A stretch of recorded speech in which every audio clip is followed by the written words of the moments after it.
Welcome back, guys. This is the King of Weebs here, and this is what if Naruto had both Indra's and Ashura's chakra. This is a fanfiction I found online, and also before I go into a little summary, part 2 to what if Naruto had the chakra chains, and part 2 to what if Naruto had Madara's prodigious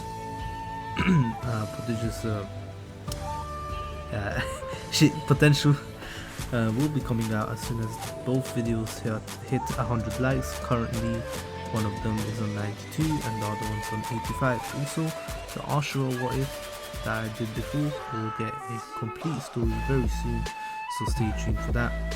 Also, and anywho, don't forget to like, share and subscribe, and go follow the story, although it hasn't been updated since August 2nd of 2015, so it won't really last for too long. And I will be covering 9 chapters in this wave out of 12. Also, there is a Discord server which you can join in, link in the description below. You can join if you want, and you can chat there as well. Anyways, bringer of peace. He gave them peace, but they craved war. He gave them knowledge, but they used it to kill. He gave them understanding, and they corrupted it. This war-torn shinobi world was not his legacy. The child of prophecy was born, and the Rikudo Sennin was back. It is time to change the world again. Anyways, I hope you all will enjoy this what if, as I truly enjoyed this fanfiction. And anyways, we'll get straight into it. And my darkness is dismissed. Let's get into it. Bringer of Peace, Chapter 1, Second Coming. The thing with immense power is that, after a while, it starts to become to a point aware that it is in fact immense, and like everything else, wants to stay that way. Preservation is a powerful thing. So when the man known as Uchiha Madara combined the cells of Senju Hashirama within himself, he didn't know that it wasn't the cells that he was combining. Madara and Hashirama were in fact reincarnations of the transmigrant Chakra of Ashura and Indra Otsutsuki, the children of Hagoromo Otsutsuki, known to the world as the Rikudo Sennin.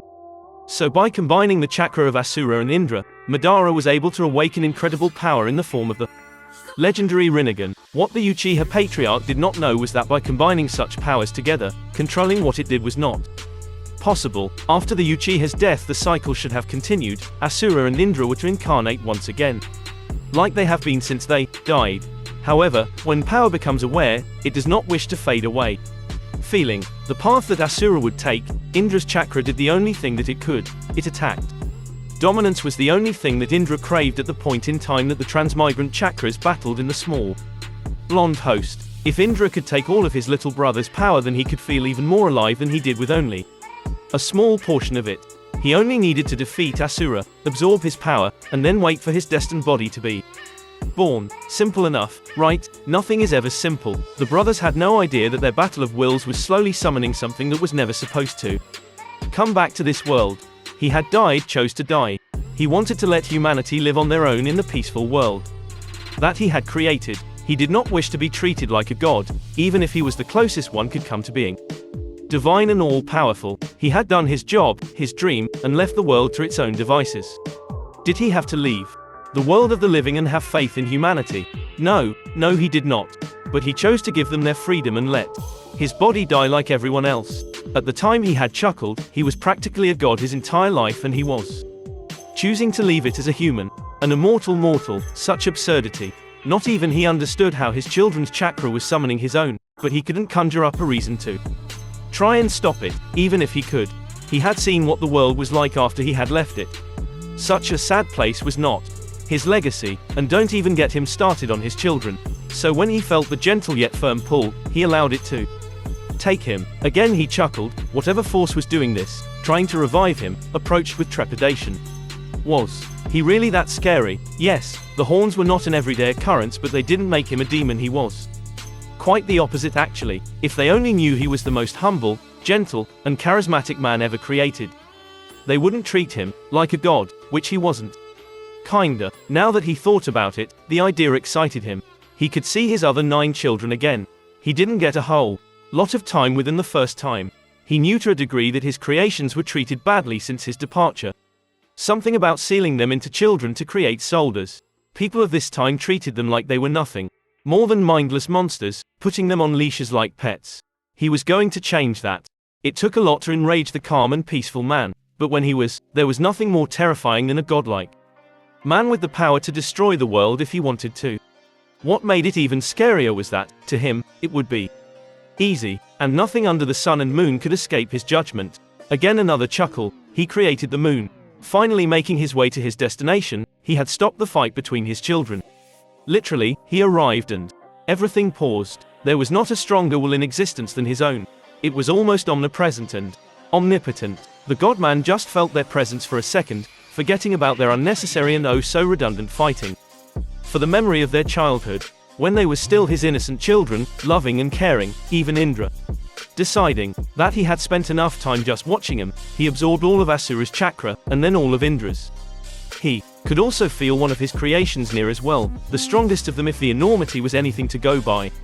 A smile came to his face. He really missed his children, all of them. Ashura hadn't resisted at all, he actually embraced his father's overwhelming pull. He was always one to cooperate when he could, and his belief that love was the way to peace was one of the reasons he was appointed as the successor of Ninshu. He knew his youngest son would accept him. He always trusted his father and knew that even if he wanted to, he could not stand against him. Not even the gods themselves wouldn't dare deny him.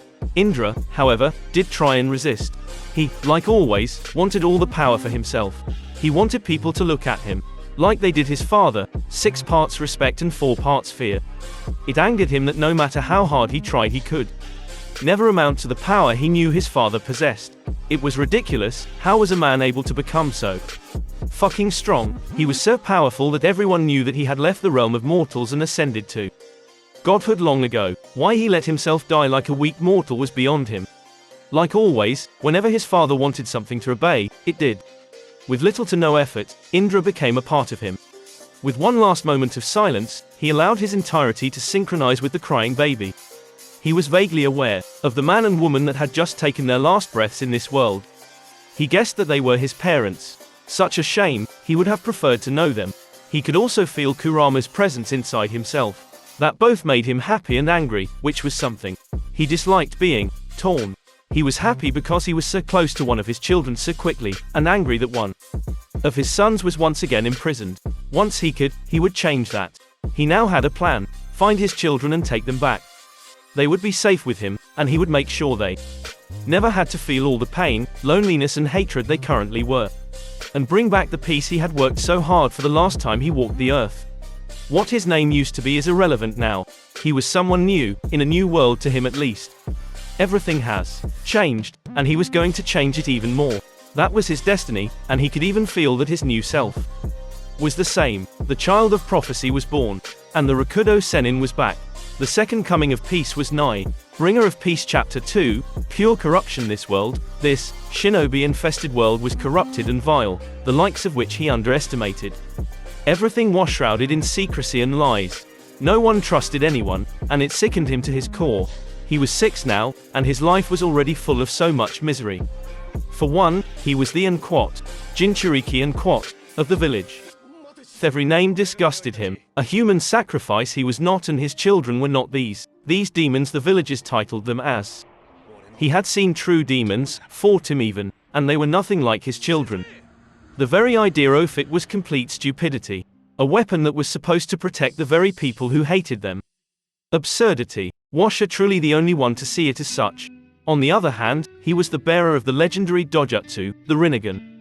He had known that his eyes would become legend, and that some extremes would worship him as a god, even after his passing, but what actually happened was somewhat disconcerting.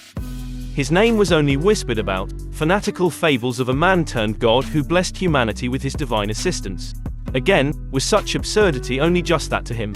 True, some of the things he had done that lasted to this era seemed impossible, godlike even, but was it truly so to believe that he was human? He may refuse to join the Shinobi Academy, but that didn't an Arpos mean he was ignorant. The stories Kurama told him before he fell asleep were all he really needed to know, that there were people after him that did impossible feats, just like he before them. He himself had witnessed some of the things his youngest son and Arpos, reincarnation and Arpos, had done, one Senju Hashirama being one of the major ones. His Makutan skill was tremendous, and he too was able to do the magnificent. So why was it so hard for people to believe that he created the moon? He decided the people of this era were just stupid, plain and simple.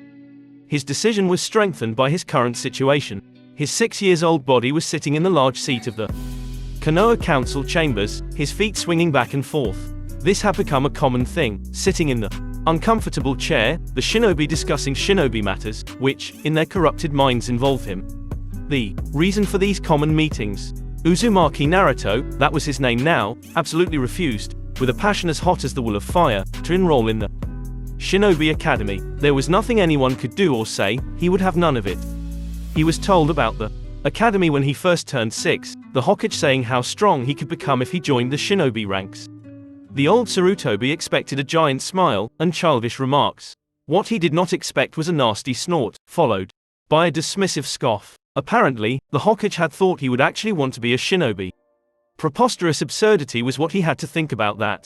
The Hokage, an old man named Sarutobi Hiruzen, didn't think anything of the boy's uncharacteristically cold response to the idea of becoming a shinobi, deciding it was just childish stubbornness. That line of thinking, however, changed when he brought the idea up a second time. Where Naruto just dismissed it entirely the first time, he outright refused the second, passionately. He stated that the shinobi life was a corrupted life, and he wanted nothing to do with it. Why he was so against the idea was beyond the aged warrior.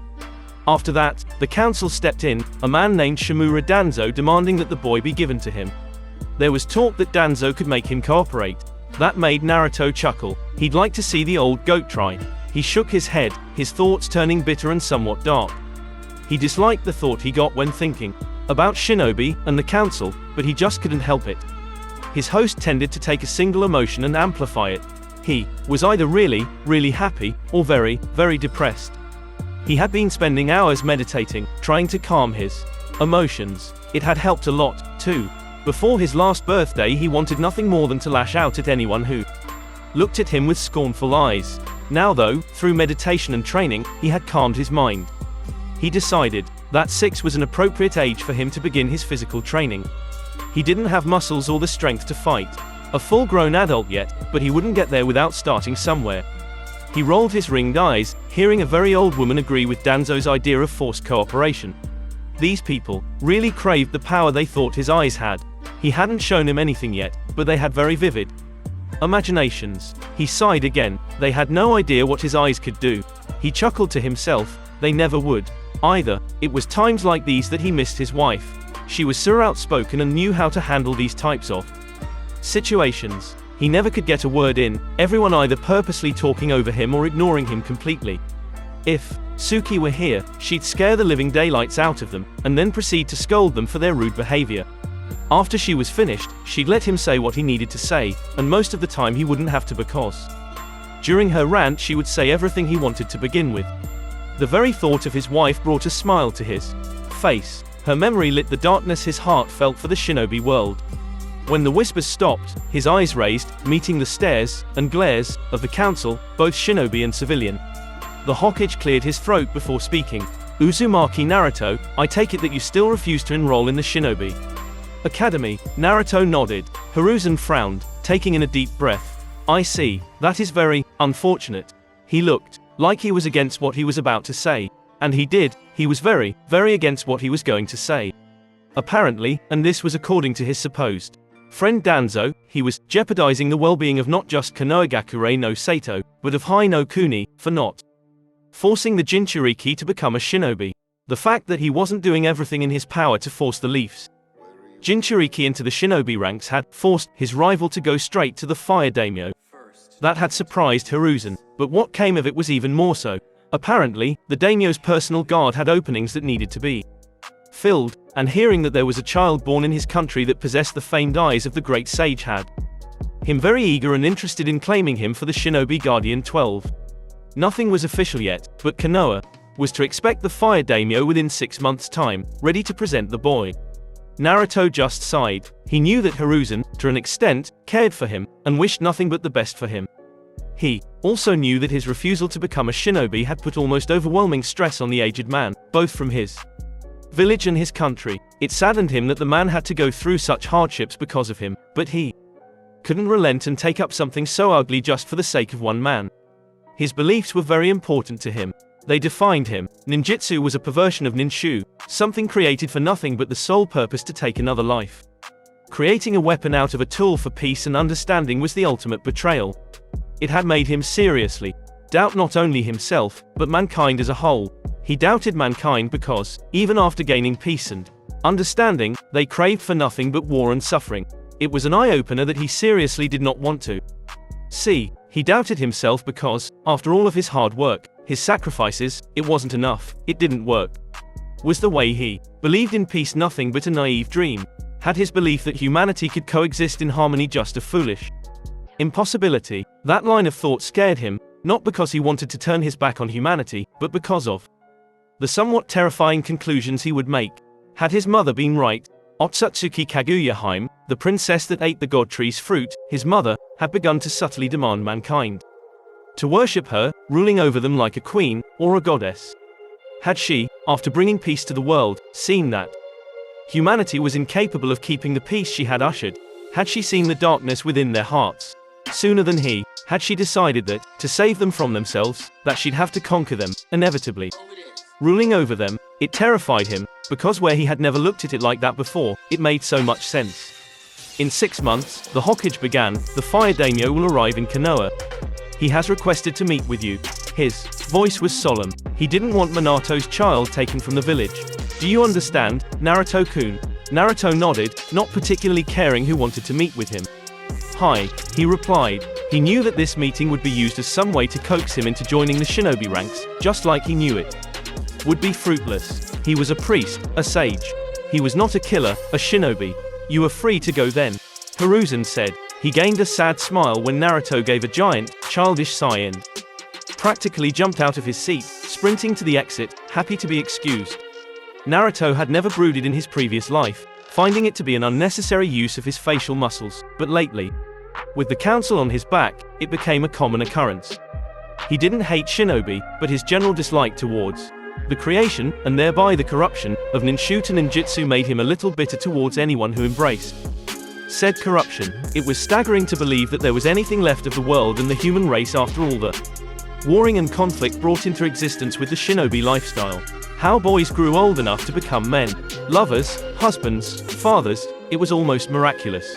How girls lived long enough to be women, lovers, wives, mothers. He was sure that it was by the intervention of something divine, because everywhere one looked there was death, pain, despair, destruction, evil. It was heartbreaking. How could his legacy, his peaceful world become something so wrong? Having the majority of the world all but spit in your face and decline the peace you offer was as sad as it was infuriating. Were all of his so-called accomplishments, his better tomorrow, talk all for naught? Had he not given the world his everything? Had he not fought the demons that plagued the world? Had he not fought the tyrants who wished to rule over the weak with an iron fist? Hadn't he brought people to a better way of life? Had he not fought a god of pure destruction for the simple reason of saving them? He and his Otuto almost died, on multiple occasions, to save those who could not fight for themselves. And after all of it, he had decided that, without understanding, they would never live in harmony. So what did he do? He gave them that understanding. He shared his strength, his beliefs with them, hoping that those who couldn't save themselves would no longer have that problem. He had given them equality, and what had they done with it? They weaponized it, they disfigured it, transforming into a killing tool, into a way to easier hurt others. It was pure sickness. He had decided that during his 5th year back on this earth, the jutsu these shinobi use was a nasty blight, a plague on the people he once fought so hard for. It would sometimes bring tears to his eyes. Those tears increased when he heard the stories Kurama had. One story in particular had him absolutely sick, and then absolutely furious. He lay on his bed, a long day of training his young body making him tired, too tired to even eat anything. He smiled, though, because he could never be too tired to speak with his son. He closed his eyes, the hate-filled, scornful world disappearing. Within seconds, his purple, ringed eyes were open, like he had never shut him to begin with. He smiled a true, pure smile as he gazed at the towering silhouette. He had gotten used to the bars that kept his son prisoner, already giving his word that, as soon as he had the power, he'd rip the cage apart. He had already told his child that, when his eyes had matured, he would never see a cage again, ever. That was his word, his promise, not as a child, but as the Rakudo Sennin, as Uzumaki Naruto. The towering silhouette perked at the form before him, leaning down to get as close as possible. They spoke all the time, every day, as many times as they possibly could, but even then, he couldn't get enough. Kurama smiled. It was a strange thing to most, seeing the most power bijou in existence smile in complete happiness, but then again, he wasn't most. He wasn't a stranger, an onlooker, an arrogant fool. "Hello, father," Kurama said in a joyful voice, happy to see his father again, even though they had spoken not 2 hours ago. "Hello, Kurama," Naruto replied. He too had joy in his voice, obviously happy to speak with his son once again. He found that, in a village full of those who hated him, speaking with his son was the one good thing he had. He would never be lonely, not as long as Kurama stayed by his side, stayed on his side. "You promised to tell me the tale of my father." His smile grew. He knew that his father was one of them, a shinobi, but apparently, and this was from his own son's mouth, Namikaze Minato was a pure, strong man who valued love and peace above all else. The Yondawa Hokage had been a man who wished for nothing but peace in a hate-filled world. His wish for peace did not only include Konoha, but that of all the nations, the world. He was a man who had killed many, but dreamt of a time where no one died by another's blade. A hero, a true, selfless hero, who believed his son would be the one to bring the peace he so craved. If he only knew how accurate he was. While I was sealed within the woman who would become his wife, I only heard whispers of his name, occasionally leaving the tongues of those around her, her own tongue using his name. Kurama began the night's story, incredibly happy that he had this time. He had loved his father, more than his siblings, in his mind. They only had a short time with him, and then, like everything in the world, he was gone, choosing to let humanity live on their own. By the time she became his mate, he already had an incredible reputation. His father had been human, but the mortality of humanity meant nothing to someone with the power that rivaled the very gods that created him. He had been hurt that his father had left him, all alone in a world that saw him as nothing but hatred and a means to power. I wasn't able to hear much, but what I did hear made me almost feel as if he was the one you spoke of that time. He had later decided that his father leaving was a good idea. The way things turned out, it was something that his father would feel heartache for. The world turned his gifts into weapons, and that, in his mind, was the greatest disrespect the world had ever shown. He had been particularly popular for his slaughter of an Iwa army. "Slaughter?" Naruto asked in a surprised voice, a frown marring his features. "I thought he was a hero, a peaceful man." He was a little confused. Kurama chuckled, his deep voice causing the cages that held him to shake. "He wished for peace, father," Kurama began, "but in a world like this, peace isn't really an actual option."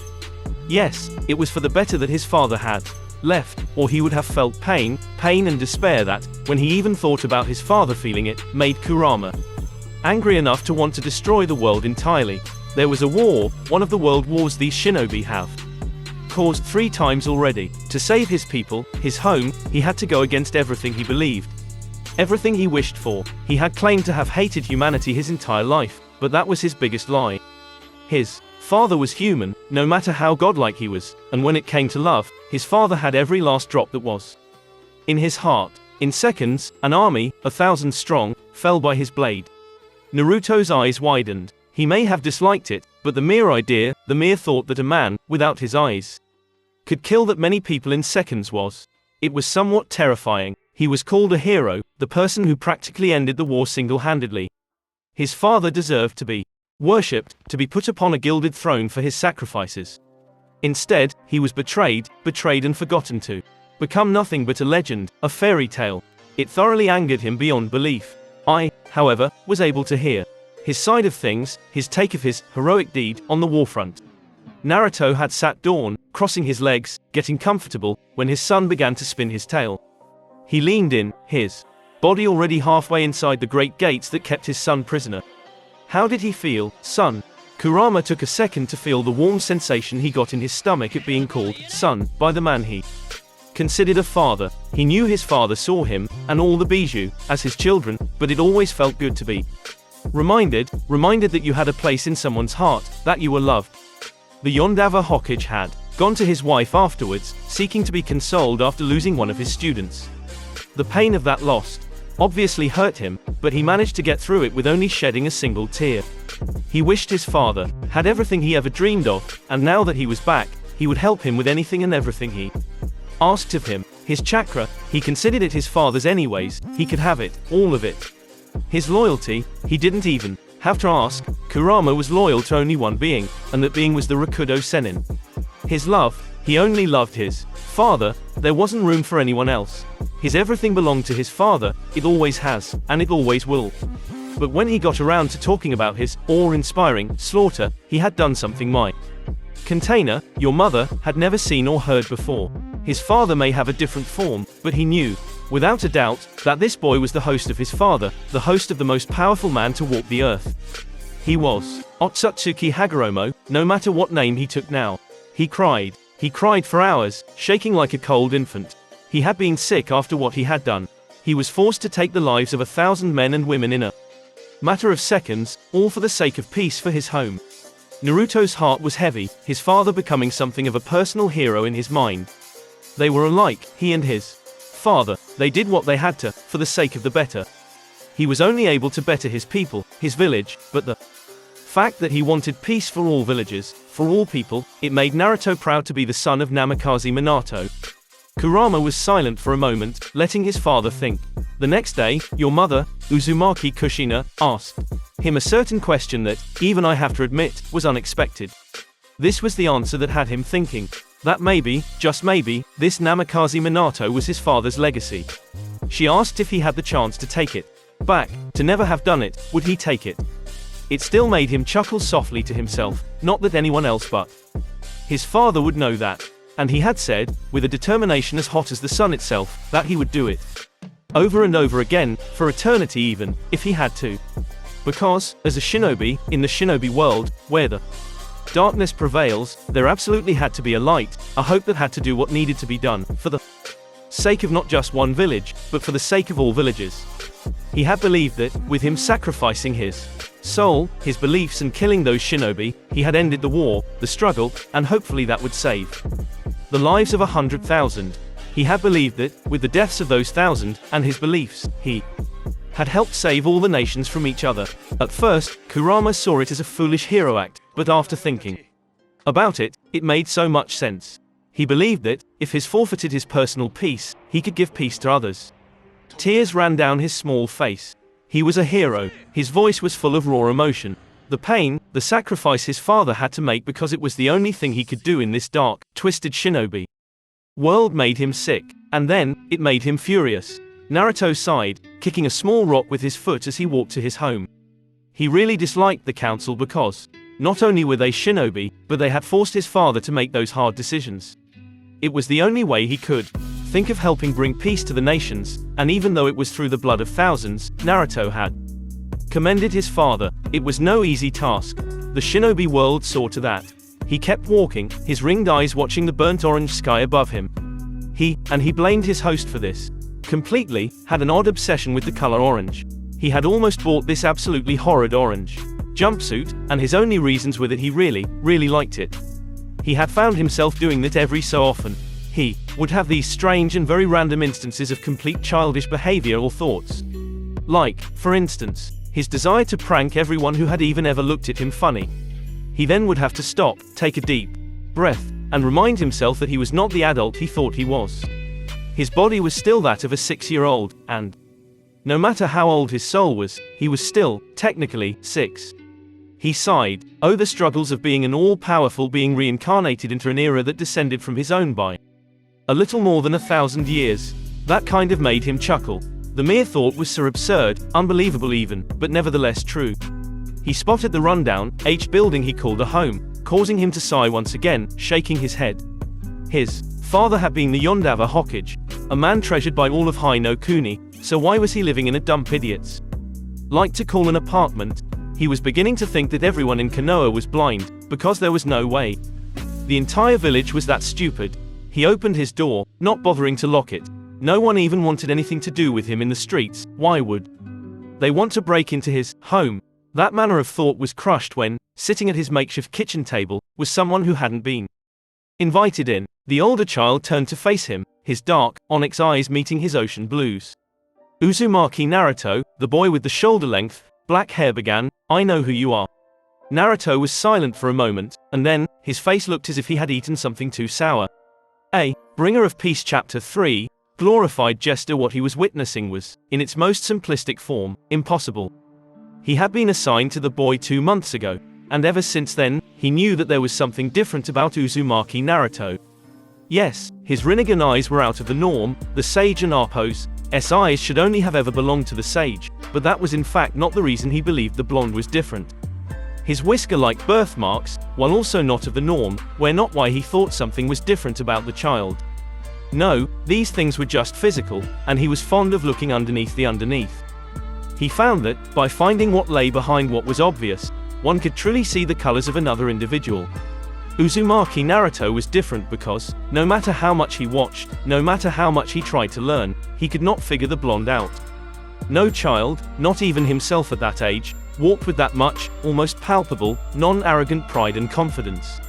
Each step the boy took seemed to have purpose, like everything was important, every breath, every blink of the eye, everything. It was slightly hypnotizing, addicting, and so very absurd. Naruto was a 6-year-old boy. He shouldn't and Arpos have the presence that outshined the Hokage. Yet, here he was, almost instinctively watching over his charge, not because he was ordered to, but that it was the right thing to do, the only thing to do. That and Arpos what led him here, in a very remote part of the village that was full of tree and bush, hidden away from the eyes of others. He was an Anbu operative. He was expected to know every inch of the village, and yet there still existed a place he had never seen. The person he was sworn to protect sat on the grassy ground, his purple, ringed eyes closed in intense concentration. He watched as the village Jinchuriki, that and Arpos, what the people called him, brought his left hand up. He watched through crimson eyes as, with a sudden spike of chakra, the boy and Arpos' left hand lit up in a red flame. The red was small in amount, but with his eyes he was able to decipher what it was. The red flame was pure, clean yin chakra, the likes of which should have been impossible to not only create, but manipulate at all. The small flame died down like a candle in the wind, receiving an irritated sigh from its creator. Concentrating again, this time raising his right hand, just like before, his hand lit into flame, this time blue. He was able to see it for what it was as well. The blue flame was yang chakra, and just like the time before, the flame died out, eliciting a small pout from the boy. He wasn't very close to the blonde, so when he began to speak to himself, who else could he have been talking to? He couldn't hear what was being said. He was only able to catch 2 words that left the boy's mouth. Normally, 2 words wouldn't be very significant at all. 2 words couldn't make up an entire sentence, or properly explain a situation, or do much of anything, really. 2 words, whispered into existence, shouldn't have had such weight, such magnitude as the ones that left his charge's tongue. It was like they held power that no sentence, no actual complex speech could ever carry. His heart stopped when he heard these 2 words, these 2 living expressions. He couldn't be for sure. After all, it was an absolutely absurd, ridiculous theory. Such tales were that of children's stories, the kind that parents told before bed. He may be young, the youngest since the legend that is Itachi Kakashi, but he was no innocent, ignorant child. He prided himself on knowing history, and not only that of his village, but of the world. His insight, his bigger picture, didn't just include Konohagakure. He knew his village was just as guilty of the horrendous monstrosities shinobi tend to force upon others. It was all in the name of peace and patriotic duty, but to what end? He was able to study the histories of the world, able to see both sides of the conflict, and what he saw scarred him. He had been traumatized with the horrors of the Third Shinobi World War. And contrary to his family's beliefs, it wasn't just because of the casualties of the Konoha-born. The mangled, shredded bodies of the enemies brought back as trophies and claims to fame through conquest were just as bad. The men they brought back were someone's son, someone's family. The women were someone's daughter, someone's kin. It hurt his heart just as bad to see their lifeless corpses. That had been when he decided. He had come to the conclusion that, even if many would disagree, peace would be impossible for the shinobi world. War, famine, death, lust, gluttony, greed, these were only a few of the things that the shinobi world caused on a daily basis, and no one short of the Rakudo Sennin himself could change all of that. He himself was a prime example of how cruel and ugly the shinobi world was. He was a pacifist, a loving child who wanted nothing but peace and understanding. Yet, he was cursed with prodigious talent for the shinobi arts. He was cursed with the ability to take lives with ease an experienced veteran had at an early age. He had advanced through the shinobi ranks faster than any of his generation, rivaled only by his best friend, his brother figure. His body was almost tailored for the life of an assassin, the life of a killer, a murderer. He hated his so-called talents, his so-called genius. He had thought that nothing would change. The cycle of hatred he knew existed would continue in a never-ending loop forever as long as shinobi ruled the nations. But when he heard those two words leave the blonde, Rinnegan-wielding boy's mouth, he suddenly had hope once again. He suddenly felt as if the never-ending cycle of hatred, the never-ending bloodshed shinobi brought upon the world like a plague could end. He needed to know more. He needed to study, to be absolutely positive before he confronted this. Those two words were all it took for the weasel-masked Anbu operative to regain his hope for the world. He would forever remember those two words that he was able to hear. Banbutsu Sozo. After studying the Uchiha documents, what little we still have of you, I had my answer, my confirmation. Uchiha Itachi said. He was sitting with the blonde, a cup of steaming tea in his hands. You are the Rakudo Sennin. I know you are. He paused, his eyes akin to desperation. You have to be. Naruto stared at one of his eldest son's descendants, a stoic, almost cold expression on his face. He allowed the boy to speak, wanting to hear what absurd acquisition he had come up with. Now, however, he was a little surprised. He never thought that someone, anyone, could share his thoughts on the shinobi world. This boy, this Uchiha Itachi, was just like his father, just like Namikaze Minato, a single, solitary light that shined in the darkness that was the shinobi world. And if I was this man, the sage reincarnated, what would you have me do? He asked. He was curious. Itachi wore his stoic expression, his onyx eyes never leaving the purple ones. He was silent, thinking over his answer carefully. He then sighed. What I want does not matter. Naruto raised a curious eyebrow. What the world needs is someone to save it from this curse.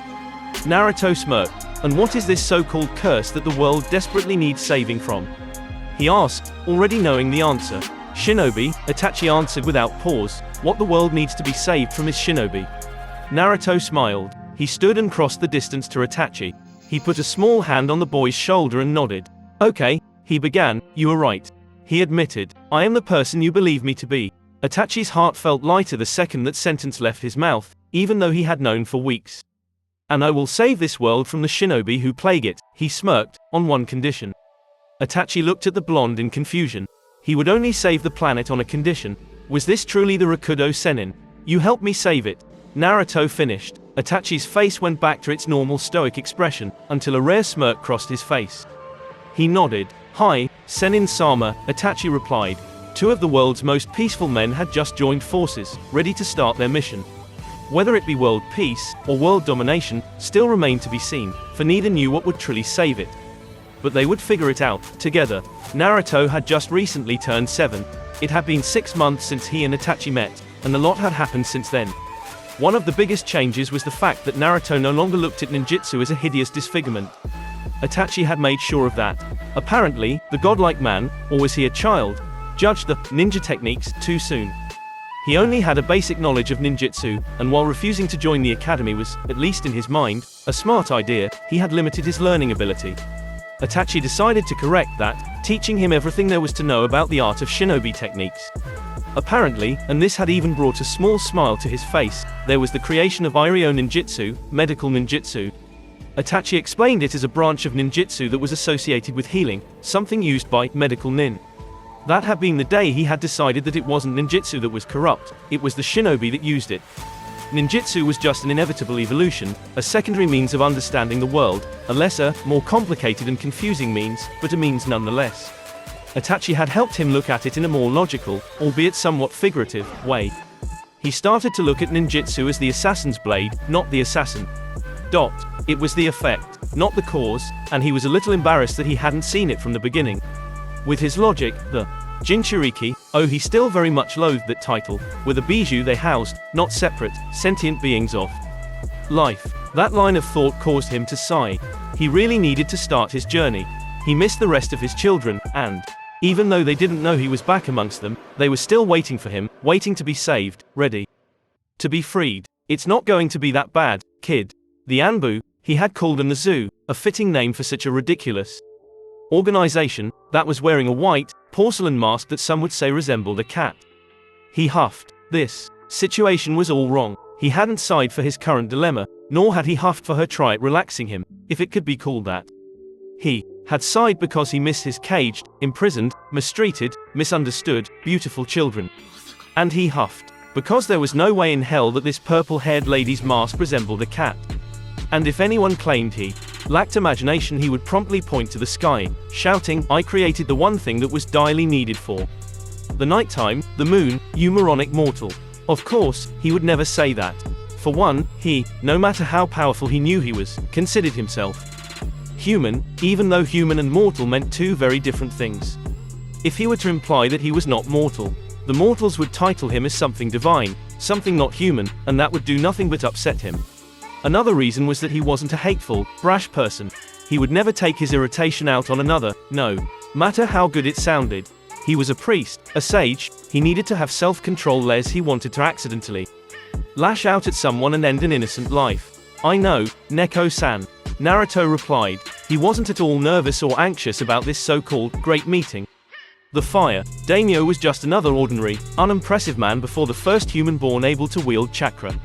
It wasn't arrogance or cockiness that made him see it as so, it was fact. He didn't look down on people because he chose to. But what else was a giant supposed to do with mice? Neko didn't reply, not that it mattered to him much, and the two walked in a comfortable silence. The Anbu operative, such an official-sounding title, came to him a little over 4 minutes ago. Apparently, the fire daimyo had finally decided to grace Konoha Gakure no Sato with his presence, and Naruto had to drop everything he was doing, which was speaking with his only friend of this era, Uchiha Itachi, in his home, and showed up for some meeting that was supposed to decide the fate of his shinobi career. He never before thought the people of the village were so stupid. They actually believed they could force him to do anything. The very thought made him scoff. He hadn't been sitting around, idly chit-chatting with Itachi for 6 months. He had been training, growing stronger, both physically and spiritually. His eyes were maturing much faster than they had in his first life. Whether that was due to his past experience or his new body's almost scary compatibly with just about everything. He had discovered, and this had really shocked him, that his new body was even more compatible with his children than his past body was. His chakra and very soul could resonate with bijou chakra. It was spectacular. He could be with his children on a level they couldn't reach before.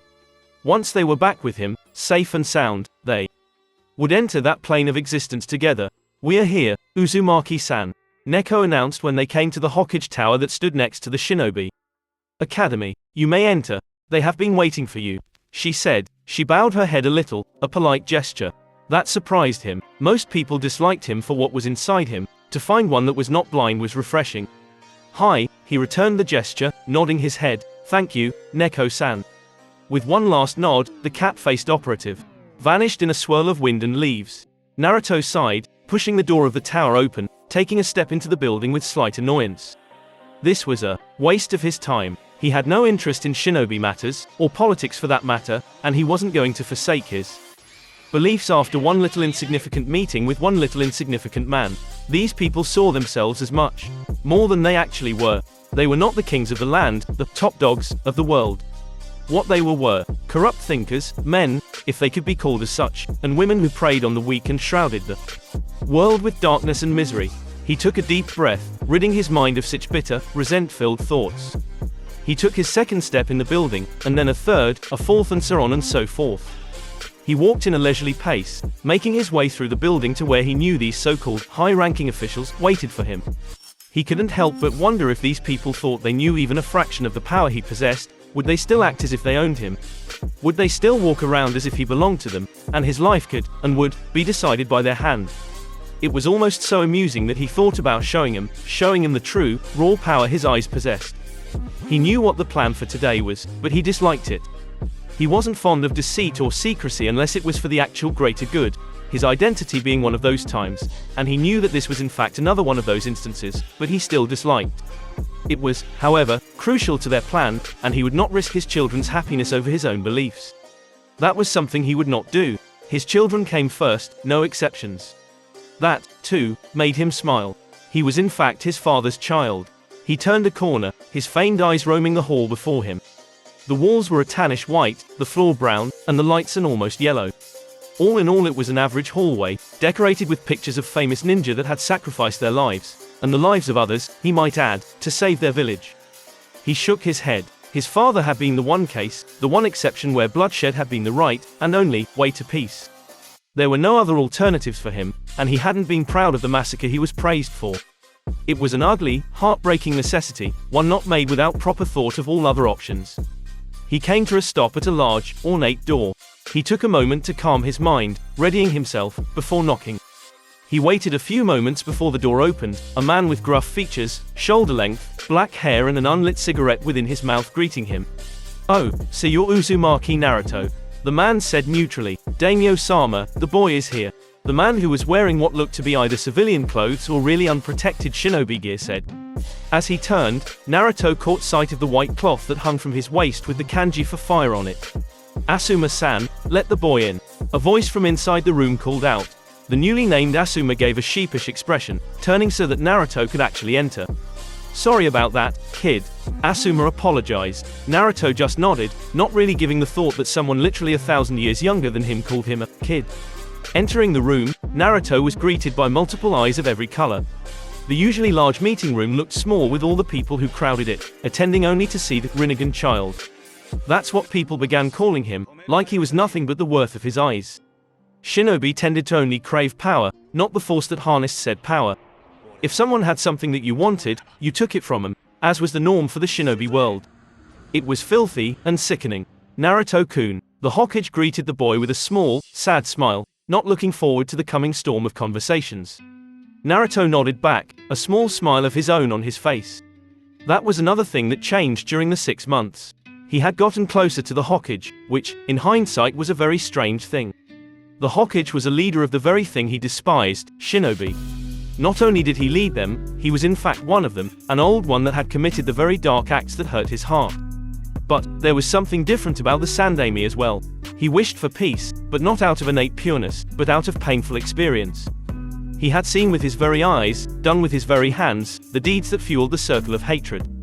He was tired of all the hate, all the loss. Sarutobi Hiruzen wanted peace. Unfortunately, the shinobi world they lived in would have none of that talk. "So this is the child, is it?" an old, unimpressive man asked in a shrill voice. "Ah, I see the famed eyes." He squealed in childish delight. "Tell me, child, what do you think about your own gift from the gods?" he asked, his voice somewhat annoying and displeasing to the ears. He wore the robes of the fire daimyo, the ruler of Hai no Kuni. Even the great Konohagakure no Sato belonged to him, so, in the shinobi world, he was a powerful figure. It was just as absurd as the thought of people who were treated harshly obeying every word of the very people who despised them. He was a man with about as much prowess as a child, yet he was called powerful. He relied on the strength of others, yet he was called a king. No, he was no king. He had met actual kings, good and bad. King and Arpos, fought, they conquered.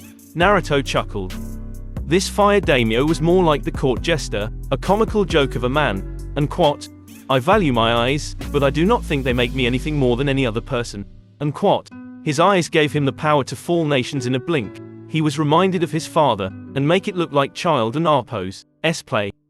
He could literally, if he so chose, destroy the entire planet, or enslave it for that matter, with a single blink, or at least he could before he departed. Of course, he and Arpos have to train more, mature his eyes more, before he could amount to that once again, but it was only a matter of time.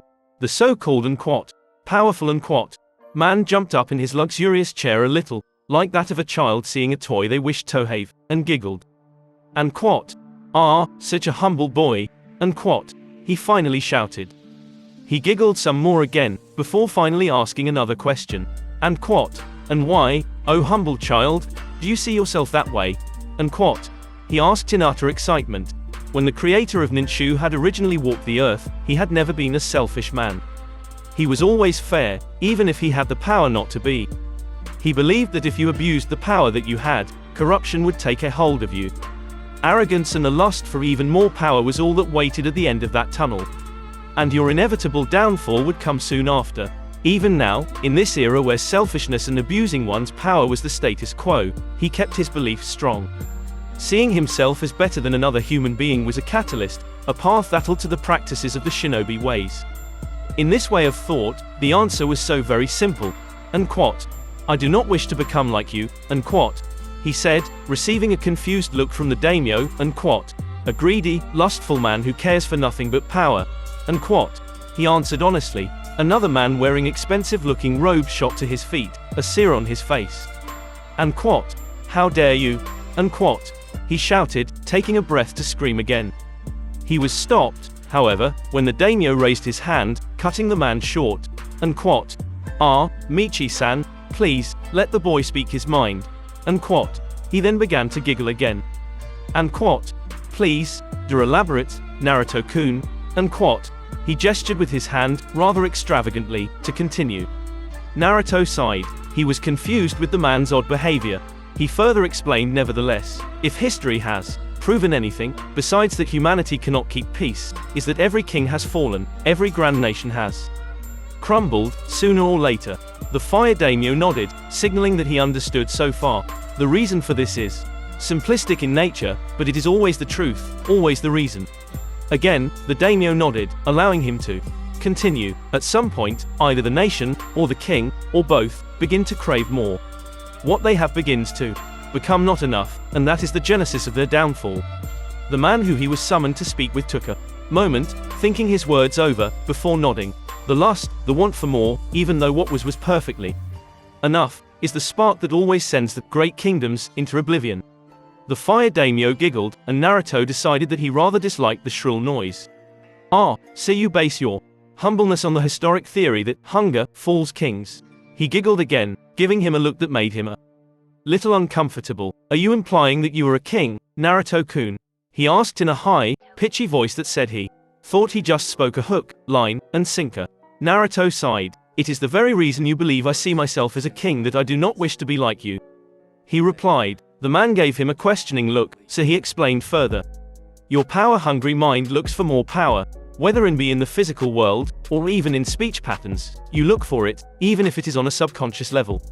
He didn't care that he was supposed to be a 7-year-old right now. This conversation, no matter how much he would like to deny it, would decide his future. I hadn't implied, even in the slightest, that I see myself as a king. But your reasoning behind your answer was that a king, or nation, falls for its lust for more. How can't you see why it would seem? He was stopped when he saw the blonde-haired boy shake his head, chuckling. That's just it. You took my example at face value. You didn't even try to understand the true meaning behind it. He sighed. The meaning wasn't to compare myself to a king, but to explain to a man who sees himself as king that his craving for power that doesn't belong to him could be the end of him. Michi, the stout man that stood and yelled at him before, once again stood, pointing an accusing finger at him. Is that a threat, boy? He shouted. He then turned to the Hokage. Hokage Dono, you should tighten the leash around your pet, before he pushes his luck. Hiruzen narrowed his eyes, angry at the fact that he could do nothing for the man's hateful, distasteful words. Leash. That was a snide remark that referred to his son, his caged, imprisoned, hurt son. That was another word that he absolutely loathed. He was so upset that he couldn't do anything but chuckle. He chuckled at the fact that he could end the man's life, even with his power not at its complete strength, and how very easy it would be. He chuckled at the fact that, once his children were with him, they would help him decide the fate of everyone. He also chuckled at the fact that he was not a man, or child, that killed because he was offended verbally. Daimyo, Naruto began, not bothering with adding any form of honorific. This meeting was to discuss something you wanted to propose, right? He asked, suggesting that he wanted the conversation to be over as quickly as possible. After getting over the shock of the boy's words, which actually made sense, he went back to his annoying self. Yes, he giggled, Naruto-kun, I understand that you do not wish to join the Shinobi Academy in Konoha. Naruto gave a short nod, allowing the man to continue. Yes, well, he began, I would like to formally invite you to join. Naruto held up a hand, stopping the man. Whatever you are offering, I respectfully decline. he said. Hiruzen sighed. He knew this was going to happen. I've actually decided to become a shinobi, he stated, causing the Hokage's eyes to widen. Naruto turned to the aged Sarutobi. Hokage-sama, he added the honorific, knowing that it wouldn't really bother the daimyo, but Michi. I will join the shinobi ranks, on one condition. He held up a single finger. Hiruzen blinked a few times before clearing his throat. And what is the condition, Naruto-kun? He asked. The fire daimyo was speechless, hanging his head down to pout childishly for not getting what he wanted. No matter how much power he figuratively possessed, he could not force a person born in Konoha to join his bodyguards. It was the one rule he had to follow. He wasn't a fool, which would have shocked anyone that had ever met him. He knew how the deal with his shinobi village worked. They let him make it look like he was the top dog if he provided them with proper funds. In return, they'd protect him and his capital, a win-win for everyone. So, now that the boy was crying shinobi, he no longer was able to claim him. Naruto smirked before answering the question with a name. Uchiha Itachi. Naruto began. I will become a shinobi. As long as Uchiha Itachi is my sensei. Yes, he very much disliked deceit. Hiruzen was silent for a moment, his analytical mind going through multiple scenarios at the speed that would make Nara blush. After a good minute of thinking, he asked his question. And why do you specifically request Uchiha Itachi? He knew that Itachi was one of his most loyal, not to mention talented, operatives, but the whole Uchiha crisis caused his old, tired mind to be wary. Naruto took in a deep breath, closing his eyes. This change that occurred within the last 6 months had surprised him the most. While sparring with Itachi, he asked to see the young ANB use dojutsu, knowing it to be a power Indra was born with. He knew it to be a power of darkness. To gain the awesome abilities the Sharingan was capable of, one had to suffer much loss. Itachi, like always, did as he was asked, and activated the curse of his clan. The moment the purple, ringed Rinnegan eyes met the crimson, 3 Tomoe Sharingan, something within the blonde, awoke. A sharp, breathtaking pain had overtaken Naruto, and his eyes burned like the sun. The pain lasted only for a second, and when he had finally been able to open his eyes, Itachi had dropped to his knees, his arms going limp, and tears falling from his now black orbs. When Naruto had opened his eyes, Itachi had seen in a single word. Impossible, bringer of peace. Chapter 4, Humanity. The world had only seen these eyes twice before, and each time, the world feared their wielder. With these eyes, the mountains would move when told to move. With these eyes, the waters would part when told to part. With these eyes, the gods themselves shook in fear. All these things were true when these eyes gazed upon the mortal world. Naruto opened his eyes. The occupants of the room stood, their shock written all over their faces, their minds a jumbled mess. Silence. The Rinnegan, the Samsara eyes, were said to be the greatest of all dojutsu, the most powerful eyes to ever exist. This, however, was not the case. What trickery is this? Michi, a man Naruto began to believe was good for nothing but annoying him, shouted. Staring back at the self-proclaimed kings of the country, a Rinnegan with 9 Tomoes sitting on its rings, 3 per ripple, held amusement. Uchiha Itachi is my friend, and I need to be taught how to use the Sharingan. His voice held his amusement, but just barely. The Rinnegan Sharingan had returned and they obeyed Uzumaki Naruto now. The eyes of God stared back at mere men, mere mortals. A true king was amongst the peasants, not that he saw it as that. He was just a man, a boy, a virtually indestructible, immortal, omnipotent man, but a man nonetheless. The devil's hands have been busy. The daimyo whispered, his entire body feeling numb at seeing. What was it? He was seeing. That is my condition, Hokage-sama. Naruto continued. Uchiha Itachi, no one else. Having to learn how to use the Sharingan was a little white lie that was necessary, but it still was something that he very much disliked. He was a man of his word. Lying and secrecy was an annoying fact of life in this era, a fact that even he could not avoid. He was doing it for the betterment of the world, of his children and family, but it still made him uncomfortable. That he was apparently good enough to lie straight to the faces of trained shinobi was as disconcerting as it was comical. In his past life, his third eye held the Rinnegan Sharingan, and he was very capable of using its abilities, having created his son's greatest technique, but chose not to rely on them. They were not a power to be used without caution. He was a firm believer that abuse of power led to arrogance and the downfall of more humans than he was willing to admit. Hiruzen gulped, shaking his head to clear his mind. The eyes he was looking at, they were not of this world. And quat, Naruto-kun, and quat, The Sandami began, and quote, "I agree to your terms," unquote. He signaled someone unknown with his left hand, his fingers forming strange signs. In less than 2 seconds and the blink of an eye, someone from the zoo was at the aged man and Arpo's side. As he began to speak with the operative silently, the blonde let the tomoe that sat on the rings of his rinnegan fade, not needing those eyes.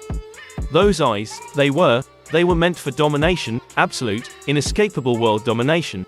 A chill ran down his back, and his heart suddenly felt heavy. He might have to use those eyes for this incorrigible shinobi world, and that was almost too much weight for his already heavy shoulders. The way things were looking, absolute subjugation through massive amounts of subterfuge and, for lack of a better word, bullying, was the only way to save the world from its worst enemy, humanity. Naruto panted. His small, child body was not used to such physical workouts. Itachi was currently pushing his body to absolute limits. If he wasn't an Arpose, TA and quat, Jinchuriki and quat, and an Uzumaki to boot, which apparently made him an endurance monster, he probably would have collapsed by now from fatigue. Taijutsu was what this era dubbed martial arts or unquat, the optimization of natural human abilities and quat. By accessing one's physical and mental energies, which relied heavily on stamina and strength gained through vigorous training, one could execute and quat body techniques and quat. Naruto had never really trained his previous body in martial arts, not having to rely on his own body too much when it came to his battles. His eyes were always more than enough to get the job done. Itachi, however, convinced him that in a world where people could move faster than sound and demolish mountains with a single punch, he was sure that Senju Tsunade was Suki and Arpo's descendant, that having knowledge and experience with taijutsu would come in handy.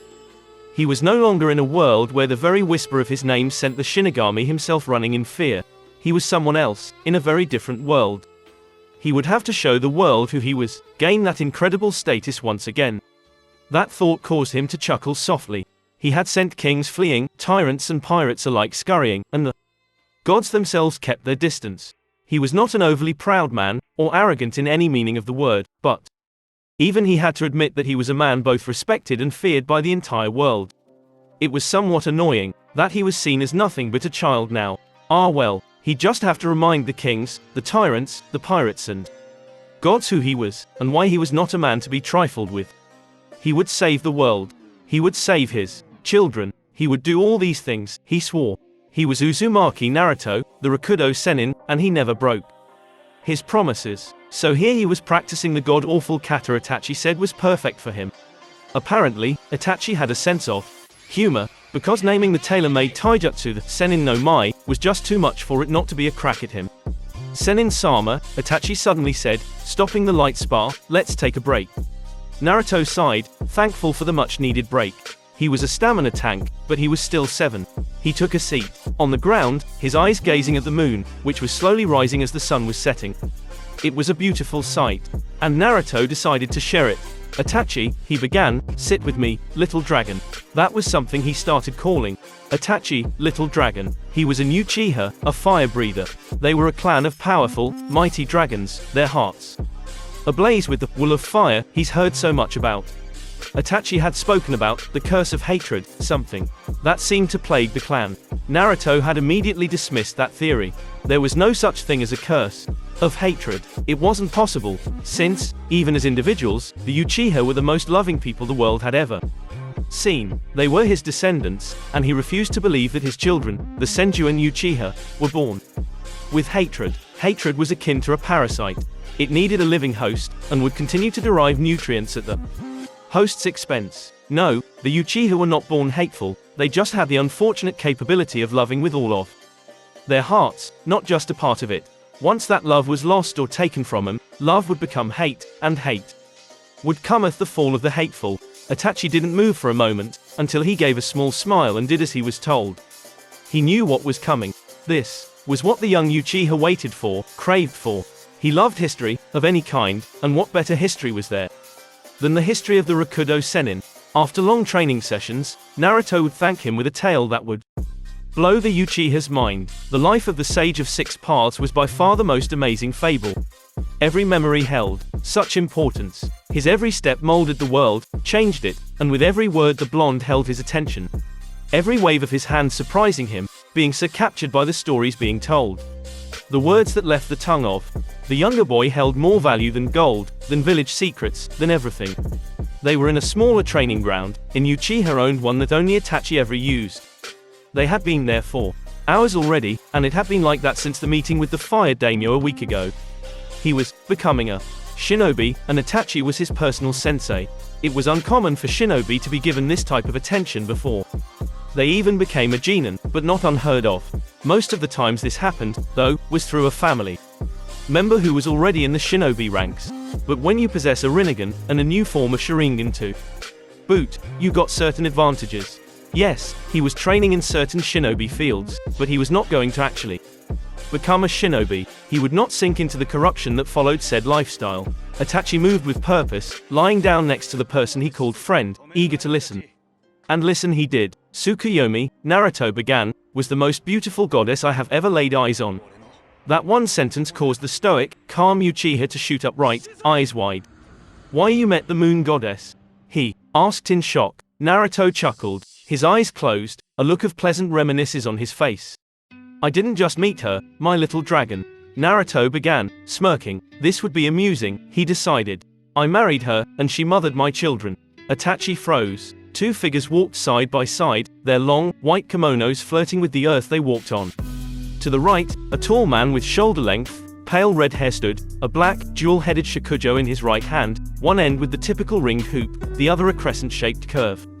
His back was decorated with a large red rinnegan-like marking with a pattern of 9 red magatama arranged in 3 rows of 3 beneath it.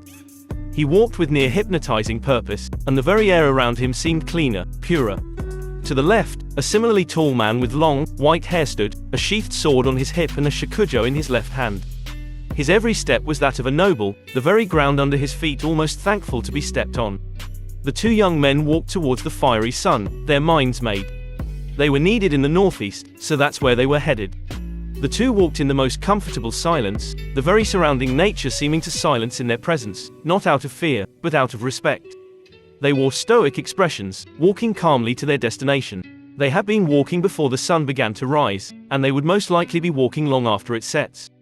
There was work to be done, and it was of great importance. Suddenly, they both stopped, feeling it before it actually appeared. A bright, incredibly powerful light shot down from the sky. It hit the earth, and didn't disappear for a good 5 seconds. The earth was torn apart from the blast, and shook from its force. The impact was hard enough to disturb the almost religious silence nature was showing the two figures. As the light faded, and the silence began to return, the long-haired man spoke, his very voice carrying more elegance and nobility than 10 kings. Ah, Ni-san, it looks like they've sent another. Neither moved, nor even bothered to pay attention to the form that had come from the extremely powerful light, seemingly from the heavens. It would seem so. The second man sighed. He was a man of peace, and his brother was no different. Why couldn't they see that? He actually looked sad, like it hurt him. The man with long, white hair was the first to meet the eyes of the newcomer. Her lavender eyes met his featureless white orbs. He glanced at his brother, noticing the saddened look on his face and narrowed his eyes, turning back to the intruder. His brother was a great man, someone who healed and asked for nothing, someone who gave and never took. He was a bringer of peace, and the fact that these arrogant, asinine, egotistical pests couldn't see that somewhat angered him. A form came from the light, a woman, with light blonde hair and lavender eyes, garbed in a white kimono, similar to theirs. She was nowhere as tall as either of them, but the aura she radiated was no less palpable. An aura of superiority the likes of which almost seemed to surpass the furious look on her otherwise breathtakingly beautiful features had the short-haired man most curious. She looked at him, the short-haired man, and snarled. Her lavender eyes met his purple, ringed eyes that gave him powers he wasn't supposed to possess. He was mortal, a no function but to destroy human, and her. People were not happy that such prowess was given to one so unworthy. Their horns could not fool her, or her people. They were human, no matter how divine they may look. She opened her mouth to speak, and speak she did. Otsutsuki Hagoromo, the Rinnegan is not a power mere mortals should be in possession of. She said bluntly and to the point, forfeit what does not belong to you, or I shall make you give up what is not yours. What had transpired next happened in the blink of an eye, faster for even someone like her to not react fast enough. The white-haired man, planting his black shakujo in the ground, vanished, a loud booming noise coming from the action. He had broken the sound barrier with frightening ease. Suddenly, and without warning, the horned, pale-eyed man was face to face with the woman who dared to speak to his brother like a peasant, his blade poised and already swinging at her in a mighty arc. Then, the most powerful man spoke, his whisper of a voice carrying more strength than 10 nations. Hamura. The simple call of his brother's name was enough to stop the powerful man mid-swing.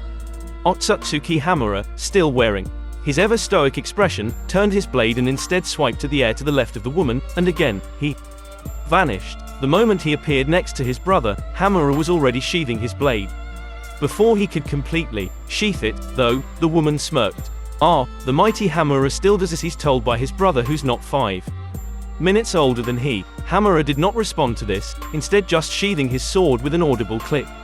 And with the click, the mass of trees that was to the woman's left, where the man she had just mocked swung his feigned sword, split like paper. Miles of forest was cut clean with a single swing. To her credit, the woman didn't show her nervousness, nothing but a bead of sweat falling from her brow. But that was enough for Hamura, his eyes able to see everything, from her fast heartbeat to her lungs inhaling and exhaling oxygen at a quickened pace. Good, she now knew her place. What is your name, Goddess San? Otsutsuki Hagoromo, a man of power and peace, asked. His politeness and willingness to speak was appreciated by the woman. She had obviously underestimated Hamura, and that was her very first mistake. His brother, even without the Rinnegan, was a man that could even face him on equal ground. And his skill with a sword was rivaled by none. I am Tsukuyomi, she replied. Hagoromo was actually surprised. He never thought he'd meet the goddess his mother named her ultimate techniques after. Ah, the reality bender. He replied, smiling. It is a pleasure to meet you, Tsukuyomi-san, he said as he lowered his head a little out of respect for the beautiful woman. Even without a domain, you are highly respected, both in humanity's eyes and the divine hierarchy.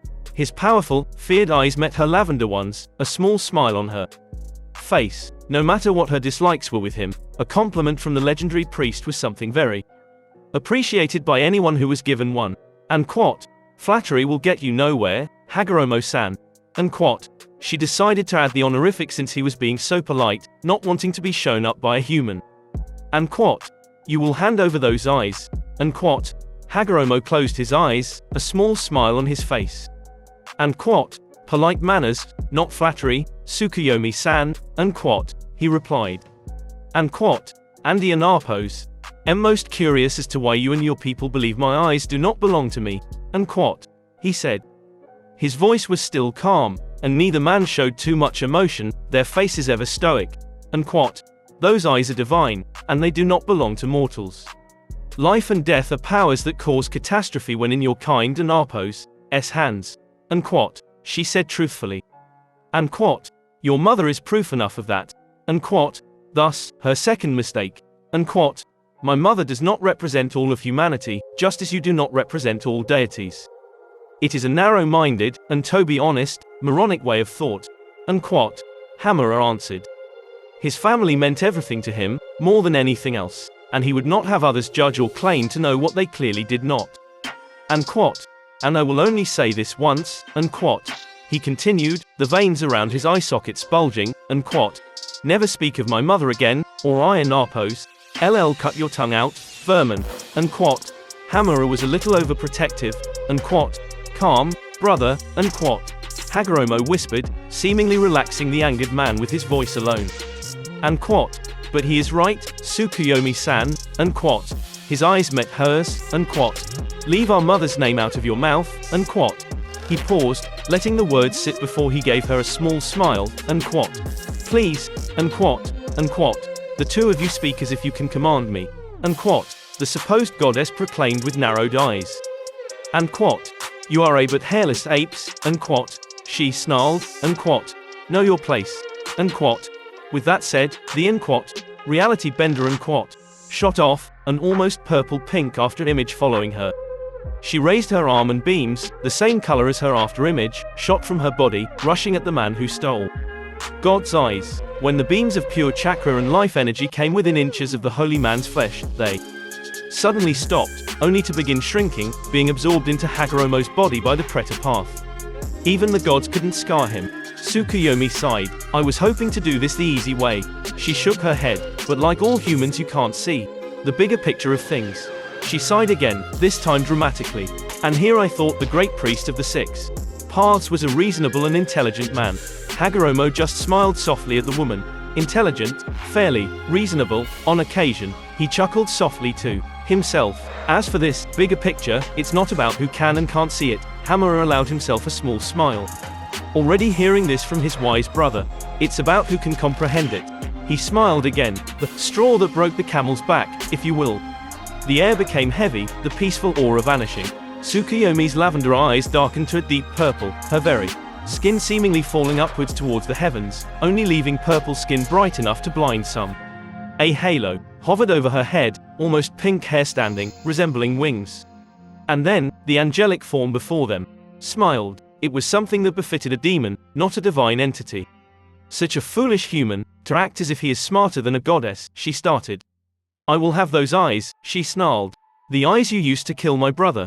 The goddess in her true god form blasted off at the brothers who would later slay God, rage-filled eyes narrowed in total righteous fury. Hamura looked to his brother, a sorrowful expression on his face. The deity had just brought up one of the few things that his brother actually regretted. It broke his heart to have to do what he did, but he had to do it. It was not done lightly, but out of necessity. He had to kill the great storm of summer. He had to kill Susanoo. Instead of an angry look of denial, Tsukuyomi came face to face with a mournful one, tears falling silently to the ground. She didn't stop. The second her energy-covered fist was about to make contact with his face, Hagoromo's eyes snapped onto her. The rings of his eyes almost bulging. Hamura took a step back. The gods were about to duel. It was an impossible absurdity. He was not human. He couldn't be, she was sure. She panted, her sore body exhausted beyond anything she had ever felt before. She could hardly breathe. Her bones ached and her muscles screamed.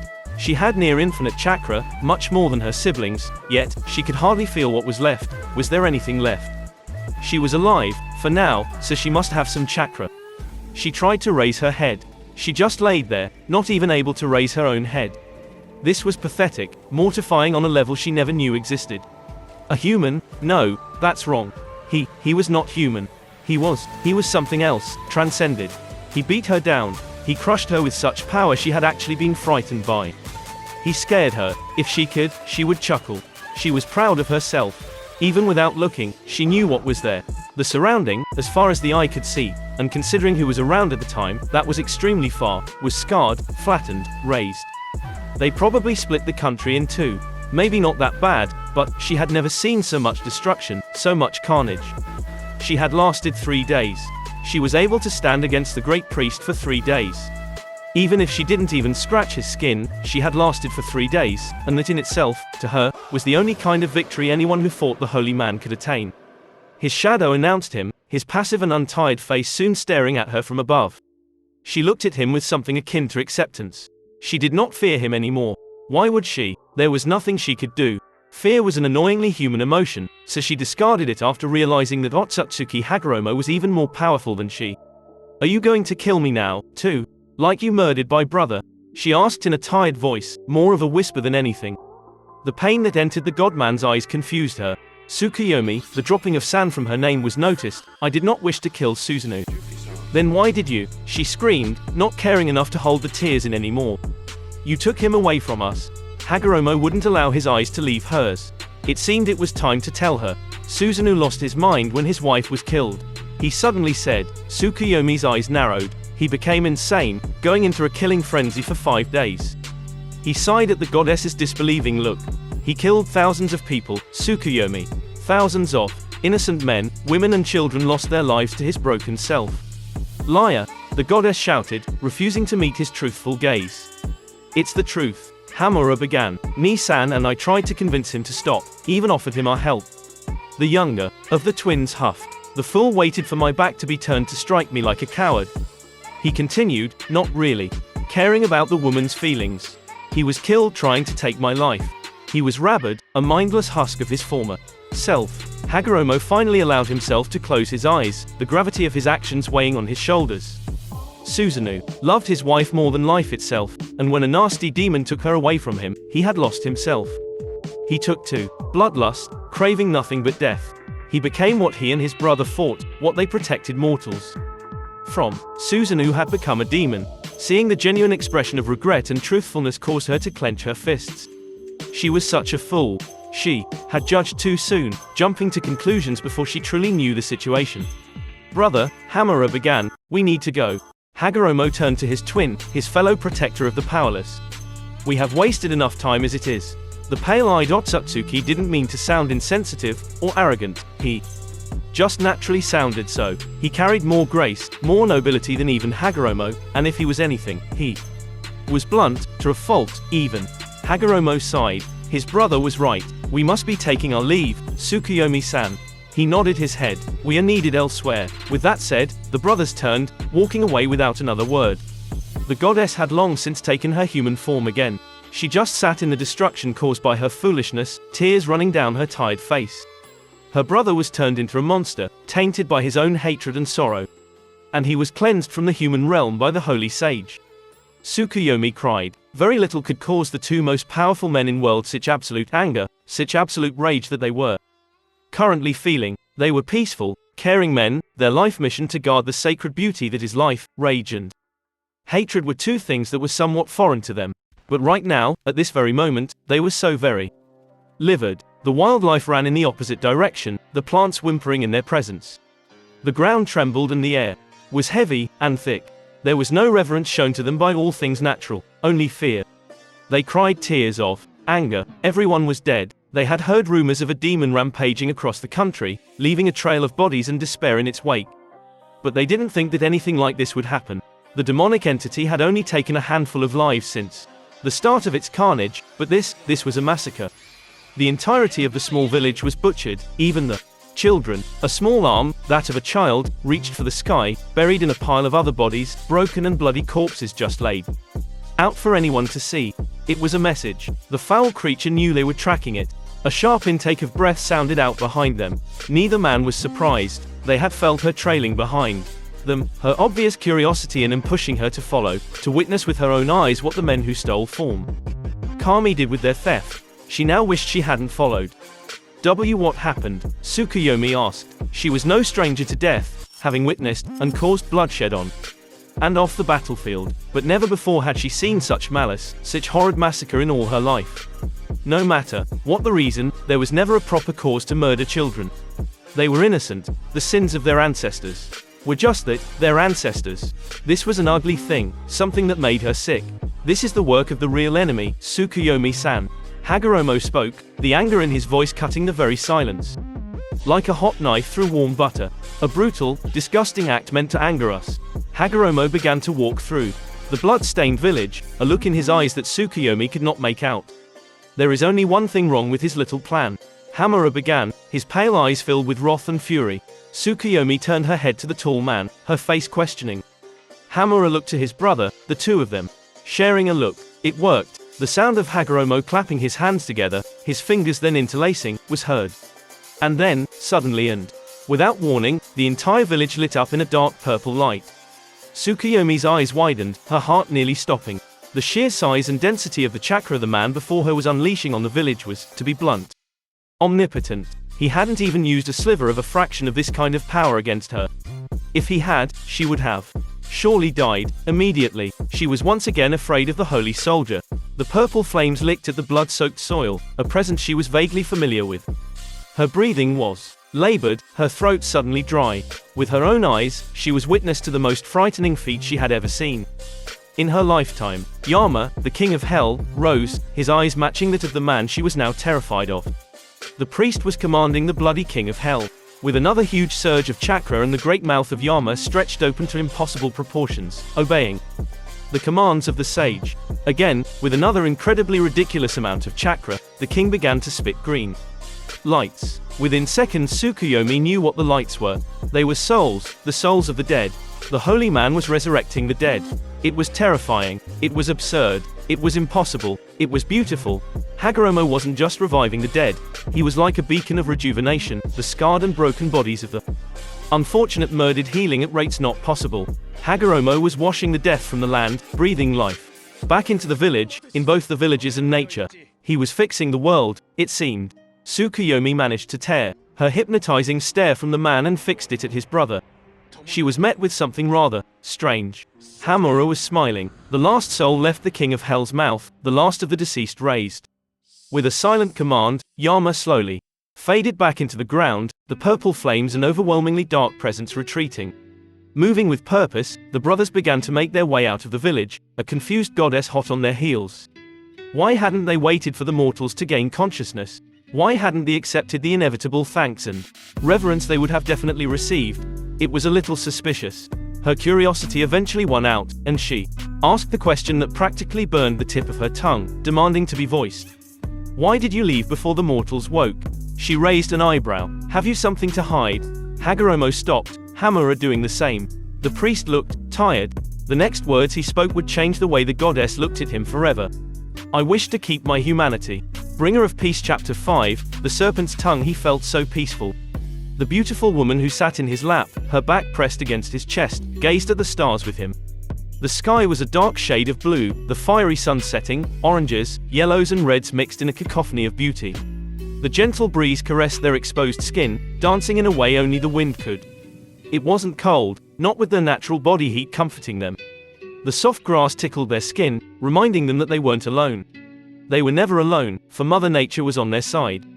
He inhaled the precious oxygen the trees provided, and it rushed into his lungs. Exhaling, he felt the beauty he was allowed to call his wife shiver, his breath hitting her fair skin just right. The soft sound she made of the pleasuring feeling of his breath made him warm inside. He looked to the sky once again, his smile slowly fading. He knew what this was, but he didn't mind. He appreciated it anyway. It may have been a dream, but any time he was with his wife, when he was with Tsukuyomi, he was at peace. He was always his happiest when he was by her side. He really missed his precious wife. He let his mind drift, allowing himself to just enjoy this time with her, even if it was but a dream, a memory. I love you, Suki. He whispered into the night sky, hoping she would hear him. Naruto walked with purpose, Itachi by his side, to the Uchiha compound. This trivial nonsense would end today. He would make sure of it.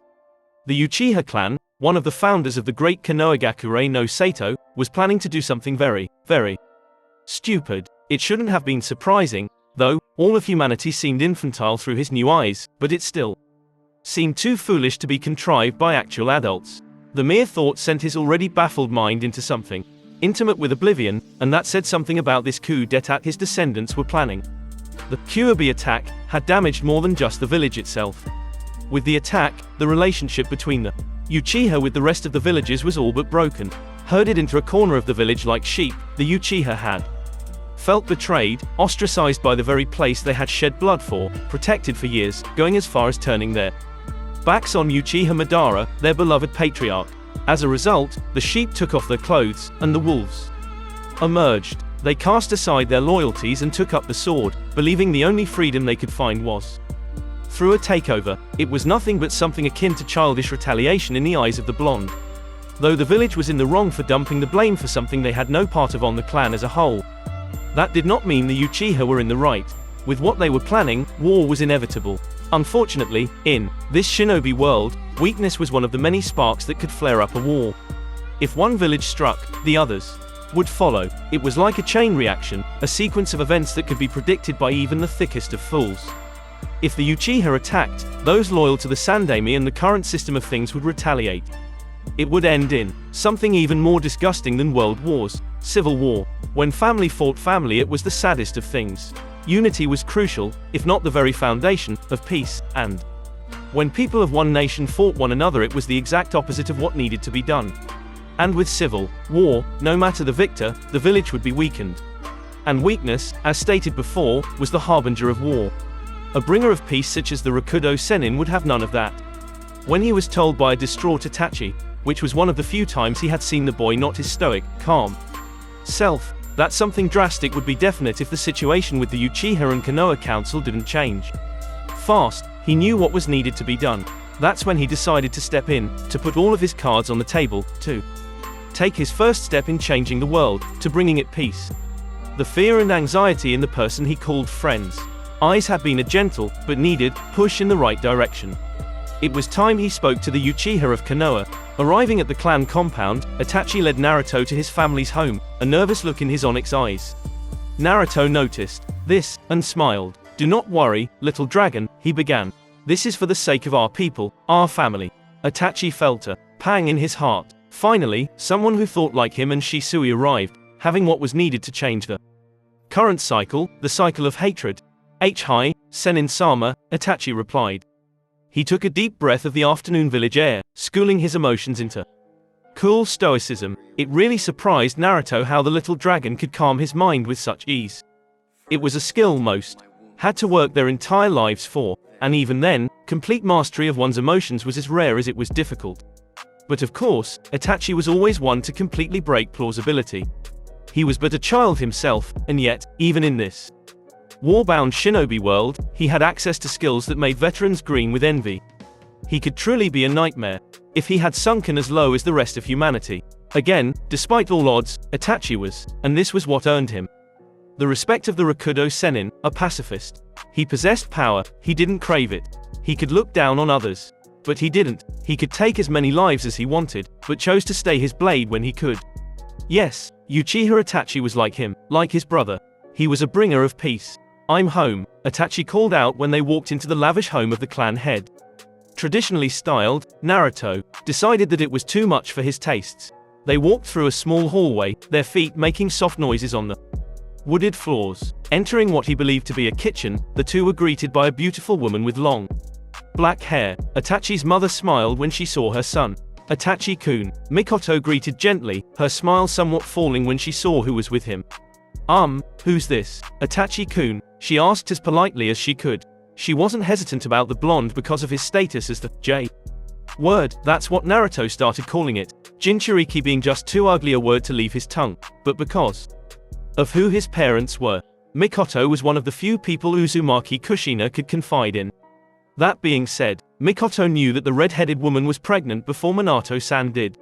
She knew Naruto was her best friend's son, that he was the son of the Yondawa, but she had to stay away from the boy. All Uchiha were forbidden to have any sort of contact with him. Mother, Itachi began, his voice that of an Anbu operative of Konohagakure, not her little baby. Where is father? He asked. He looked to the blonde. We need to speak, he continued, it's of great importance. She was silent, not able to answer her son's question in front of a non-Uchiha. The Naka shrine was a holy place. Outsiders were not allowed to enter or even know of its existence. The shrine just so happened to be the place for their conspiratorial meetings, where they practiced high treason. His mother's silence was all the answer he needed. Come, mother, he turned, walking towards the door, you should be witness to this as well. And with that, Itachi walked out of their home, Uzumaki Naruto at his side, headed towards the Naka shrine. Mikoto had a strange feeling about what was going to happen.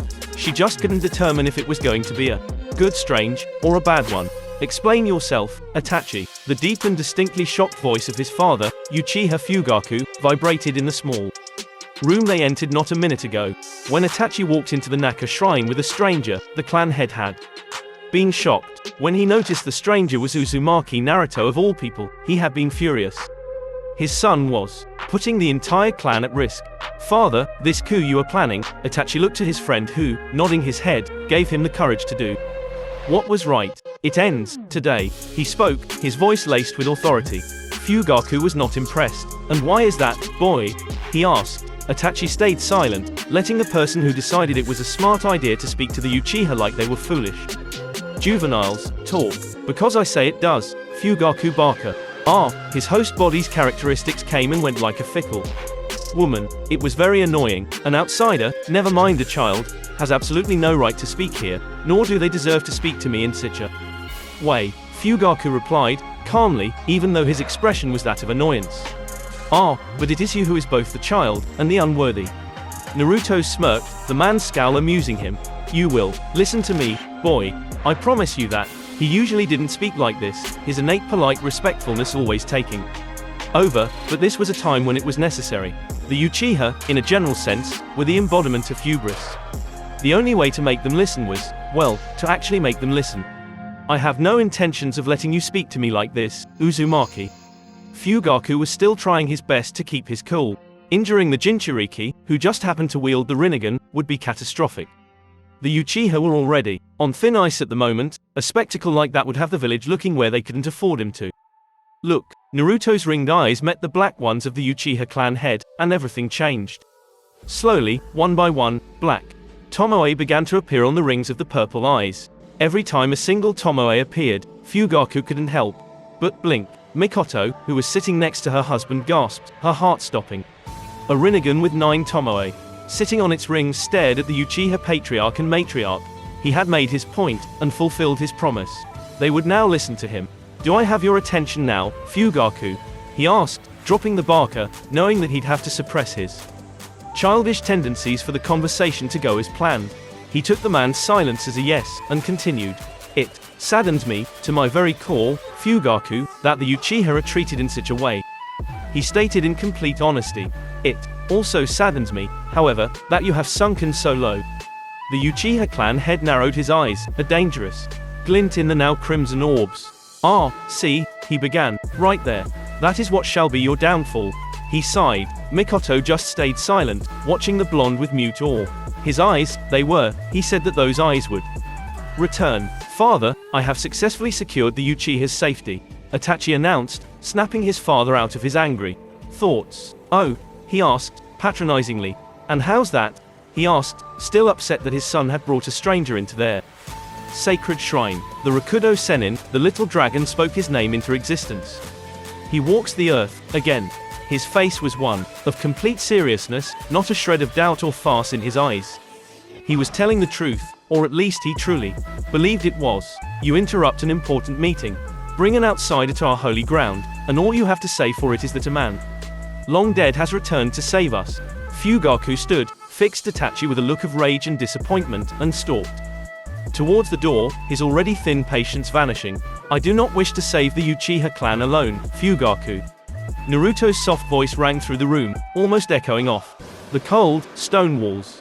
Naruto smirked, already knowing he had caught the man's attention with that. I plan on saving the entire world from what now plagues it like a disease. I wish to save it from this shinobi curse. There was silence for what seemed like an eternity, however it was probably less than 20 seconds, before Fugaku turned. You claim much, Uzumaki. He whispered, his Uchiha blood not letting him to just completely dismiss it all as words of an over-imaginative child, and when his prodigal son sat next to said child, nothing but a stoic expression marring his face, he couldn't help but wonder, a minuscule amount of wonder at that, if this was the truth. For if it was, it would mean the continuation of the Uchiha, the greatest clan to still walk the nations. I claim nothing but the truth.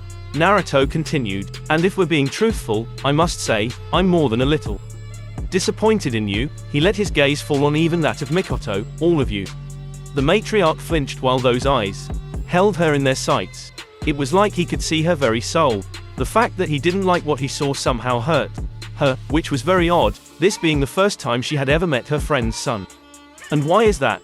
Fugaku decided to humor him. Naruto looked to Fugaku, and when their eyes met, the patriarch saw something no 7-year-old should possess. His eyes seemed to carry that of an aged war veteran. They were almost dull, like the cruel truths of the world were known within those eyes, seen with those eyes. It was enough to make the man flinch. The Uchiha, among others, are directly descended from me. He decided to speak with no half-truths, just the facts. For my own blood to fall into this shinobi way, this ugly, decrepit thing, is heartbreaking.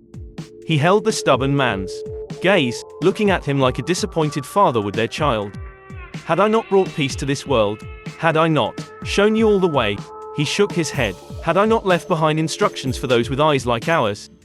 He brought his hands up in the air, a confused look in his eyes. I asked those of my lineage to safeguard humanity, to protect the land, not burn it to ash. His voice held a touch of anger, something that, somehow, worried the clan head. Was he really fearful of a child? You speak of the stone monument. Fugaku replied. You told the child about the sage stone. He aimed a dangerous look at Itachi, seething with anger at this point. No matter how fancy the blonde boy's eyes were, there was no way he was the great holy man. You will be punished for your treason, Itachi. Prove it. A soft, silky voice rang out, almost lost to the ears of those present. Naruto turned to the Uchiha matriarch, a golden eyebrow raised. Prove that you are the Rakudo Sennin. She elaborated, her courage wavering under the gaze of those eyes, under God's eyes. Itachi looked at his friend from the corner of his eye. Would Naruto prove his claim? When he saw the small smirk on his face, he knew he had his answer. Very well then, if I have to prove myself, so be it. He brought his hands together, but paused. Once I do this, the Uchiha stops, immediately. Enough of th, Fugaku began to shout, but when the room flared with red and blue flame, his mind froze. Yin and yang mixed, colliding in an ethereal, majestic purple, filling the stone-walled room with pure, untainted life energy, the likes of which felt so clean, so rejuvenating that it calmed the frantic, somewhat angered minds of Fugaku and Mikoto. It was a show of raw creation, a power no one but Kami should ever wield. They stared at the purple shine with reverence, the very air thick, heavy, causing them to take breath slowly, with trepidation, like they weren't sure if they had permission, the right to breathe in his presence, in the presence of this light, this creation. He called forth the words that attracted Itachi to him like bees to honey. Banbutsu Sozo. It took him some time, and he couldn't use it on the scale he was able to before, but with practice and meditation, the creation of all things was once again in his arsenal of abilities. The purple flame flared again, causing those in the room to shield their eyes. Upon opening them, sitting in the now open palms of its creator, a small, was that a dragon? Stared up at the Uchiha, blinking slowly. He had created life, to a majestic creature whose species was long extinct. The fire breathers gasped, seeing a child produce life from nothing, creating a mythical creature before their very eyes. It was his proof. He had proved it. Only an idiot would further deny it. Uzumaki Naruto was the Rakudo Sennin. Mikoto bowed, followed by Itachi and then Fugaku, the respect and reverence for the greatest man to be born almost palpable. Naruto smiled. Raise your heads, Uchiha. He spoke to the family bowing to him. He had no desire to be worshipped. I am not your god, or your king. He wished to be the guide, the light in the dark to lead him to peace, to harmony. What are you then? Fugaku asked. There was no spite or anger in his words. He honestly wanted to know what the holy man would do for them.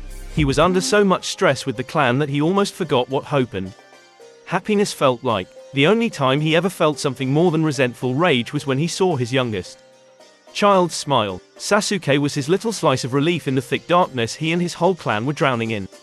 The small, baby dragon beat its tiny wings, hovering in the air before resting on Itachi's shoulder. If I'm still being honest, I have no clue. He sighed. I brought humanity peace once before. I gave them understanding, harmony, a paradise on earth. He shook his head. But even with everything, humanity still wanted more. My teachings were corrupted, my beliefs spit on. He looked to his left at the plain wall. I don't know what the world needs anymore. He looked at Itachi. Does it need peace and prosperity that is brought with love and kindness? He swallowed, hard, looking to Fugaku. Or does it need subjugation brought upon with a dictator's regime and domination? He sighed. I really don't know anymore. Subjugation? Mikoto questioned softly. Why would someone like you need to use subjugation? She asked. You're a holy man. You're all but worshipped in this time. All you'd need to do is announce your presence to the world. And you'd have everyone at your command. Naruto chuckled dryly. My old name isn't even known to this era. He replied. Yes, Rakudo Sennin is still around. But even that title is only whispered in fairy tales and fables. He shook his head. The world wouldn't follow me. Not now, not in this era. He knew this from the beginning. Shinobi think themselves invincible. They answer to either one person, or no one. Loyalties are something fierce to break, even for someone like me. It would be nigh impossible to unite the entirety of the elemental nations so suddenly. My name means nothing in this time. Uzumaki Naruto is nothing but an orphan Jinchuriki with the eyes of a fantasy man. He once again shook his head. No, that would not work. He had already thought of all this. But still, world domination sounds. Mikoto left the words to hang. Evil, he finished. I once thought that way as well. What changed? Fugaku asked, curious. I wish I could say humanity, but the sad fact is that humans haven't changed one bit, they just stepped their game up. Even before my first life, war plagued the land. It's almost as if it's an innate trait written in our DNA. He chuckled. What changed was me. He looked Fugaku in the eyes again. I'm not so naive anymore. I no longer have faith in mortals like I used to. Naruto asked Fugaku the question he wanted to know the most. My tablet, have you read it, what little you could? Fugaku nodded. He looked at his wife, and with a conceding nod, he began. To be truthful, I have not gained the powers of the Mangekyo, so I was only able to decipher very little of your words. He sighed deeply, like he was extremely sad about his next words, yet saying them with something akin to pride. My wife, however, unlocked them. Years ago in the war. Eyes wide in mild horror, Itachi glanced at his mother. Yes, Mikoto had gained the cursed eyes. When she was forced to watch her father tortured and killed during the Battle of Two Flags in the Third Shinobi World War, unlocking the Mangekyo after her father no longer took breath in this world, Mikoto used the fatal techniques it blessed upon her, or cursed. She was able to slaughter both shinobi villages that rallied under Iwa's name. The utter destruction and bloodshed had been great even when compared to the great destroyer of armies, which said a lot about it if compared to Namikaze Minato. It may also be the reason the Battle of Two Flags was rarely mentioned. It wasn't pleasant for anyone, on any side of the conflict. Mother, Itachi whispered in sadness. He would not pity her, however. No matter how gentle and ladylike she acted, she was still an Uchiha through and through. Pity was a great disrespect in the eyes of the Crimson Fire breathers. Even the small dragon perched on his shoulder tilted its head, looking at the woman with an undeterminable expression. She has deciphered much more than I, almost half of the Great Stone, and shared her knowledge with me. Fugaku continued, and even still you chose this shinobi life over one of Guardian's? He asked, no longer angered, but hurt. I don't understand, Mikoto began. The tablet says that we are superior to others, that we should do everything in our power to continue your legacy of greatness. She looked confused with Naruto's outrageous expression. Unless, the other half explains further, you more or less told us to be kings. She finished in a soft, unsure tone. The blonde was silent, taking in this information. What the Uchiha Haim had just explained, the stone monument he left behind was either tampered with or replaced. This angered him more than he would explain. Someone was speaking to his people, using his name, telling them Kami knows what. It was the ultimate sin, the greatest weapon. It was the serpent's tongue. Take me to the tablet, he commanded. He was not happy. Naruto sat in front of the ugliest sight he had seen in a long time. His stone monument, his life's hardships and helping words were gone, replaced with artifice. With his Rinnegan, all. That was the great sage stone, as the Uchiha apparently called it. He was able to read everything the tablet said, or, more accurately, lied. It spoke of a man who was drunk with his power, a man who considered himself, and those who were born from him, the rightful rulers of humanity. This disgusting stone spoke of gods and kings, explaining that the ultimate power, the Rinnegan, was the only way for the kings to once again be gods, encouraging those with powerful eyes to do everything in their power to retain the eyes of God. It was sickening. He snapped. Anger, white hot, pure anger welled within him, Kurama's chakra resonating with the emotion he was the embodiment of. He couldn't believe what he was seeing. Someone had the nerve to so openly stand against him, to defile his name, his words with such carelessness. Naruto craved for something he never craved so much before. He wanted blood. He wanted the blood of the person, or persons, who led his people astray for so long. He closed his eyes, the three Uchiha who stood silently behind him not understanding the gravity of his rage. That was about to change. Kurama, the mighty Kyuubi no Kitsune, was a being of pure chakra, the largest fragment of a god split by a man who could very well take its place. He was a powerful force of nature, his very tails able to cause tsunamis. He was the most powerful bijou in existence, and was not easily frightened. He had faced men and beast alike, and never before had he ever showed fear, even when facing foes such as Senju, Hashirama or Namikaze Minato. You could not scare what was fear incarnate, the embodiment of hate. He was centuries old, and in all his years, he had never been scared. Other emotions besides hate he was very intimate with: loneliness, betrayal, pain, and despair. All these things he had felt at least once in his very long life. But fear was still a very foreign concept to the third eldest son of the Rakudo Sennin. But when his father appeared in the shared mindscape, their link between minds, with 9 Tomoe sitting on the rings of his Rinnegan, a look of absolute rage that disrupted the still waters below, he couldn't help but think that the feeling he had in his stomach was fear. Kurama was afraid, because his father was probably the only being ever created that had the power to kill even a bijou. He knew his father wasn't looking at him with those hate-filled eyes, but even being in the presence of such anger that stemmed from the Sage of Six Paths struck the fear of God in him. He almost felt sorry for whoever angered such a powerful man, because his father was the scariest thing to grace this earth. Even the most peaceful of men could be pushed too far, and that's exactly what Kurama could see. Someone had pushed his father too far, and that only meant one thing. This person's end was nigh. Kurama, Naruto spoke, his voice still that of the 7-year-old hosts, but the power behind it was undoubtedly that of the great soldier of peace. Father. Kurama tried to keep his head up, trying his hardest not to instinctively bow, to obey this man before him. It was incredibly difficult. Someone has deceived my people, using my own tongue to do so. Kurama was able to gain his composure. Somewhat, his shock overwhelming his fear. My tablet has been tampered with. His father was so angry, so upset, that someone would push his children into this dark place. Someone has forced hubris onto my descendants. Kurama's fear was now almost completely replaced with an emotion he was so very familiar with. The serpent's tongue has spoken as if they were my words. Blasphemy! Kurama screamed. His fear vanished as fast as it was brought upon him, anger in its place. Kurama, he continued, it is time I fulfill my promise to you. He brought his arms up, aiming them at the great bars that held his son as a prisoner. The eyes of God gazed upon the cage, and instantly, a gripping sound filled their ears. The bars creaked, small cracks beginning to form. Before his crimson, slit eyes, the metal he couldn't even scratch began to shake under the pressure of his father's technique, the same technique he used so many times in his first life. His father whispered those two powerful words, prying the cage apart, and his ears and soul drunk them in, the beauty in him never ceasing to amaze him. Bansho Tenin, Fugaku, Itachi and Mikoto had believed that they were immune to killing intent, to the mere flaring of chakra in an intimidating fashion, but standing so close to the pressure the blonde was releasing had thoroughly dismissed that belief. It started as dark, powerful killing intent, one that all but screamed anger and betrayal. The entire hidden room went cold, the air rushing away, fleeing the child. It was like a sudden switch, one that, when turned on, there was no turning it off, not until it chose to. Then, accompanying the outrageously scary killing intent, a sudden surge of mighty chakra filled the sacred grounds the Uchiha had watched over for years.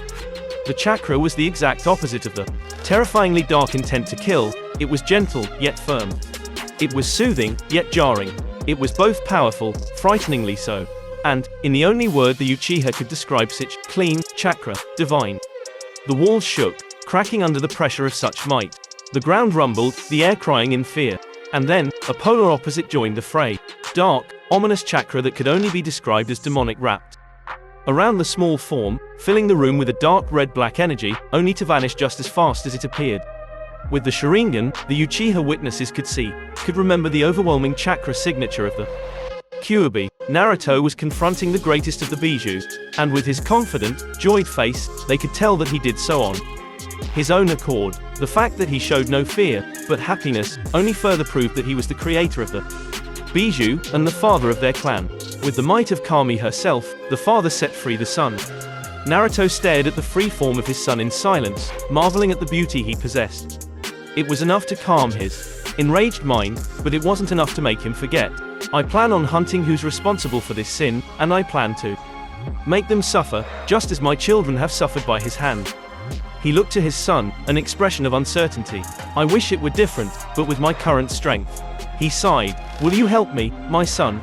It pained him to ask something so heinous of his son, but he couldn't afford not to. Kurama, standing before his father in all his glory, spoke in such a genuine tone that it worried the great sage as much as it brought him happiness. For you, father, he wore an absolutely determined expression. I'd rip the world asunder. He smiled, feeling the love in such dark, menacing words. He opened his mouth to speak, when suddenly, the most amazing thing happened. Bright, gilded chains rose from the watery ground, wrapping around Kurama with a determined grace. You will not have my child, Barker Fox. A beautiful female voice shouted from behind him. Agreed. A second voice called out, the gentle, yet powerful male voice also coming from behind him.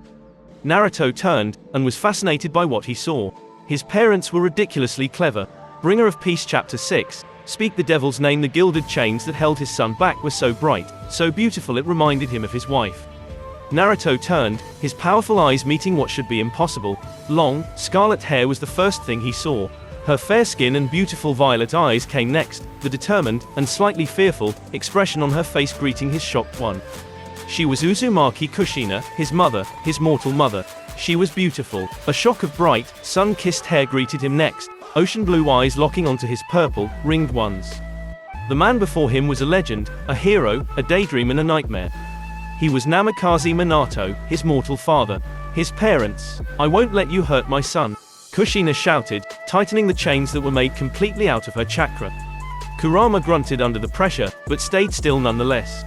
His father would not let them touch him, he was sure of it. Naruto, Minato yelled. He opened his mouth to yell again, but was silenced when he saw his son's eyes, and the following smirk. Naruto turned back to his son, simply waving a hand towards the bound Kurama. With little to no effort, the gilded chains fell, splashing into oblivion. No matter who they were, no being would touch his children ever again. He turned, his face that of a warrior during the calm before a war. Father, he called out. Mother, he continued. We have much to discuss. He could see the confusion and worry in their eyes, but continued anyways. With a wave of his hand, the trio of humans were no longer standing in the dark, dank sewer they had been not 3 seconds ago. Instead, the small family stood in what looked like a candlelit room, except there were no visible walls or ceiling. It was warm, but a small breeze somehow managed to brush against their skin. Naruto gave them a small, reassuring smile, hoping it would calm their frantic minds. Naruto, the seal, Kushina started, a panicked look marring her beautiful face. We have to seal the Kyuubi before it tries. Kushina was silenced when small arms enveloped her into a warm embrace. So you are my mother in this life. Then, he whispered, his voice full of happiness and content. You are a beautiful woman, mother. He finished. Kushina was taken aback for a moment, before allowing her own arms to hug her son back, her motherly instincts kicking into overdrive. He was so big, he was so much smaller the last time she saw him, his infant body fitting into her hands. My Naruto, she whispered, shakily. My son, she cried. Her hands were shaking, and he could tell that she was crying long before the wet tears touched his scalp. Naruto allowed his mother to embrace him for many moments, their bodies so close, their warmth so inviting. It was almost as if it were real. The Kyuubi, Minato tried, but his voice fell on deaf ears. He sighed, deciding that if he couldn't beat them, join them. The yellow flash embraced his family for the very first time. They were reunited. After many minutes of mere holding, the small family finally pulled apart, and Naruto could see the tearing eyes of his mortal parents. That made what he was about to say all the more difficult. I am not your son. The incredibly stupid village was now beyond hope, they were that stupid. He was merely 8, still a child in most aspects of the word. He had just turned 8, and already, the village declared him an official shinobi of Konohagakure no Sato. It was incredibly disconcerting. He was a child, a baby, and they gave him a forehead protector and a blade, stripping him of his childhood and forcing him into adulthood. It was even still nigh inconceivable in his mind. How could a civilization be so lost in their ways to give children weapons and tell them that they were now adults? Moronic fools, the whole lot of them. It came rather quick, if he were honest. He had intended to only play the shinobi role until he was sure of what he wished to do, but that changed when he was revealed to the entire Uchiha clan. It took a little convincing, but his descendants now, secretly, of course, renounced their loyalty to Konoha and would follow him wherever he may take them. It was a huge step in securing the harmony of this world, one that he was completely confident about. He had finally learned the customs of shinobi village politics, and that had been the reason for actually following through with his shinobi training. Apparently, no matter what anyone said, any actions he would most definitely need to take would always lead back to Konoha. Fingers would be pointed, and one wrong word could result in definite war. It was a fact he hadn't planned for. Itachi had come up with the idea. Actually, it was rather simple, but it was dirty and underhanded, something a shinobi would do, not him. But it was the only way he could go about it. Hence, he and Itachi would become missing nin, shinobi who betrayed or abandoned their home village. It was an ugly title, but he was already classified as the ugliest title known to man, so he conceded. Becoming a missing nin was actually a lot harder than some would think, or a missing nin of a caliber they needed to become. More specifically, they couldn't become petty criminals, or even average ones. No, they needed to be the top of the food chain. They needed to be feared. Using fear as a weapon was something he very much disliked, but it was a necessity in this world. If they were feared, less shinobi would be sent to collect them. Their names would strike fear into green shinobi, giving them more and more room to work. They needed to be feared, to be recognized as dangerous men, because if villagers were constantly trying to track them down, their plans would take years to complete. They were both in possession of powerful dojutsu, the greatest in the elemental nations, and Naruto carried what Konoha believed to be theirs. They were both more valuable than all the gold any village had. So, to gain the recognition they needed, they had to commit crimes of the highest degree. That came later, though. Currently, Naruto was patiently waiting to be placed on a team, which was a little annoying. He had gained shinobi status halfway through the academy year, and since there were no openings on active teams, he had to wait for the next batch of graduates. Unfortunately, Itachi was not given permission to take him on missions outside of the village, so he was stuck with the miserable D ranks the Hokage assigned to him as solo missions. By this time, he had completed 30 D rank missions, all of which were so dull he wanted to rip his hair out. The Hokage commissioned him to file the paperwork in the correct cabinets when they were finished. It was a waste of his time, and he had better things to do, or at least, more important things to do. There was much work to do with the Uchiha. There was absolutely no way his descendants would stay in Konoha, not after being treated like sheep. But they had nowhere else to go, not yet. He needed to have access with the outside world to find the perfect place to leave his people while he went out and gathered his children. Every day that passed, his sons and daughters were forced into a life of solitude and servitude. It was something he thought of constantly, their loneliness and hatefulness. And then there was the conversation he needed to have with the Sandami that he absolutely did not look forward to, even in the slightest bit.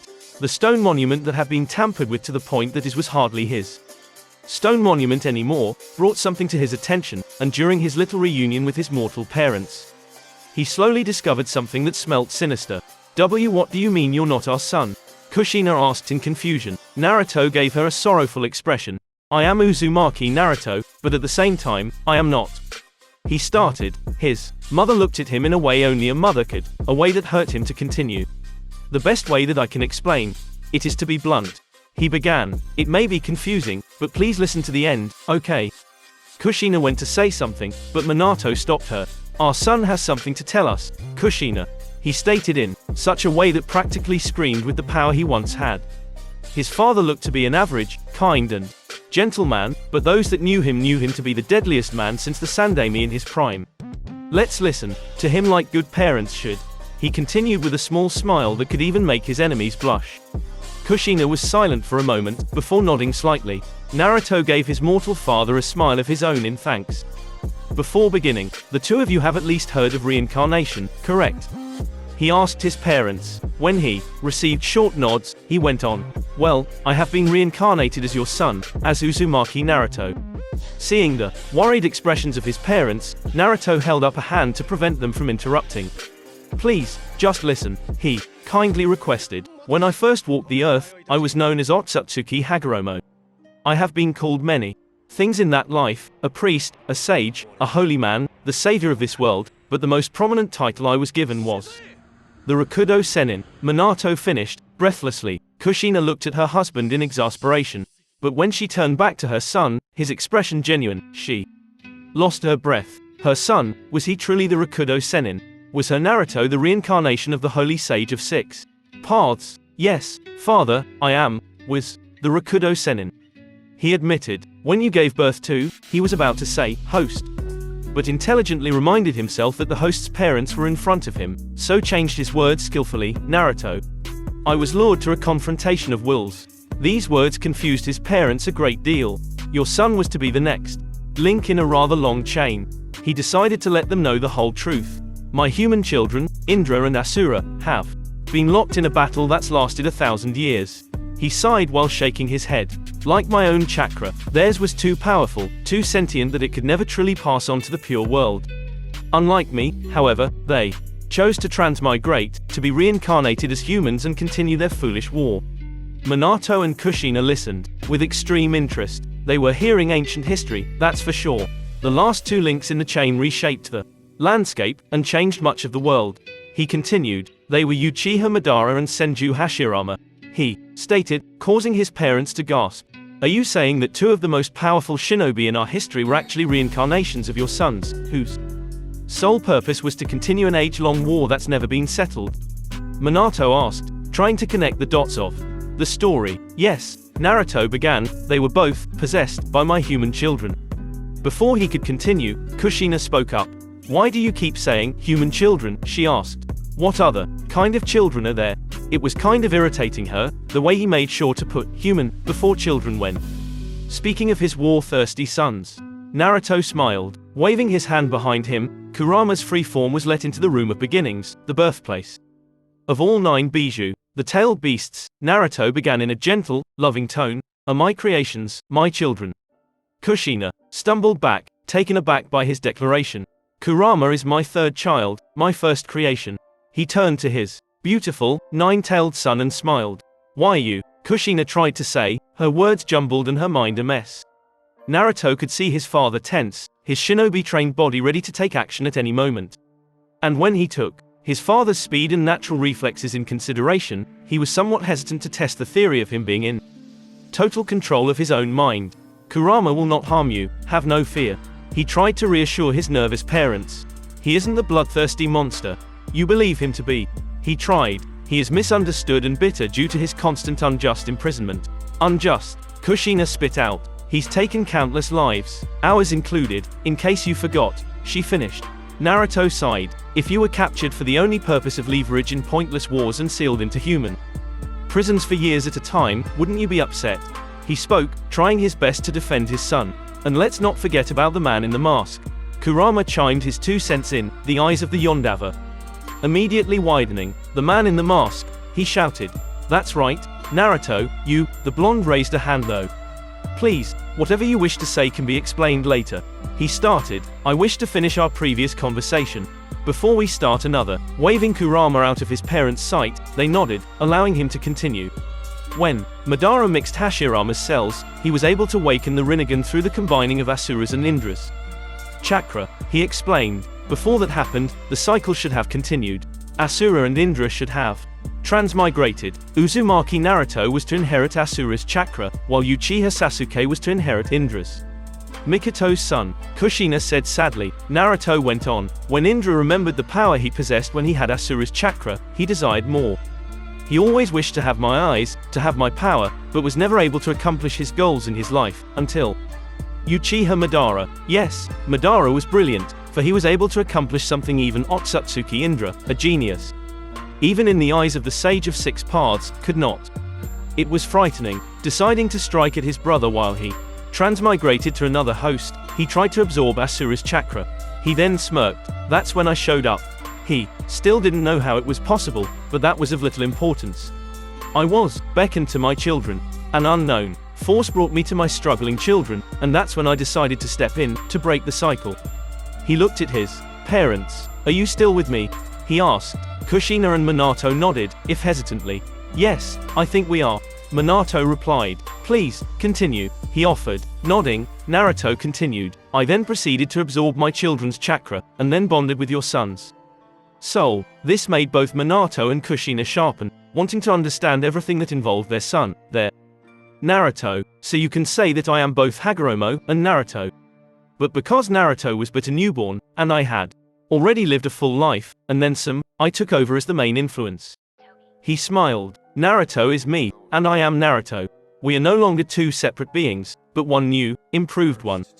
He reached out to his mother, pressing his small hand into hers. Even though I know of my past life's mother, I still see you as my mother.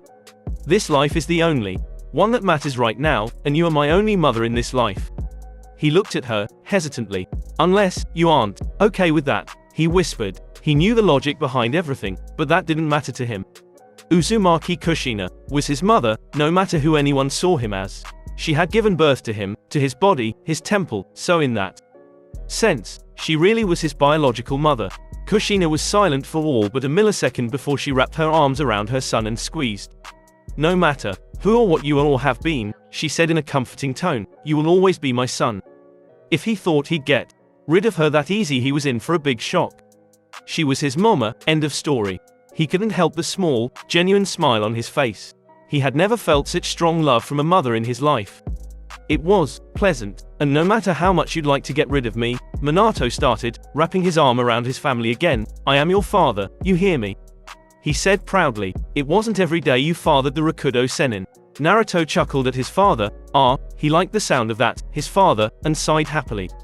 He had a family. He smiled to himself, letting Kurama fade back into existence. The towering form of the Kyuubi felt his father's insistence, and decided to obey his silent plea. Kushina and Minato were startled when a large, rather fluffy, orange tail wrapped around the three of them. At first, they thought the vile, dark creature betrayed even its creator, but were greatly surprised when nothing followed the embrace. The Nine Tails was hugging them. The Kyuubi, Kushina began. He's really not evil incarnate? She asked aloud, to no one in particular. Naruto smiled. Of course not. He petted the mighty tail of his son. He's just been so mistreated by the people he was made to help keep balance for, and betrayal can make anyone do horrible things. He stated firmly, you know, he was created as the embodiment of hope and love at the beginning. His parents looked at him like he had grown a second head. I'm serious, he began. But when betrayal occurs, hope turns into despair, and love turns into hate. He knew they understood. Humanity corrupted him, turning him into what he is today. Kurama was silent, already knowing this. But I plan to fix all of that. He stated confidently. What do you mean? Kushina asked. I have brought peace and order to this world once before already. He said, it's not easy, not in the slightest, but not impossible, either. He shook his head. The method I need to take is still a mystery, but the fact still remains, I will bring peace to the lands once again. His father swallowed, hard. The prophecy, it was right. He smiled. I was right. He finished, looking up at the giant fox. Ah, you speak of Gamamaru's prophecy. He started, shocking his father. Gamamaru? He asked in confusion. Naruto began to laugh, hard. Oh Kami. He rasped between chuckled, don't tell me he's so old he's even forgot his own name. He was now clutching his stomach in pain. The old toad who could foresee the future can't even remember his own name. He started to calm down. That's just hilarious. He finished, taking in a deep breath. Before exhaling, wait, Minato began. Are you saying that the great toad sage of Mount Myaboku is named Gamamaru? He then recoiled back, as if he was struck, and that he was alive when you first lived. He knew the toad was old, but that old? Hi, Naruto replied. Gamamaru was born from my powerful natural energy Ninshu. Naruto explained. The Mount Myaboku you speak of is most likely a location I used high amounts of, what is it called in the era? He thought for a moment before remembering the correct term. Senjutsu. Mount Myaboku must be a place I used senjutsu to the extreme. Minato and Kushina just nodded dumbly as they were explained the creation of the Honorable Toad summons. Father, I believe it is time to discuss the man in the mask. Kurama spoke up, deciding to gently push the conversation into something that needed to be discussed. I believe that he is responsible for the current situation with your Uchiha descendants. He finished. Kushina perked at that statement. The Uchiha are your descendants? She asked, almost completely forgetting her dislike for the Kyuubi. Naruto nodded. Yes, they, along with the Senju and Uzumaki, are directly descended from me. He answered, before smiling. So, technically, I'm your grandfather, Kushina-chan. He added the chan suffix to make his little joke even better. He quickly regretted that decision. Don't speak to your mother like that, Naruto-chan. She snapped. Her hair began to flare ominously behind her. That's when Naruto decided firmly that mothers could be very scary. Kurama snickered at how his father was so utterly whipped into shape by a mortal woman, before something rather strange happened. Oi, Kurama, Kushina, scolded the beast. Don't be a bad influence. He looked at her like she was crazy for talking to him like that. Don't give me that look. I'm your grandma now. Even Naruto and Minato looked incredulous. So don't give me any lip. Boy, she shouted, her tone final. Naruto just shook his head. His mother really was something else. Hi, Kurama conceded after a failed staring contest with the red-hot habanero. Kushina gave a look of smug victory. There was hope for her boys yet. After describing what actually happened the night of the Kyuubi attack to his son, Minato became silent, seeing the incredible rage in his son's feigned eyes. That's when Kurama decided to speak up. Father, he began, it was not Uchiha Madara who attacked that night. Minato met his slit gaze with a look of confusion. Years ago, that man put me under his control and forced me to fight the Shodai Hokage. I'd remember that man's chakra signature anywhere. He shook his head. That was not Madara. He finished. So someone is running around out there using Madara's name, and has the skill to fool someone like the Yondawa Hokage. Naruto began in an angered tone. Even if he is not Madara, he is dangerous. Naruto decided, and then there's the fact that the stone monument. He let his words trail off, before seeing his parents' confused looks. So he chose to continue. I left behind a stone monument for those who had ocular powers, hoping they'd reconsider. When they had the eyes to decipher the entire thing, Minato caught the flush of new rage enter those powerful eyes of his son. Somehow, someone managed to tamper with it, writing down false messages as if they were my own words. And apparently, according to the Sage Stone, Uchiha Madara survived the battle at the Valley of End. This had been very disconcerting to hear, but they had been talking about the man for a while now, and his very name didn't cause any immediate gasps of shock anymore. It seemed Madara was capable of anything. That's how they saw the man now, which made him so very deadly. If he survived, the masked man could have some kind of affiliation with him.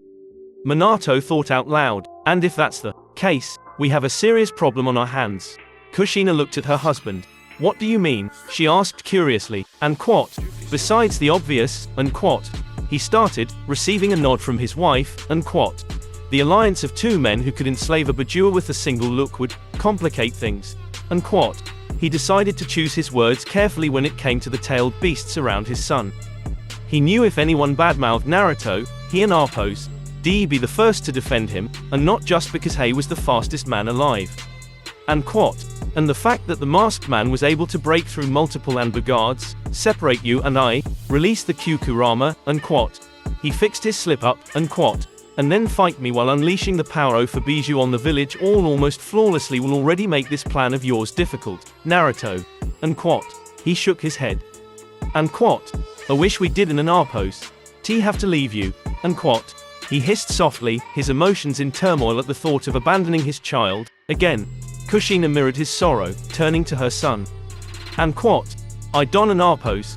T want to leave you either, Naruto-chan. And what? She knew he was powerful in his own right, and that with age he would become the most powerful man to walk the earth, again, but she was still his mother, and she still worried about him. A single tear fell from his mother and Arpos' ducts before he was at her side, a wild grin on his face. And what? Who said anything about you two leaving me? And what? He touched two fingers to their heads, both his right and left hands, and Arpos, index and middle finger stabbing their foreheads. With a surge of chakra and raw creation, the diminishing chakra that tethered his parent and Arpos' souls to the seal within him vanished, replaced with something different, something stronger. And what? What did you just do? And what? Kushina asked, her eyes wide in shock with her newfound energy. And what? You two are incredibly clever, but when it comes to, and what? Once again, he took a moment to think, or the correct term for certain skill set in this era, before finishing. And what? Yes, when it comes to Fuinjutsu, my brother was superior in every way. And what? He smiled, somewhat sadly, at the thought of his beloved brother, the man who stood at his side since they were born from the rabbit goddess. And what? Being around him, one can and Arpos, T helped but pick up some rather useful tricks. And what? When he saw the incredibly curious looks on their faces, he elaborated. And what? Your souls were anchored, or tethered, to this realm by the rather ingenious seal you used to trap Kurama, and what? The giant fox grunted, before Kushina gave him the and what? Grandma look and what? And he decided to watch his mouth. So far we understand, Kushina replied, but with that method, only the specific chakra that was sealed away would exist, and when that ran out, you too would vanish, your respective chakra unable to replenish itself. He smiled, but with this method, he showed them the most complicated looking seal array they'd ever seen, evens on top of odds, with more evens above those. But when you place an odd-numbered seal on an even-numbered seal, or vice versa, an imbalance is created. Minato voiced both his and his wife's confusion. Naruto just smiled. That is true, he nodded, before gaining a smirk, unless you know how to layer two or more seals together. His parents' owlish eyes amused him. The odd-numbered seals are actual even-numbered ones. They're just layered on top of one another, appearing to be odd when it is actually even. Quote ellipsis quote. Quote ellipsis quote. You don't have to understand it, just know that I changed the anchor. He waved off the complicated art of layering seals onto other seals, deciding to explain the outcome, not the process. Your chakra will now replenish, feeding off the raw yin-yang chakra my soul exudes. His soul was the very essence of life and death, which was why he theorized he had control of both abstract powers. Unless I die, the two of you could live forever off my life energy. Seeing the fearful expressions of Minato and Kushina, he just chuckled. It's not harmful in any way to my person at all. I won't even feel the drain. Trust me when I say I could power an entire village with my soul for eternity if I chose to. He reassured them. So, Kushina began. We don't have to leave you, then? She asked softly. Naruto smiled, before the four of them were no longer standing in the room of beginnings, but in front of a rather cozy-looking house that sat in the middle of a beautiful forest, a lake a short walk away from the house's porch. It's not very glamorous, Naruto started, but you two could stay here, if you'd like. Kushina cried, while Minato just nodded. They could stay a family. After finally leaving his mindscape, he wasn't very surprised when not much time had passed at all, only a few minutes. He always knew that the brain could take in information at startling speeds. Telling the Uchiha that he would led him to the proverbial promised land. He continued his shinobi training for an entire year, Uchiha Itachi, Uzumaki, Kushina and Namikaze Minato training him in the ways of the silent assassin. He was sure that he was at the very least what the nations called Chunin, his skill surpassing many of the students attending the academy, which was what led him to his early promotion. But instead of joining the fray and exploring the world, he was put on paperwork duty. He sighed, finally allowed to take his leave from the Hokage's side for the day. He needed to get out of that stuffy office, and the longer he was around the aged Sarutobi, the harder it was to not just shout out the many secrets he kept. The only thing he was truly happy about that happened over the course of the year was that the Uchiha were no longer in danger of annihilation from Konoha. He had Fugaku clear things up with the village elders, and when backed by both Itachi and Shisui, they had no reason to believe any different. So the Uchiha had a change of heart. Good for them, but it was not the whole truth. The Uchiha no longer wanted to strip the Sandaim's entire regime from Konoha, which was the truth. But that's where the truth stopped. The Uchiha were done with Konoha, no longer loyal to a nation that would so easily treat them like second-class citizens. No, they would follow Uzumaki Naruto now, the boy who proved to the entire clan that he was the sage of six paths. He would lead him out of chaos, and they would gladly accept his teachings of harmony and peace to do so. They were free, and it never felt so wonderful. After being dismissed from his missions, Naruto went to the Uchiha compound, his usual hangout, where he made his way to Itachi's home. They trained every day, no matter how busy they were. They needed to be ready, because when they implemented their plans, they needed to be as strong as possible. Rasping his knuckles on the door, he waited for someone to greet him. Not even a minute later, the door opened to reveal Uchiha Mikoto, a woman his mother had explained was one of her greatest friends in her life. Naruto smiled at the raven-haired woman and bowed his head slightly. If she garnered the respect of his mother, then she had his respect. Uzumaki Kushina only ever kept the greatest of company. Mikoto-san, he greeted. Mikoto bowed back, a little too deep for his liking, and returned his smile. Itachi is in the back, Naruto-sama. She answered an unasked question, already knowing why he was at their humble home. She still didn't know if she'd ever get over the fact that her son was the greatest friend of the Rakudo Sennin, or that the Rakudo Sennin actually walked the earth again. Just thinking about it gave her a small headache. "Thank you, Mikoto-san," he replied, respectfully. Walking past her, he made his way to the small training grounds at the back of the house, knowing Itachi would be there, 5 minutes early, with a certain someone watching from the back porch. And sure enough, his little dragon was standing in the middle of the small training grounds, stretching, with a little Uchiha Sasuke sitting on the porch, kicking his legs back and forth, waiting for the spar to begin. Naruto smiled at the little tomato-loving boy who had been destined a life of suffering and pain as the next link in a chain now broken. In hindsight, they were the same age, but that didn't matter. He was thousands of years old, he'd lived lifetimes. Sasuke was just a regular 8-year-old. Naruto sat next to him, turning his head and smiling. "Hello, Sasuke," he greeted warmly. Sasuke turned to him, his adoration for his brother being replaced with nigh reverence when he met the gaze of the Rinnegan. Sasuke had taken the liberty to study, as much as an academy student possibly could, about the Rinnegan, and the supposed man who first wielded them. Suffice to say, Sasuke nearly worshipped him when he was told that Naruto actually was the sage of six paths, who was going to save the world with the help of his beloved older brother, Sennin-sama. Sasuke bowed, using the way his brother addressed the holy warrior. Naruto just chuckled. "Are you going to watch our spar, Sasuke?" he asked. When the boy nodded his head vigorously, he continued, "Watch closely, okay? Your brother is fast and clever.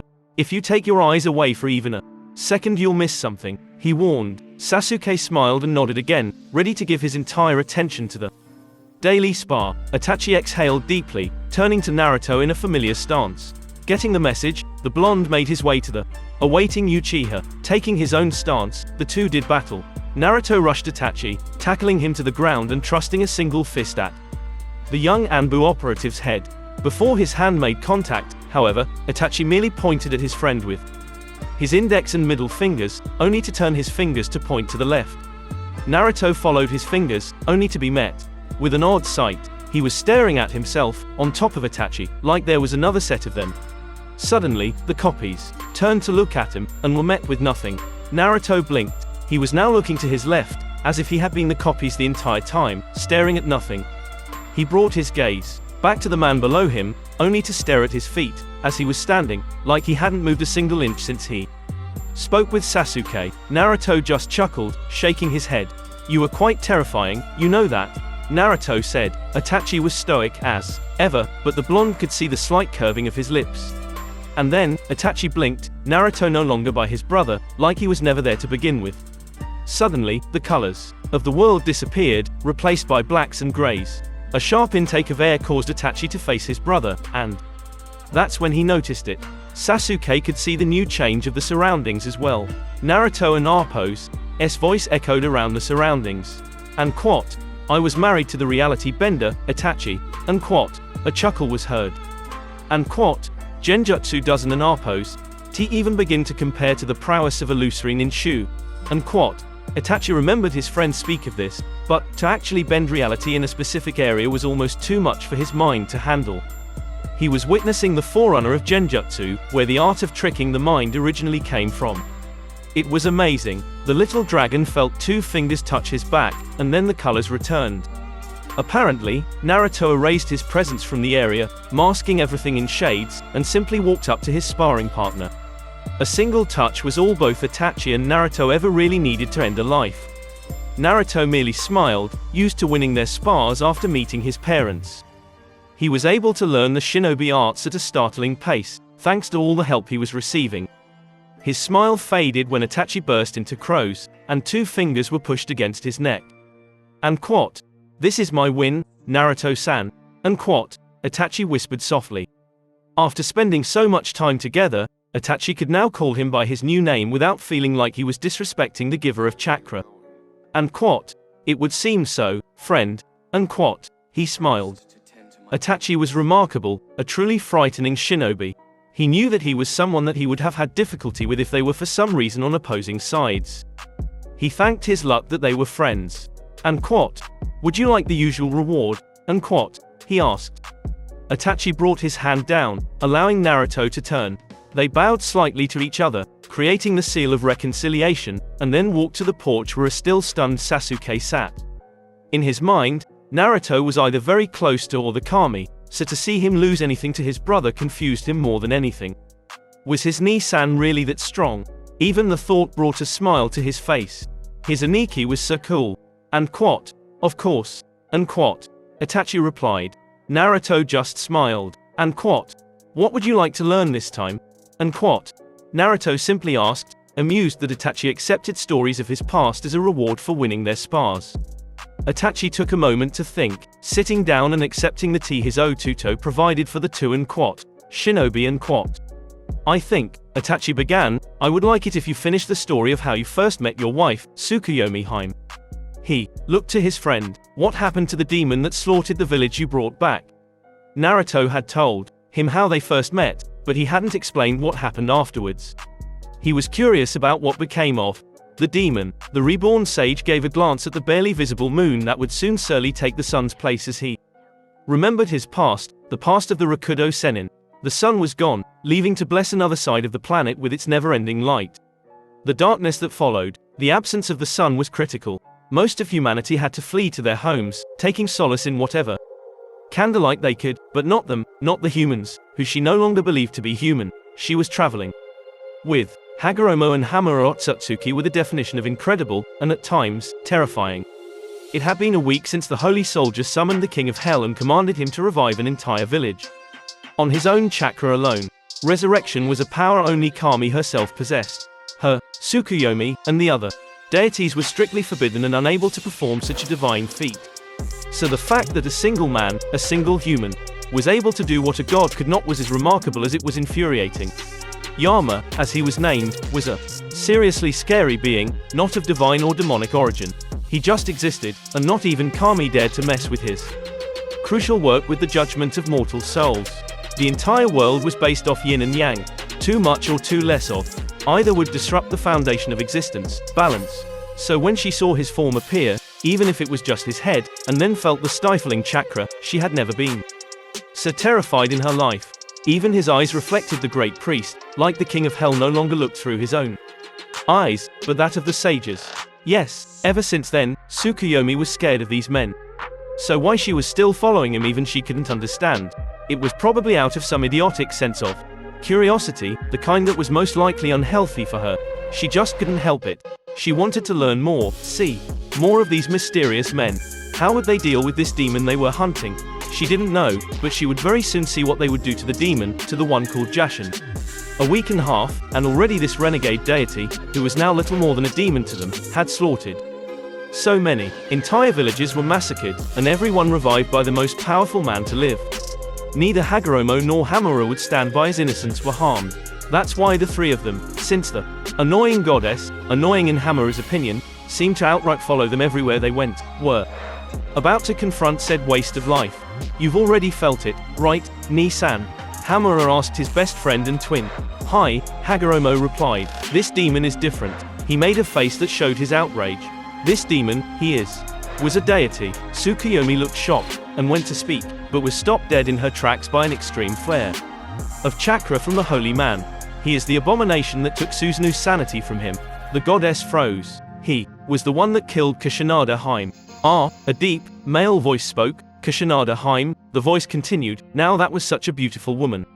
It was really a shame to kill her, but then again, her screams were like music to my ears. Hagoromo, Hamura and Tsukuyomi looked behind them, and were greeted by something sinister. A man, who was only defined as such because of his deep, male-like voice, stood at an intimidating 7 feet, his skin as black as the night with white, bone-like markings marring his face and parts of his torso. A sick, sadistic smile was present on his face, and the aura of pain and suffering almost clung to his blackened skin. You are a foul, tainted creature, Hamura spoke, as he was the only one unaffected by rage enough for actual speech. You forced my brother's hand to take life, and because of that, you will be cleansed from the earth. Suddenly, the deity turned demon clutched at his stomach, a disgusting, maniacal laugh escaping his mouth. You, he began through extreme laughter. You believe yourselves gods, don't you? He laughed harder, and then, as fast as the laughter came, it ceased. What gives you the notion that you can pass judgment on anyone? Especially your better. I am a god, you thieving mortals. I am the very embodiment of pain. I am Jashin. He pointed at the small group of fools, an ugly look of carnage on his face. A goddess who is nothing but your whore who doesn't even have a domain is all you bring as backup. Are you enough? Hagoromo whispered. As he spoke, he brought the might of his presence down upon the world, and the world shook. The sinister creature looked at the god-man he heard so much about, and wasn't impressed. Hamura, however, lowered his head out of pure instinct, because he knew exactly what his brother could do, what he could become, and even though his humble brother spoke as if they were equals, he knew his place. Hagoromo was scary when he was angry. I find it amusing when you bark orders to the divine, human. Jashin continued with reckless abandon. Especially, for the honor of your whore. He chuckled at his own joke. Why? Tsukuyomi suddenly spoke, her whisper of a question just barely reaching their ears. Why did you kill Kushinada Haim? She now screamed. Because of you, Suzuno went insane. Because of you, my brother was killed. She was crying tears of sorrow and rage. Why would you do that to your own kind? Her fists were clenched and her face was twisted in rage. Again, Jashin just laughed before replying. Suzuno was in my way. The god of pain began. I wanted to bring forth pain on the insolent, and he would have stopped me. He giggled. Suzuno, albeit annoyingly valiant, was powerful. In his own right, I couldn't risk taking him on by myself. Here, he looked at the powerful humans, so I made them. Drit, he chuckled. Thanks for that, by the way.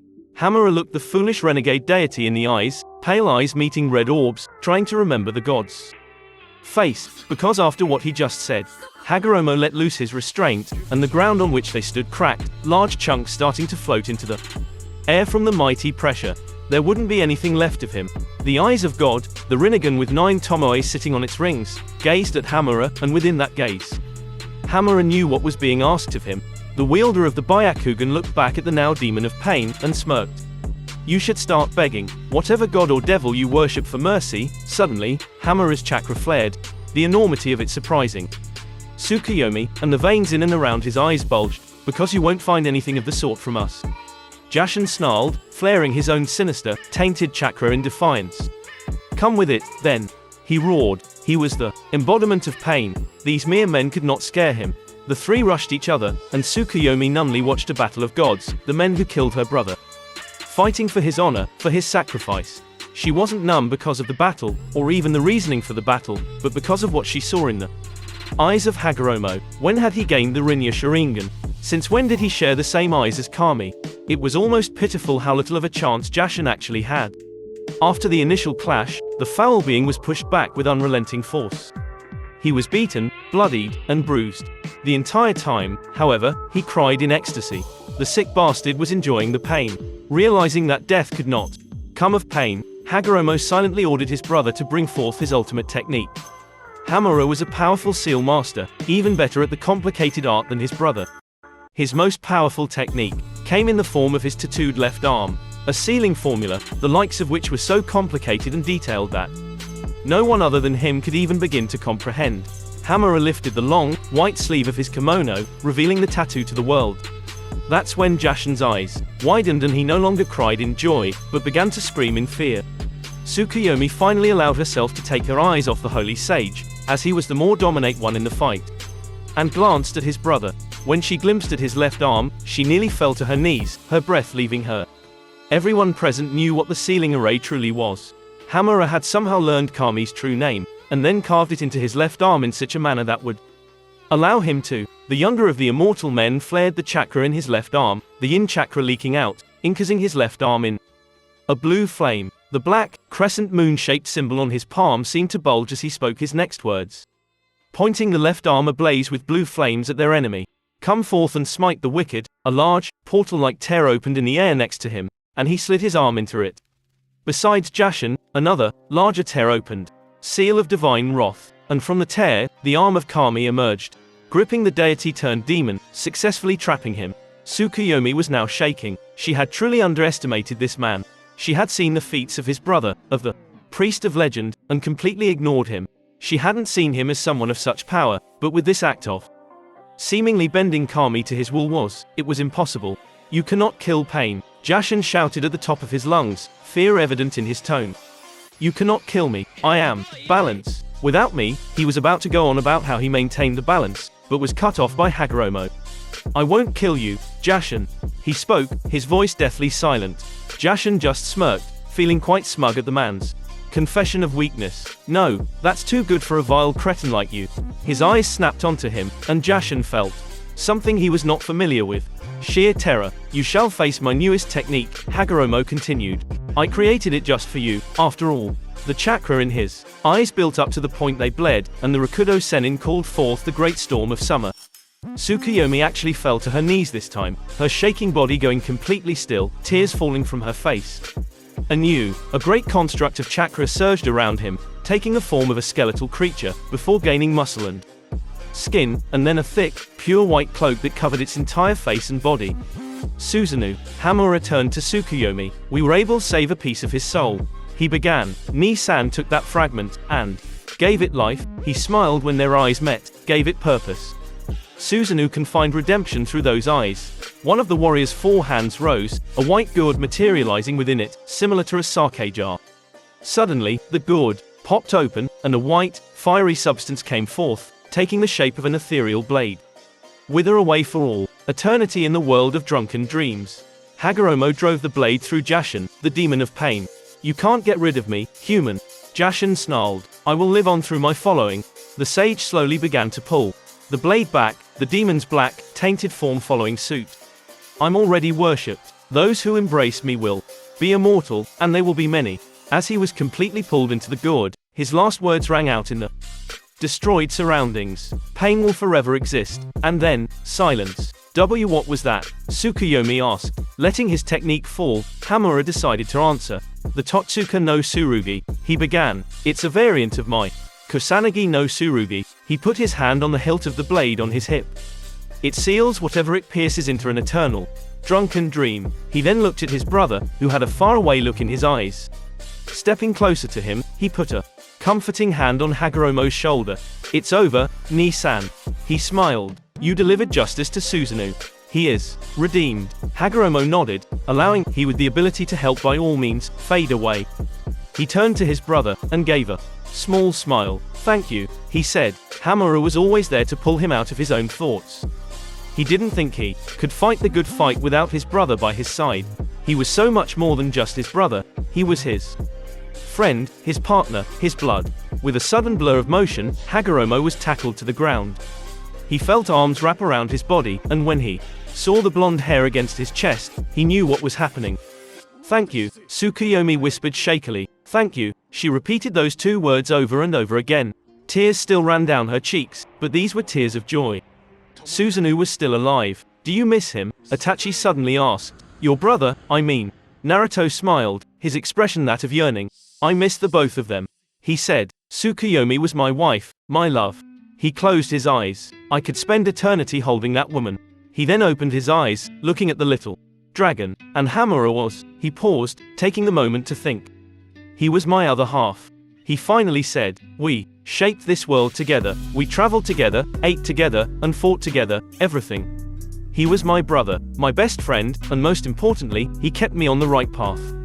Itachi gave a questioning look. Kept you on the right path? He asked, curiously. Naruto nodded. My son, Ashura, showed me something.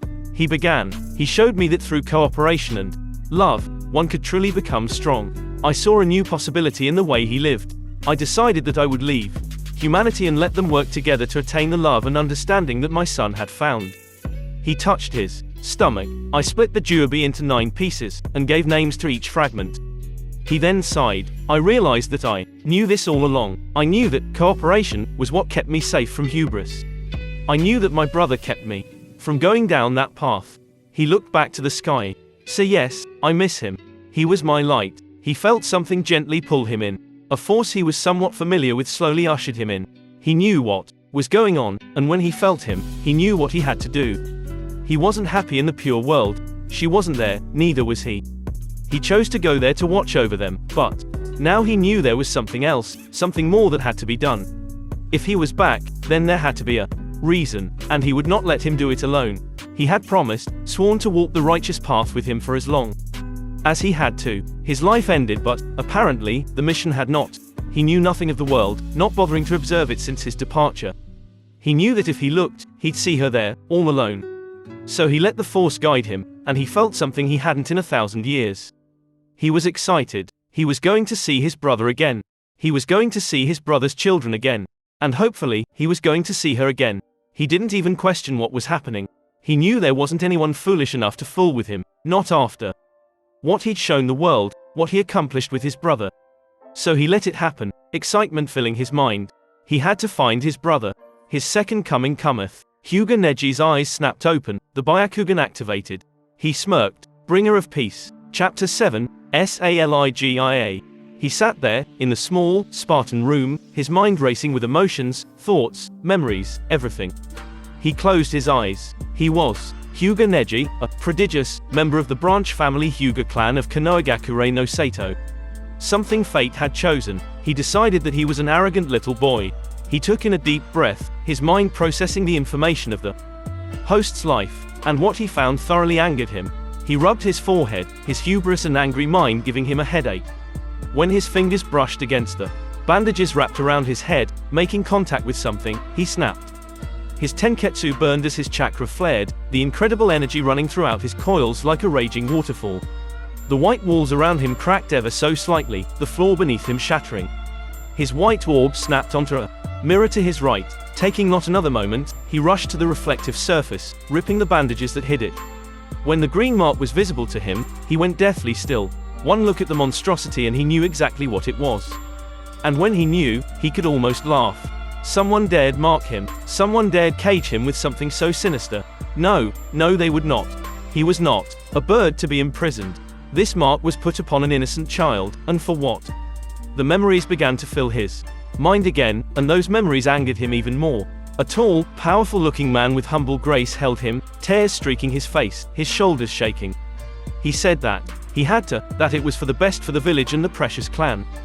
He held him tight, not wanting to let go, knowing that this man, his father would never come back from wherever it was he was going. He cried. The man who shared his father's face looked down at him, his eyes holding something his childish mind couldn't quite understand. The man nodded his head to the woman behind him, signaling for her to do something. That's when his head ached like white-hot fire was set to his brain, his eyes shut tight out of pain. He cried. His father hadn't returned, and he now knew he never would. To save the life of the man who shared his father's face, to save her father, his had to die. His father was sacrificed, sent off to die in another country, all alone. He was forsaken, but it mattered little, since he was a branch family member. He shared his father's suffering. He was all alone. He cried. He was sparing against her, against the girl who had it all. She was so pathetic it was sad. Her weak footwork and stance was almost sickening to him. She was so powerless, so why was it that she was given everything he wasn't? Why wasn't she branded like he was? Why was her father still alive? In a fit of jealous rage, he dropped the illusion that she was his equal and struck her with extra force, sending her to the ground. He rushed at her again, ready to deliver another blow, but was then stopped by all-encompassing pain. The mark on his forehead activated, sending pain no one could withstand into his head. He fell to his knees, clutching his head in an attempt to stay the pain. It didn't work, he cried. The room now shook in horror at the weight and pressure of the chakra being forced upon it. His chakra screamed, his mind a jumbled mess. He couldn't think straight anymore. He knew what was happening, but he couldn't stop it. He was scared. He needed someone he could trust, someone he knew would protect him. He managed to slide his fingers against the blood that seeped from his mouth, his teeth biting his lip, and brushed it against the floor, creating the kanji for brother. And then, the distraught Neji vanished in a cyan light. Naruto's eyes snapped open when he felt the oh-so-familiar chakra signature wash over a part of the village. He had been sleeping in his sorry excuse for a home when he felt something he yearned for since his arrival. He could feel his light, his brother. He pushed the covers of his bed aside, jumping to his feet in confusion and excitement. He rushed to put on his sandals when, without warning, a cyan light appeared in his kitchen, which would have blinded anyone else. The light lasted for a moment before fading. Naruto waited for the light to completely vanish before he hesitantly took a small step forward, holding his breath. He then was met with a face he didn't know, but with his eyes there was no doubt who this person was. Hamura, he whispered to the boy who was obviously a Hyuga. Neji turned to the voice calling his name, a name only his brother could know. Even through the pain and suffering he was experiencing right now, he could tell that this blonde-haired boy was somehow his Ni-san. He was Hagoromo. Ni-san, he whispered back, breathlessly. He opened his mouth once again, but was cast into unconsciousness, his mind overloading with too much emotion and information. Naruto's eyes widened. Hamura, he shouted, rushing his brother, embracing him. Itachi slid out of bed, a good night's rest causing his conditioned body to feel as if he could take the entire village in a battle royal. He chuckled to himself. That was one of Naruto-san's how to save Konoha schemes, which, after half a minute, was completely dismissed. He stretched before dressing in his usual civilian clothes. Today was his first day off he'd had in months. With his Uchiha responsibilities, his Anbu duties, and training to prepare with Naruto, he was a busy man. He wore his long-sleeved, dark blue shirt, his black pants and shinobi sandals. A weapons pouch was attached to his hip. No matter where he was, a shinobi was never unarmed. Even though he had his eyes, he was never an arrogant person. He knew that he couldn't depend on the Sharingan all the time. He was ready for any and all contingencies. All but one. He reached out to his door, ready to greet his family before taking a walk with Sasuke, when he vanished from his room. Embracing his brother, he couldn't help but shake. Someone from his era, someone so close to him, was finally reunited with him. He had felt so lonely here, in this time, and even with Itachi and his mortal parents, he was so confused, so unsure of what should be done.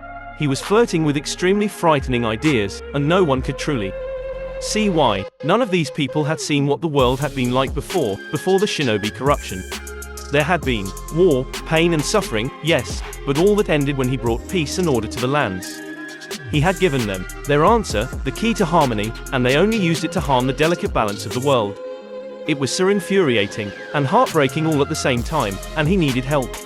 With his brother lying in his arms, his familiar chakra almost resonating with his own, he was so overjoyed that he couldn't even speak. He just let his exhausted brother slumber, holding him, protecting him from the world. He missed him so much. They just stayed like that for the entire night, Naruto waiting patiently for his brother, his light to wake. They had much to discuss. Itachi was surprised for all but 3 seconds before his calculative mind processed his surroundings and those present. He just shook his head and sighed, his ever-stoic expression greeting a curious Naruto and a Hyuga boy he wasn't familiar with sitting at Naruto's kitchen table. Naruto gestured for Itachi to sit with him, and Itachi obeyed. Taking a seat, and seeing how comfortable Naruto was around the Hyuga child, he decided to speak openly. "How am I here?" He wasn't sure, but it almost felt as if he was. "I summoned you," Naruto replied. Seeing the questioning look on Itachi's face, he elaborated. "Chikashodo," he stated like it was the most normal thing in the world. "The animal path of the Rinnegan allows me to summon beast and man alike." As Itachi nodded, taking a seat, he couldn't help but wonder why he was being gazed at by the Hyuga boy like he had a second head. "So, this is one of them." The pale-eyed boy finally spoke, the last word of his sentence being said with venom. Itachi raised an eyebrow, not sure what the boy meant by them. Naruto, seeing the tension in the room, decided to ease it. "Calm yourself, Neji." He still wasn't used to calling his brother by a different name. "Itachi is like us, a seeker of peace." The now named Neji just huffed, his mind still not sure of the older boy. "We shall see," Neji replied. He folded his arms, allowing his brother to continue. "Something," the blonde began, "amazing happened last night, my little dragon." Itachi could see Neji's eyes narrow slightly at the affectionate nickname he was given. Naruto pointed to Neji, a wide smile marring his face. "My brother has returned, reincarnated into a body of this era, like me." Immediately, Itachi snapped his eyes on the boy he sat with, a slightly shocked look in his eyes. "You mean," he began. "Yes," Naruto finished for his friend. "This is Hamura, my twin." Itachi just stared at the Hyuga boy, wonder in his eyes, not missing when Neji gave a small, almost unnoticeable, proud smile at his brother's words. "How?" Itachi asked. Naruto opened his mouth to speak, but Neji cut him off. "It doesn't matter how," he said with barely contained rage. "What does matter is why." He stood. "We leave this world to let humanity live on their own 2 feet, and what do they do?" Neji was practically seething. "You people corrupt our teachings, our ideals. You bring war back to what was a peaceful world, and for what?" He shook his head. "This is no longer our world, brother. This is the shinobi's world, and I want nothing to do with it." After Neji had finally awoken from his slumber, Naruto began to summarize what he learned since his time back in the impure world, and with the memories of his already developed host, he was able to piece together a puzzle that thoroughly disgusted him. Shinobi, ninjutsu, war, the treatment of his brother's creations, everything was just so wrong, so molested. To him, shinobi were nothing but a twisted, sickening plague, something to be eradicated from the lands, something akin to a demon. The life of a killer, a murderer was not a life worth living, and that's exactly what Neji thought of. Shinobi, worthless. They were beings of chaos and darkness, and he couldn't wait for his brother to give him the command to wash them away with all the powers he possessed. Ninjutsu had almost been as terrible a thing as the shinobi who created it, and he would gladly rip his eyes from his skull before he practiced the corrupted form of his brother's religion. Ninshu was sacred, something not to be muddied by foul, treacherous fools.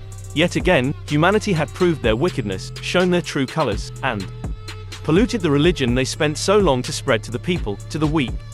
Ninshu was created to mold humanity into harmony so that there was no class system. The weak would have a voice among the strong, and men, women, and children would walk as one. Ninshu was unity, global unity.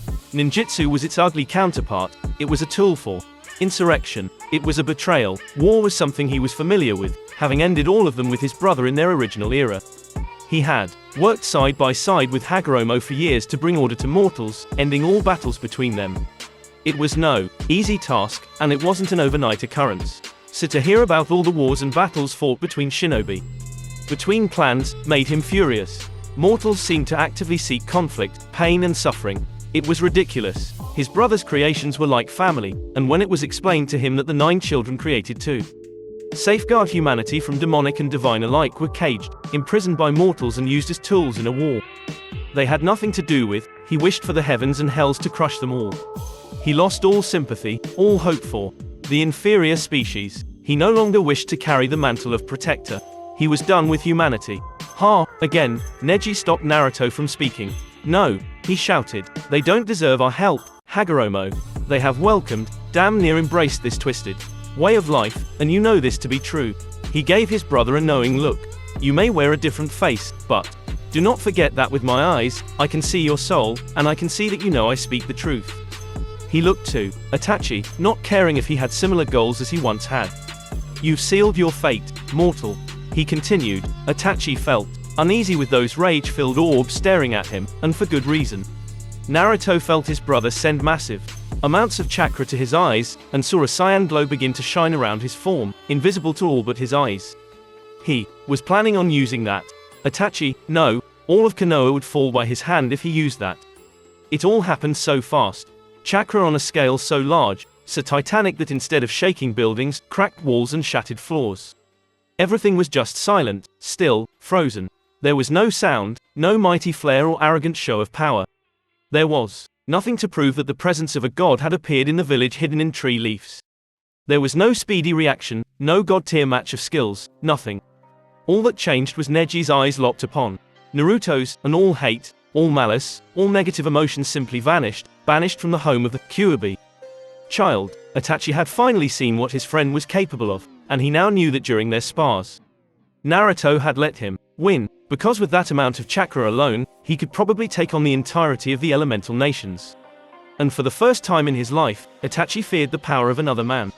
The Room of Beginnings was a holy, untainted dimension created by Otsutsuki Hagoromo to practice his more terrifyingly destructive techniques. It is the place the holy sage gave form to the 9 Bijou before breathing life into them. It was the one place no one could gain entrance to without permission, since it was a dimension that existed within the mind of the eldest son of the rabbit goddess. Not even Kami could force her way in, and she was omnipotent. It is also the place Hagoromo and Hamura went to settle matters of conflict between the two.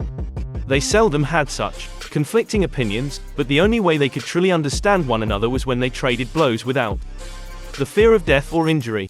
It was the one time they used violence to bring about peace, and that was the very reason why the two were in the Room of Beginnings now, their host bodies looking at one another with silent understanding.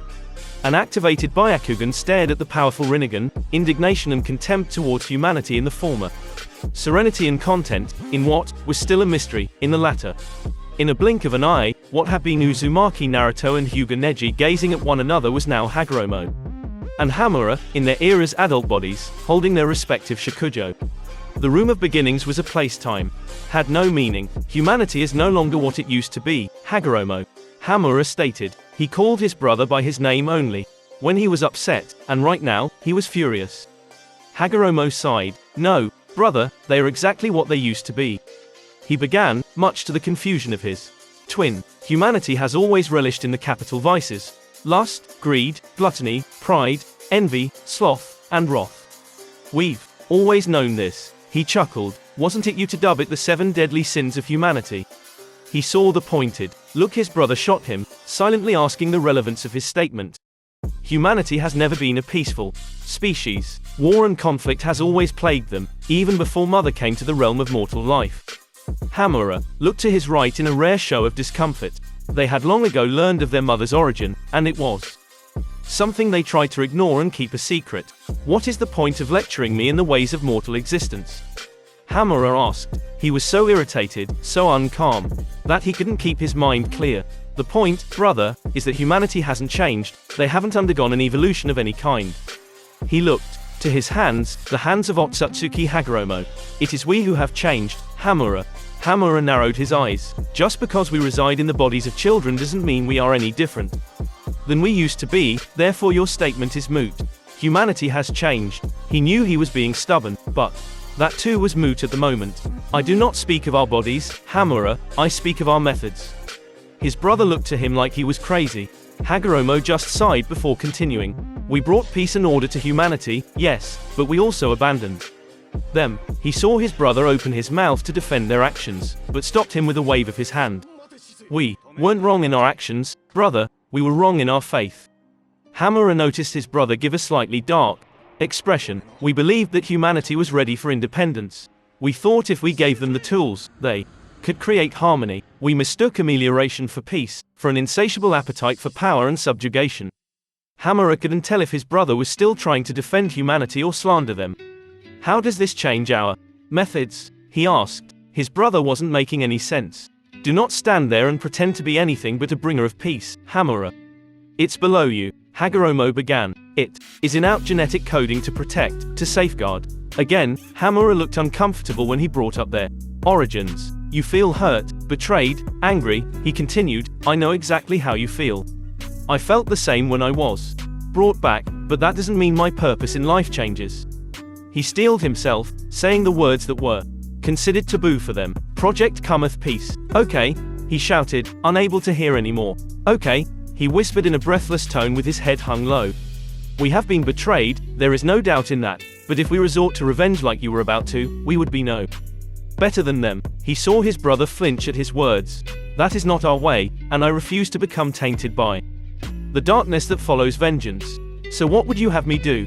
Hamura shouted. His emotions and thoughts were so jumbled that he just wished she was by his side. That is where our methods change, little brother. He gave his other half a serious look. And it is also where I desperately need your help. His serious expression turned worried. Thoughts, the likes of which I have never even fathomed, have been racing through my mind, and they scare me, Hamura. He shook his head. No, they terrify me. Hamura blinked at his brother's expression, never before witnessing such alarm on his face. His brother was invincible, nothing scared him, right? Please explain, he finally spoke. Hagoromo sighed, folding his legs in midair, where he began to hover like it was normal. I look at our accomplishments, our supposed legacy, and I can't help but think we failed. We did what we set out to do. It was humanity that failed us, not them. Hamura interrupted, an incredulous look marring his face. Hagoromo shook his head. I don't think we can truly say we brought about peace, because peace is everlasting. Our peace was little more than an illusion, our belief in our ability to mold the future a delusion of grandeur. He tightened his grip on his shakujo. We were naive, and it caused a lot of strife. Hamura shook with fury. A delusion of grandeur. The air felt heavy. Ninshu was true enlightenment, a gift to attain harmony for all living life. How could we predict just how powerful the greed of mortals could be? I agree, Hamura, Hagoromo replied, slightly shocking and very much confusing him. But I will not abandon him, and neither will you. It's in our blood to help the innocent. I don't believe humanity is innocent, Hamura said in a calm seriousness. They are all guilty of a mortal sin. With that disposition, Lilith would, faster than a fraction of a second, Hamura was upon him, his shakujo poised to strike. A look of utter rage and madness was on his otherwise stoic face. Hamura was outraged. Hagoromo raised his own shakujo to block the incoming swing, his eyes widening when the strength behind the attack met him. His brother wasn't holding back. When the black staves met, an explosion from the pressure erupted, the entire surrounding area heating up exponentially.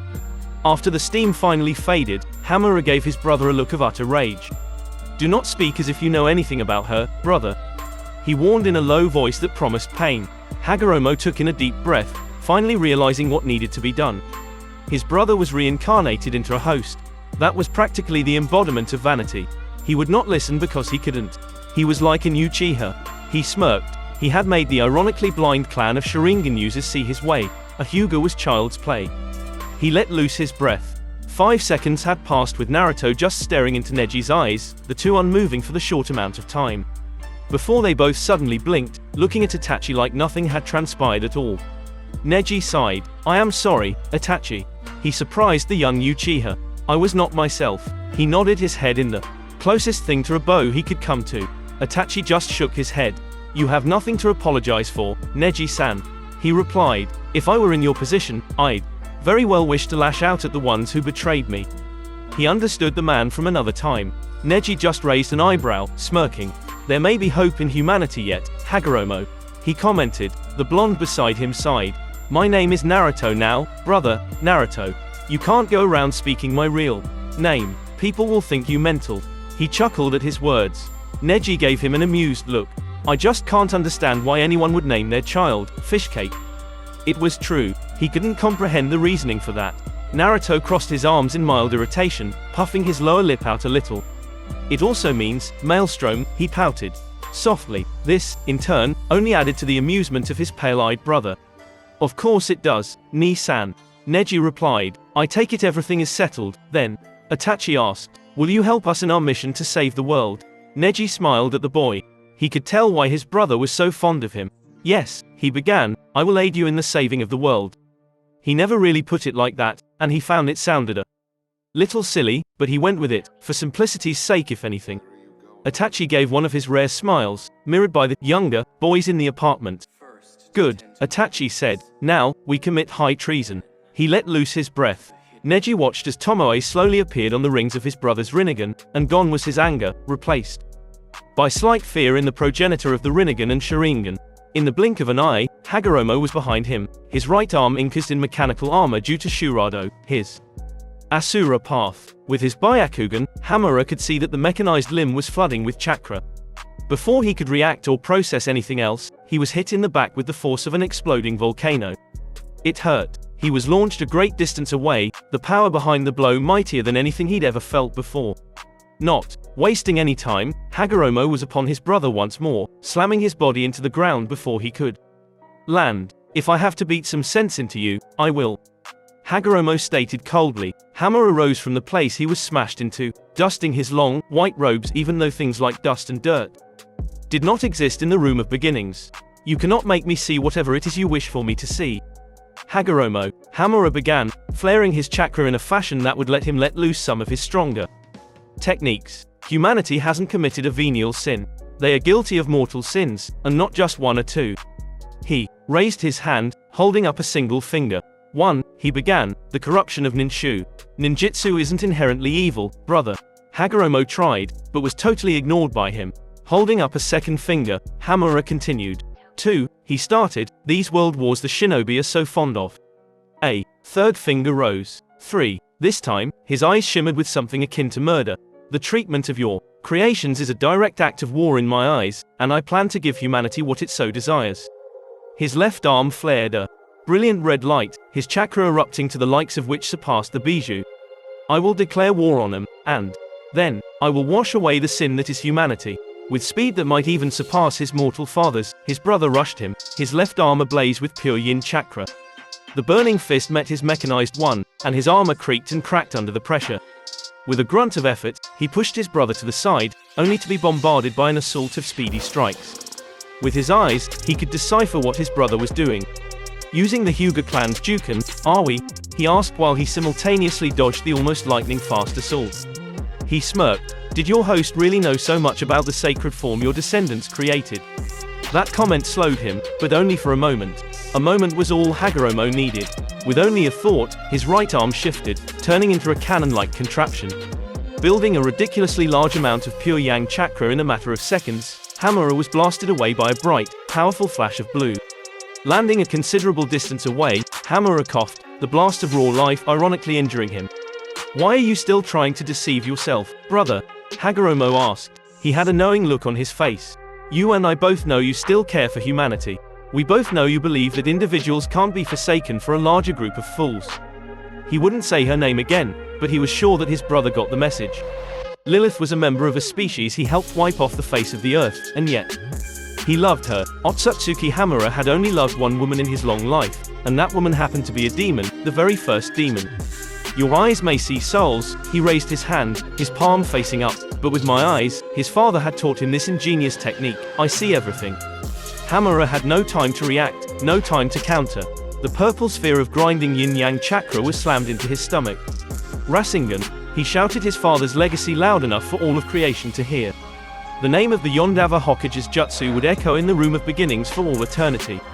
Taking massive damage from the technique he had never heard or seen of before, Hamura did the only thing he could do. He activated the eyes that allowed him to stand as equals with his brother. Suddenly, Hamura's Byakugan vanished, replaced by brilliant cyan eyes, a darker blue pupil in the center. So you unleashed the Tensigan. Hagoromo started before giving a small smirk. Good. With impossible speed, he absorbed the natural energy that naturally flowed throughout the room of beginnings. With the Tensigan, Hamura could tell just how much of the world's energy his brother was absorbing, but he stubbornly held his ground. Let us end this, Hamura. He spoke. Hamura just nodded, his entire body lighting up in cyan flame, his Tensigan chakra mode now activated. This was his most powerful weapon, his most powerful form. He had fought demons, gods, and men alike in this form, and never before had any being survived. All had fallen to this powerful form, all but his brother, that is. Before his very eyes, Kurama, his brother's most powerful creation, appeared in the room of beginnings, a snarl on His face, determination to protect his father lit his eyes, and his chakra slowly encased Hagoromo's body, doubling, tripling, quadrupling, and then quintupling his brother's already monstrous chakra. In mere seconds, 9 boiling tails swung to and fro behind him. The absolutely titanic chakra flowing through the room would have outright killed lesser beings. Even Kurama, the mighty Kyuubi, was struggling to keep his wits about him. His mind was in a fog, lost in the power, in the absolutely delicious aura. It wasn't every day one was allowed to feel the presence of gods in such close proximity. Hamura's left arm burst into red flame, adding to the cyan that flickered on his body, his power now at its absolute max. That's when his brother did something he always counted as cheating.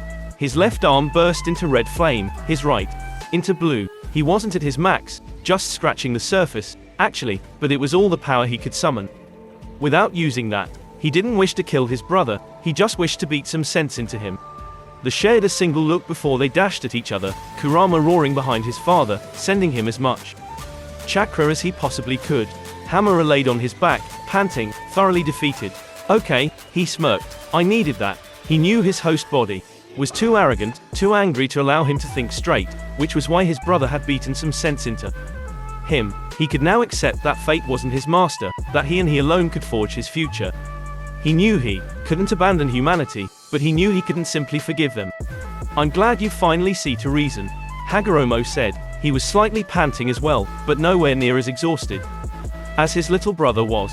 A short silence followed before Hamura asked the question he had been too stubborn to ask. Those thoughts that scare you, he spoke in a low tone. What are they? Hagoromo's eyes looked down in something akin to shame. I wonder if mother had been right. That simple sentence was enough for Hamura to sit upright, his eyes wide. What? He asked in shock and confusion. He shook his head. Mother had also brought peace to the lands, but that, too, only lasted for so long. He looked his brother in the eye. Had our mother seen humanity for what it truly was? Had she determined that the only way to save them and the world was to subjugate them? Had she come to the conclusion that the Mugen Tsukuyomi was, here, he gulped, humanity's only salvation? The very words sent chills down his back. Hamura was silent, a wide-eyed, frozen look marring his face. It made sense. So what do we do? He whispered, not trusting his own mind. How could he see such a dark, foul means to an end as a viable option? I do not know. He looked to his brother. That's what I need your help for. He let out a disturbed sigh. I know what the true answer to peace is. He shook his head. Humanity will always seek out the capital vices. Saligia. Hamura stated. Saligia. Hagoromo echoed, nodding his head. I will walk with you, brother. He stood. We will find the right path, together. Hagoromo smiled when Hamura put a hand on his shoulder. It is time we change the world, again. Bringer of Peace. Chapter 8. A Beautiful Sin. In his mindscape, Naruto reigned supreme. He may not be at his full potential in the real world, but here, he was very powerful. Of course, he wasn't as powerful as he was in his previous life's prime, but he was not to be taken lightly within the confines of his own mind. So when he was breathing heavily, his entire body, which was just a mental manifestation of his true self, was exhausted. He had never been pushed so far before in his life, and the fact that his opponent hadn't even broken a sweat only irked him more. His mortal father, Namikaze Minato, was hailed as the greatest Konoha-born shinobi ever, surpassing his predecessors in most aspects of the shinobi arts. He was a man who despised war and death, but when it came to ensuring the peace of any kind, he would and very easily could slaughter thousands in the blink of an eye. This man before him, a modified kunai in his hand, was by far the most powerful mortal he had ever faced. Sparring with his father was a normal occurrence. He had to increase his strength as much as possible if their plans were going to work, and there wasn't a better teacher than the Yellow Flash. He still trained with Itachi, and now Neji, every day as well, but the extra lessons couldn't hurt. No, they did hurt, but they were worth it. He had already been taught his favorite shinobi technique. The Rasengan was so reminiscent to his children's Bijudama, as they had taken to calling it. And apparently, his father had created the Rasengan by studying the Bijudama, which was simply brilliant. His father was a genius. His skill in ninjutsu, genjutsu, and taijutsu were on a level not many could even fathom. Watching his father, he couldn't help but to gradually see the beauty in shinobi techniques. In the hands of shinobi, they were ugly tools for chaos and destruction, but in the hands of the peace seekers, they could be something else. Something marvelous. He had been of the opinion, just like Neji had been when he first woke, that ninjutsu was inherently evil, but that was the farthest thing from the truth. Yes, it was born from the corruption of ninshu, but said corruption was the intentions of men, not ninjutsu itself. It was somewhat fascinating how many different forms and styles of ninjutsu that existed. There were so many different kinds that learning all of them was impossible, and they only increased in number, new techniques and styles being created all the time. And with the Rinnegan, he could learn them all. It really was an exciting thought. Off to the side, Kushina sat in the long grass that covered their newest home. It really was strange, actually living inside her son with her husband and a giant being of Chakra. All of that was unimportant, though, because she was able to be with her child, whoever he turned out to be. She didn't care who he was or what he'd become, he was still hers. She carried him for 9 months. She gave birth to him. Uzumaki Naruto was her baby, her child, and no one could ever convince her otherwise. In a flash of light, her husband and child began a newfound vigor in their strikes. She could only smile as she watched them go at it. They were both so talented, so skillful. It was like they were in an eternal dance of beauty and death. Their moves were calculated, nothing was ever by accident. He's only 8, but he's already so strong, she said out loud to no one but herself. Suddenly, a deep chuckling was heard from her side. She looked at the giant face of the Kyuubi no Kitsune. No, he had a name. She looked at Kurama with a curious expression, her delicate eyebrow raised in a questioning manner. Kurama noticed her questioning look and decided to answer. He's holding back, he explained as a smirk that was of the utmost sinister kind found its way onto his features. Kushina brushed off the demonic smile, knowing that the fox would never harm her. His father was her son, and no matter how much he was loved, Kurama would be in extreme trouble if he ever struck his parents. Of course he is. Naruto is only 8. If Minato didn't hold back. Kushina was interrupted by another set of chuckles from her grandson. I wasn't talking about the Yondawa. And with those words said, Kushina watched the spar with a new fascination. Just how powerful was her son? Naruto waited patiently outside the Shinobi Academy, his back against the tree that sat next to the entrance. His eyes were closed, and his mind was somewhere else. When he heard the sounds of children, his eyes slowly opened, his consciousness returning to the mortal plane. His mind was akin to a separate dimension, so every time he entered his mindscape, he was essentially entering a pocket dimension of his own creation. Students began to leave the building, the older ones first, followed by the youngest. Naruto easily picked out who he was looking for. Walking up to his brother, he smiled. Neji, he greeted. Naruto. Neji greeted back somewhat strangely. He was still getting used to the idea that not only himself, but his brother as well, had different names, different faces, and different parents. It was confusing at times, but he was slowly conditioning himself to this era. It had only been 3 days, and already he had accustomed himself to Konoha and her teachings. His host already having memories and cohesive thoughts was a huge factor in that, but Naruto knew that his brother was always one to adapt fast. His learning rate was astonishing, and his genius far outstripped his own when it came to the finer arts. Maybe that was why he was so talented in what this era called Fuinjutsu. How was your day, brother? He asked. He didn't care what other people thought. He would sooner cut off his limbs than not recognize him as his brother. Even in new form, they would always be siblings. Neji gave a faint smirk. With Itachi's request, I take the pre-exam tomorrow. He crossed his arms. Apparently, the academy wants to make sure I'm up to par with my studies before they even let me take the Genin exam. He shook his head. His host had known the majority of the curriculum the academy taught, and in only 2 days and his brother's assistance, he had learned everything all Genin was supposed to know. A random request from someone of Itachi's political stance, and Neji was already on his way from leaving the annoying confines of the academy. Good. Naruto nodded. You'll ace the pre-exam and then the real one. He put his hands to his chin in a thinking pose. If everything stays on track, we should be able to start our plans sooner than I thought. The two were brought out of their private conversation as a young voice was heard. Naruto-san, an 8-year-old. Sasuke shouted as he rushed at the two people he knew weren't really kids. He was young, but he was very smart. And when he learned who the two really were, he had kept his promise of not telling another soul. Neji narrowed his eyes at the child running towards them, his Byakugan activated. You forgot to mention that you knew Indra-kun's transmigrant brother, he whispered. Naruto sighed. Of course he couldn't hide that from him. We will discuss it at a later time, Neji. He replied shortly. Sasuke was now in front of the two with a giant smile on his face. Where's Itachi ni? He asked in an excited voice. On a mission, Naruto answered. Would you like to walk with us?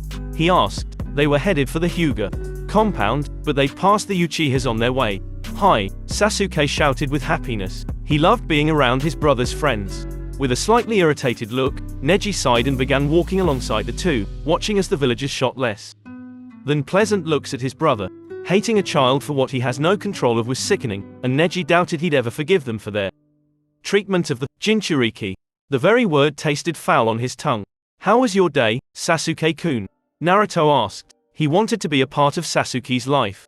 He may have absorbed all of Indra's chakra, ending the cycle forever, but the soul of his eldest son still resided in Uchiha Sasuke. He wouldn't ignore Indra any longer. He would show him that he cared about him still, even after everything he had done. It was all right. Sasuke began. Girls are strange, aren't they, Senin-sama? He asked in a childish tone, using his preferred way to address the great sage of six paths. At this, both Neji and Naruto laughed. It was the kind of laugh that brought attention to them. It was that loud. They hadn't laughed so hard in a long time.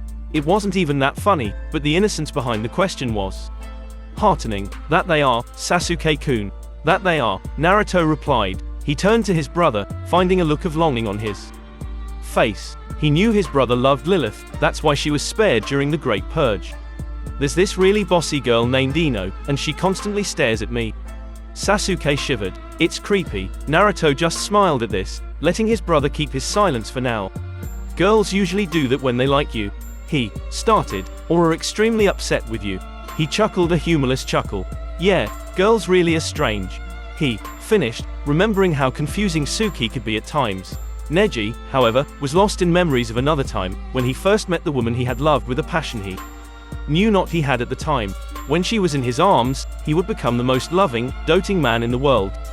She had all but carved her way into his heart, and when he finally accepted it, he hadn't loved anything else as much as he loved her. It was complete and total chaos.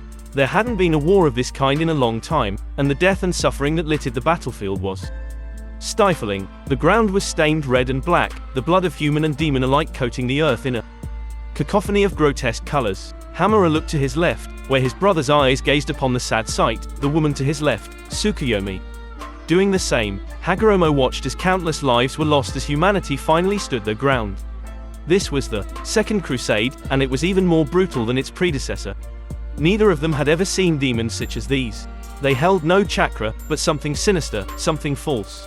The way they moved, the way they took down their enemies was evidence enough. They were not demons of this realm. These demons are not of this realm, Ni-san.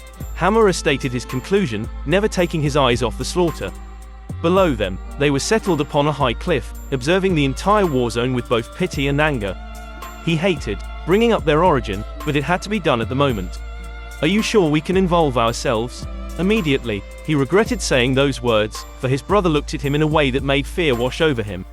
Of course we are obligated to involve ourselves, Hamura.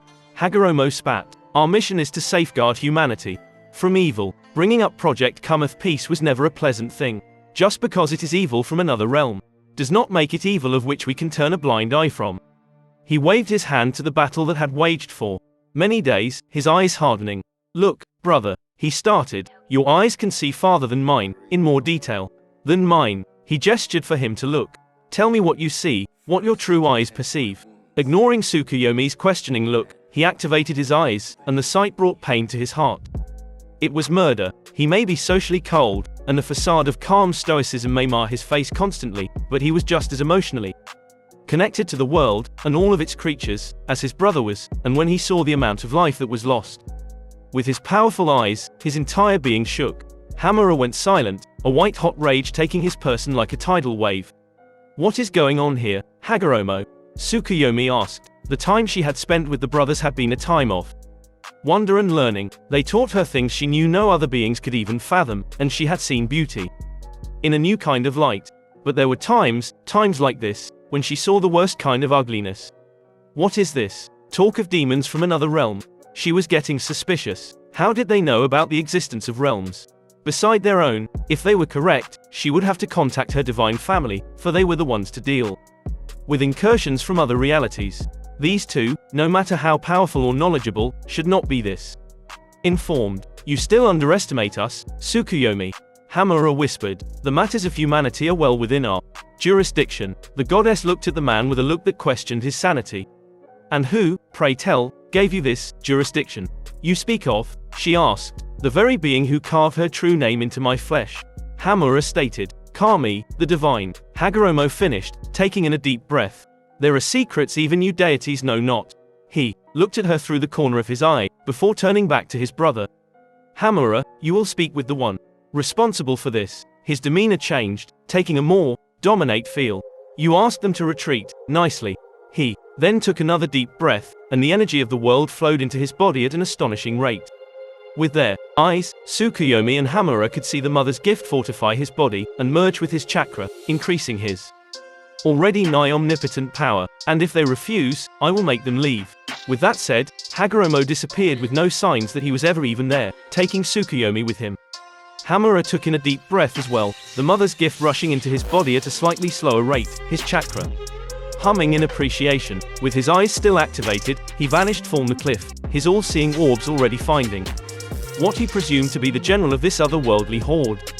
He reappeared in what seemed to be the demonic horde's base camp, and he was suddenly faced with hundreds of the sinister beings, all wearing strange, metal-like armor, their eyes a dark, cold black. He spoke. I am here to meet with your leader, he stated in a calm voice, not showing the fear that one should have felt surrounded by so many evil beings. Their response was typical and expected. With monstrous roars, a handful of the evil creatures rushed at him, intent on ending his life. Foolish insects, the whole lot of them. With a speed that even their eyes could not see, every demonic soldier that dared raise their sword at him fell, their bodies cut asunder. It had been too fast for them to see what had even happened, and again, their response was predictable. He was about to slash the foolish demons once more, his hand already on the hilt of Kusanagi, when a melodious voice rang out, stopping the incoming assault. Enough. The obvious female voice held a certain authority to it, because when her words reached the ears of the brutes that were about to join their brothers in death, they froze. Can't you see that attacking this man is a foolish endeavor? From the horde of large, brutish demons appeared a very beautiful woman. Her white clothing was very revealing, low-cut and seductive, showing off an almost scandalous amount of creamy, dusky skin. Her hair was stunning silver, and her eyes were almost glowing with a pleasing azure. Hamura could tell that this woman's beauty alone was dangerous. I take it you are the one leading this horde of demons against the humans? He asked the breathtakingly beautiful woman, his voice calm and his face not betraying how uncomfortable this woman made him.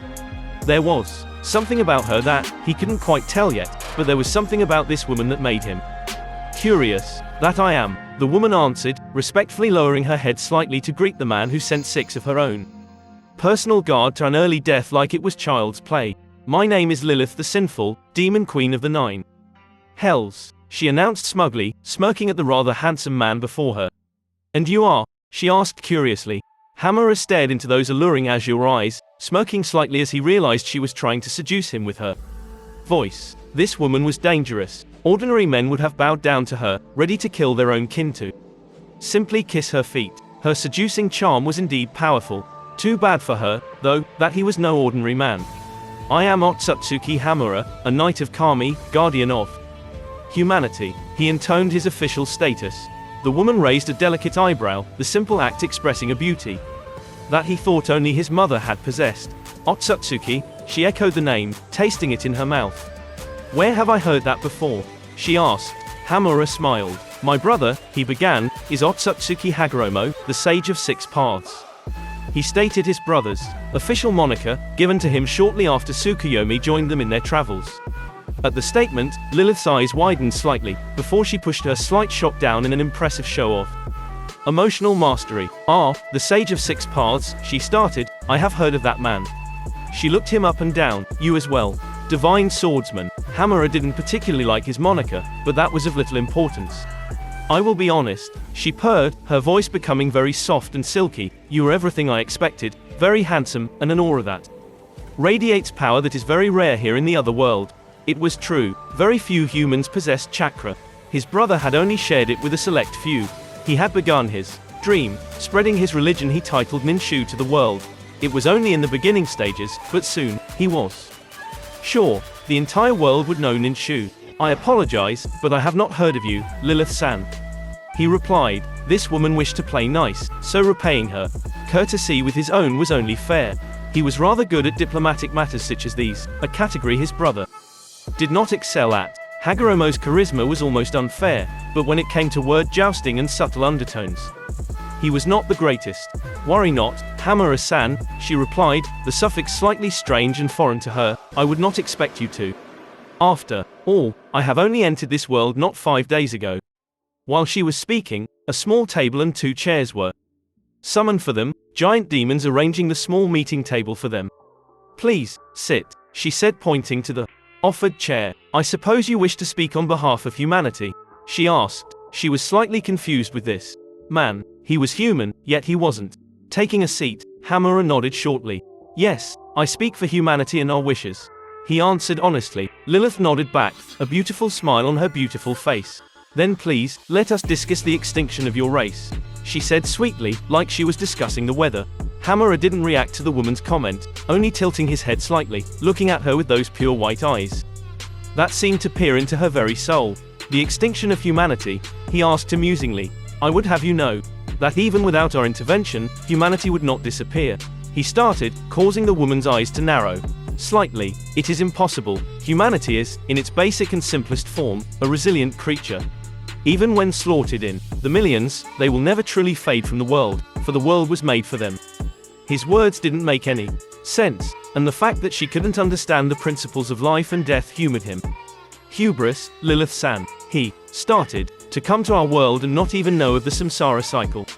Instead of an irritated and harsh response, Lilith responded in kind. And quote, to know the way your world works would take time, the kind of time that would not allow me to finish what I was tasked with. And quote, she kept her cool even under pressure, just like him. He liked that. And quote, just how long would it take to unearth those secrets, Lilith-san? I have already learned your ways in the small amount of time we have been speaking. And quote, yes, the powers he wielded were vast and very, very powerful. Lilith looked at him with a slightly darker expression. And quote, that is quite impossible, Hamura-san. And quote, she replied. She did not believe him. The faint smirk on his face was not amusing to the Queen of Demons.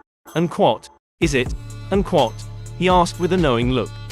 And quote, Lilith, molded from clay from your world's god to accompany a man you refused to serve. And quote, he began, startling the woman greatly with how easily he spoke of her origins. And quote, Lilith, the first woman, who would later become the incarnation of lust. And quote, she was visibly showing her shock on her face now. This man, he knew too much. And quote, Lilith, the sinful servant of the serpent, wife of Asmodeus, king of demons, prince of hell, the demon of lust. And quote, he smiled at her narrowed eyes. And quote, never question what you can and arpose. T completely understand, Lilith-san. And quote, he said, his knowledge of her was scary. But said knowledge was what led her to understand who, or what, this man was. She smiled, speaking in a way only he would understand. And understand he did. And quote, and the word became flesh, and dwelt among us. And quote, she whispered. A mistake. Suddenly, the table they sat at burst into the air, Hamura and Arpo's Chakra exploding, pushing everything around him a few feet away. Lilith was standing, her stance that of a person who was ready to defend or attack at any moment. Her power was incredible. She actually had to shield her face with her arms as a surge of raw, powerful energy screamed, pushing at her with a great force. For a split second, she could have sworn his entire body was ablaze with cyan flame.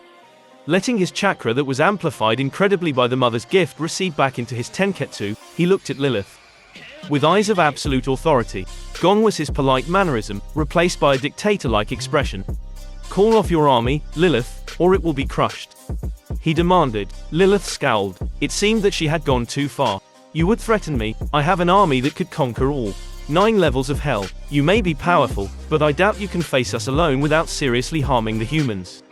That litter the fields. She spoke in an angry tone, upset at how someone would ever speak to her like they were her master. She hadn't let Adam command her. What made this man think he would? Who said I was alone? He asked. He had felt his brother's message. The humans were evacuated, leaving only demonic entities on the battlefield. Witness the might of the Sage of Six Paths. He stated, smiling when it happened. Without a second's pause, power so terrifyingly large was brought down upon them all, Hamura being the only one not affected by his brother's all-encompassing chakra. And then, something absolutely amazing appeared. The sun was blackened, it seemed, as an incredibly large shadow cast over them all.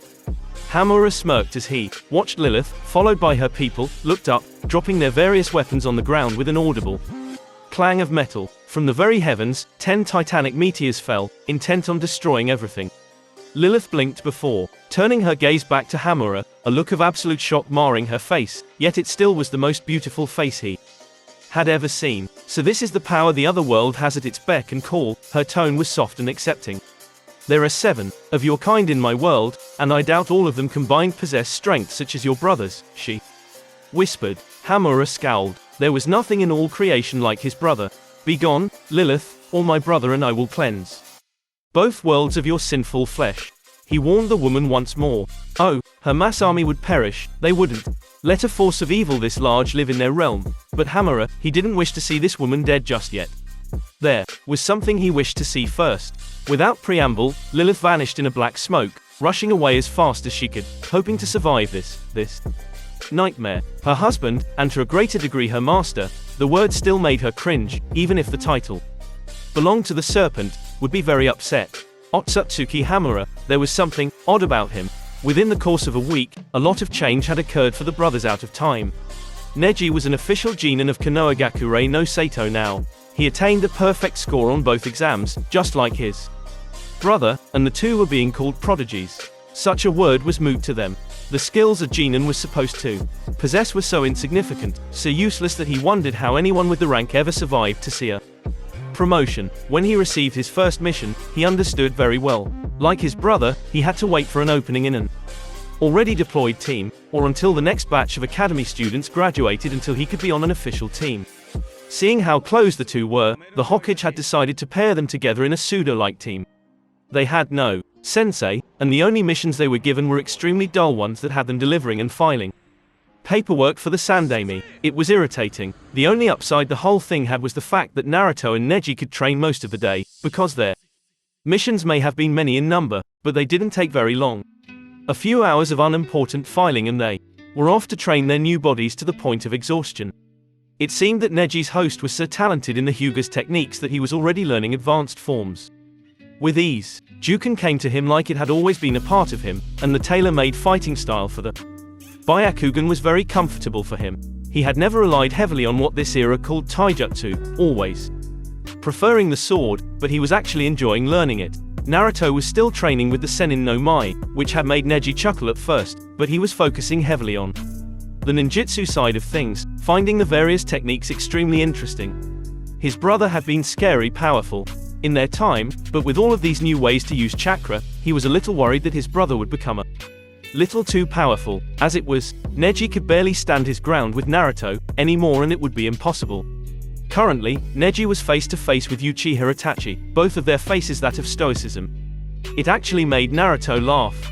It was like they were looking into a mirror. Begin, the blonde called out, watching as his brother engaged his raven-haired friend. Neji smirked as he rushed in close, his fingers ablaze with chakra, his Byakugan finding the Tenketsu in Itachi's body. With a delicate thrust, the genius of the Hyuga clan struck out at the genius of the Uchiha, only for the red-eyed Anbu operative to replace himself with a log, vanishing in a perfect substitute. Itachi was amazing in many ways, the most prominent being his use with Academy, or E-ranked ninjutsu. When used by the Uchiha prodigy, E-ranked techniques could be considered a ranked, for he performed them so fluidly that even Jonin was stumped when he wished to embarrass a shinobi by using Jinin jutsu against them. And it had that same effect on Neji. With a snarl, the Hyuga boy smirked. Alright, then, he started, no holding back. Itachi. He unsheathed the katana that was at his hip, a gift from the Uchiha clan, and smiled. Let's see how you fare against my blade. And with that, Neji vanished in a swirl of leaves, a perfect, mid-battle shunshin used like child's play, only to appear behind his sparring partner. With incredible, and almost impossible, reflexes, Itachi drew the small tanto from his back, raising it to block the strike. He could not see, his instincts moving his body. While Naruto watched the two blades clash, sparks flying, he couldn't help but be enraptured in the sword duel. It was made known that Neji was the superior swordsman quite quickly. The black-haired Hyuga was changing the grip of his sword every few seconds, making it impossible to predict his next attack. He was using his sword in ways that would make any of the 7 ninja swordsmen of Kirigakure green with envy. He was fast, precise, and nigh impossible to keep up with.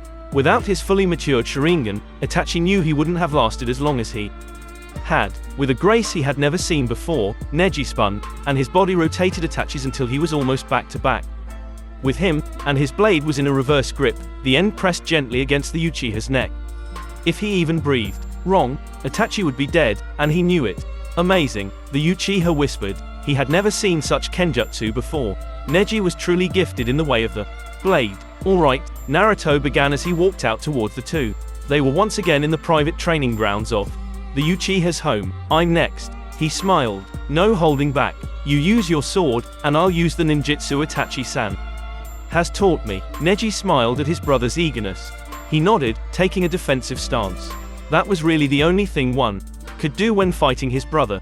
Begin. Itachi's voice rang out, starting the spar. With impressive speed, Naruto pulled 4 shuriken out of his weapon's holster, throwing them all at Neji with deadly accuracy. The blonde's hands went through seals faster than Neji could comprehend. Katen, Hosen Kasumabeni, Fire Release, Phoenix Sage Flower Nail Crimson. Naruto exhaled fire-infused Chakra, the shuriken now ablaze with potent flame, increasing their destructive potential. It was clever, Neji decided.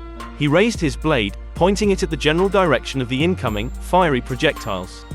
He then began to spin, chakra leaking out of his entire body, his blade slicing the air as he spun. Hakesho Kaiten, 8 trigrams palms revolving heaven. With little effort, the flaming projectiles were blocked, bouncing harmlessly off the spinning dome of pure chakra. The moment he stopped spinning, he felt an incredible heat above him. Snapping his head to the sky, he saw his brother take a deep breath, and then let loose a massive ball of fire, so large that it seemed impossible to dodge. Katen, Gokakyu no Jutsu, Fire Release, Great Fireball Technique. TCH. Neji gripped his blade, smirking. Funneling chakra into the highly conductive steel, he swiped at the air. Between him and the ridiculously huge ball of flame, Wind Nature Chakra roared, and instead of making the flames stronger, cut the technique in half, fire falling to either side of him harmlessly. Naruto, however, was not done. With speed that no genin should be capable of, he was crouched in front of his brother, a ball of grinding chakra clutched in his hand. The violently spinning Rasengan was absolutely brilliant, but Neji had already seen it once. Rasengan, Naruto shouted as he drove his father's technique at his brother, knowing that even at full power, Neji wouldn't be fatally harmed. They needed to push each other like this, or they would never reach maximum strength with their new bodies. As the Rasengan rushed at his abdomen, Neji smirked, his own hand rushing at his brother's. What happened next? Surprised even Itachi, as Neji caught the spinning sphere in his palm, his chakra matching his brother's so closely that even with his Sharingan, he the Uchiha Anbu agent couldn't decipher which was which. Such mastery, such intimate knowledge of another's chakra, it should have been impossible. The chakra assaulting it on both sides, the Rasengan vanished. Neji had just cancelled an A-rank ninjutsu created by the legendary Yondava Hokage. Before Naruto could react, 2 fingers, alight with red chakra, descended upon him, ready to end the fight for good. It was over. Suddenly, Neji felt a surge of energy, and he could see Naruto's chakra rush to his eyes. Mere inches from the Uzumaki's flesh, Neji's entire body froze, as if something was halting his movements entirely. Shinra Tensei. He heard his brother whisper. He narrowed his eyes. He knew what came next. With a not so gentle force, the Hyuga was sent flying across the training ground. And then, he stopped, mid-air, like something had caught him. Bansho Tenin. The words were whispered again, but all present heard them clearly. With another incredible force, Neji was flung back to his brother's outstretched hand, and stopped when the blonde's palm touched his forehead. It was over. Neji huffed, annoyed at how easily he had fallen into his brother's techniques. Cheater. Neji mumbled. You're not supposed to use the Rinnegan when we spar. We don't need to train our old techniques. We need to train in new ones. Using the Rinnegan defeats the purpose. Naruto smirked. Oh, he asked. Then why did you use Ninshu to cancel my Rasengan? He asked amusingly, chuckling when his brother looked away with an expression of a child who had been caught in the act of doing something he knew he wasn't supposed to be doing. Whatever, he replied. He wouldn't defend his actions, so he just dropped it. So that was Ninshu? Itachi asked curiously. I thought Ninshu was just a way of communication, though, nothing else. He stated his confusion. Whoever told you that? Naruto asked. He never said such a thing. I just figured, since I couldn't really see any offensive or defensive purposes, or supplementary, for that matter. Neji laughed at the boy's ignorance. Itachi, he began, in our time, there was no ninjutsu, taijutsu, or genjutsu. He explained, Ninshu was forged in the crucible of combat. It was created by my brother to protect us. Itachi listened, with increasing fascination. Ninjutsu is inferior to Ninshu in every aspect. The only reason I see why ninjutsu was created is for simplicity. Ninshu is somewhat hard to grasp, abstract, if you will. It takes many years to learn what Ninshu can truly accomplish, whereas ninjutsu takes half the time. How is it superior, though? Itachi asked. I can't imagine the offensive techniques would be very impressive, seeing as how it was created for peace, rather than chaos. Naruto smiled. You have already learned about one man who used Ninshu, Little Dragon. He stated. Itachi raised an eyebrow. Senju Hashirama, Wilder of the Makuten, was a user of Ninshu. Itachi's eyes widened. Neji smiled as his brother went into detail of how the Shodai Hokage used Ninshu. Neji scoffed. Of course he used Ninshu. He was a sage, after all. The mother's gift only answered to those who had an affinity for Ninshu, and Makuten, which used life energy, was a Ninshu technique. Sage mode was a clever name for it, probably derived throughout history from his brother's moniker. It's strange how facts become legend with time. And all the change was a little confusing. The mother's gift, which was named to honor Mother Nature for assisting in their plight, was now called natural energy. It was appropriate, but then again, it wasn't.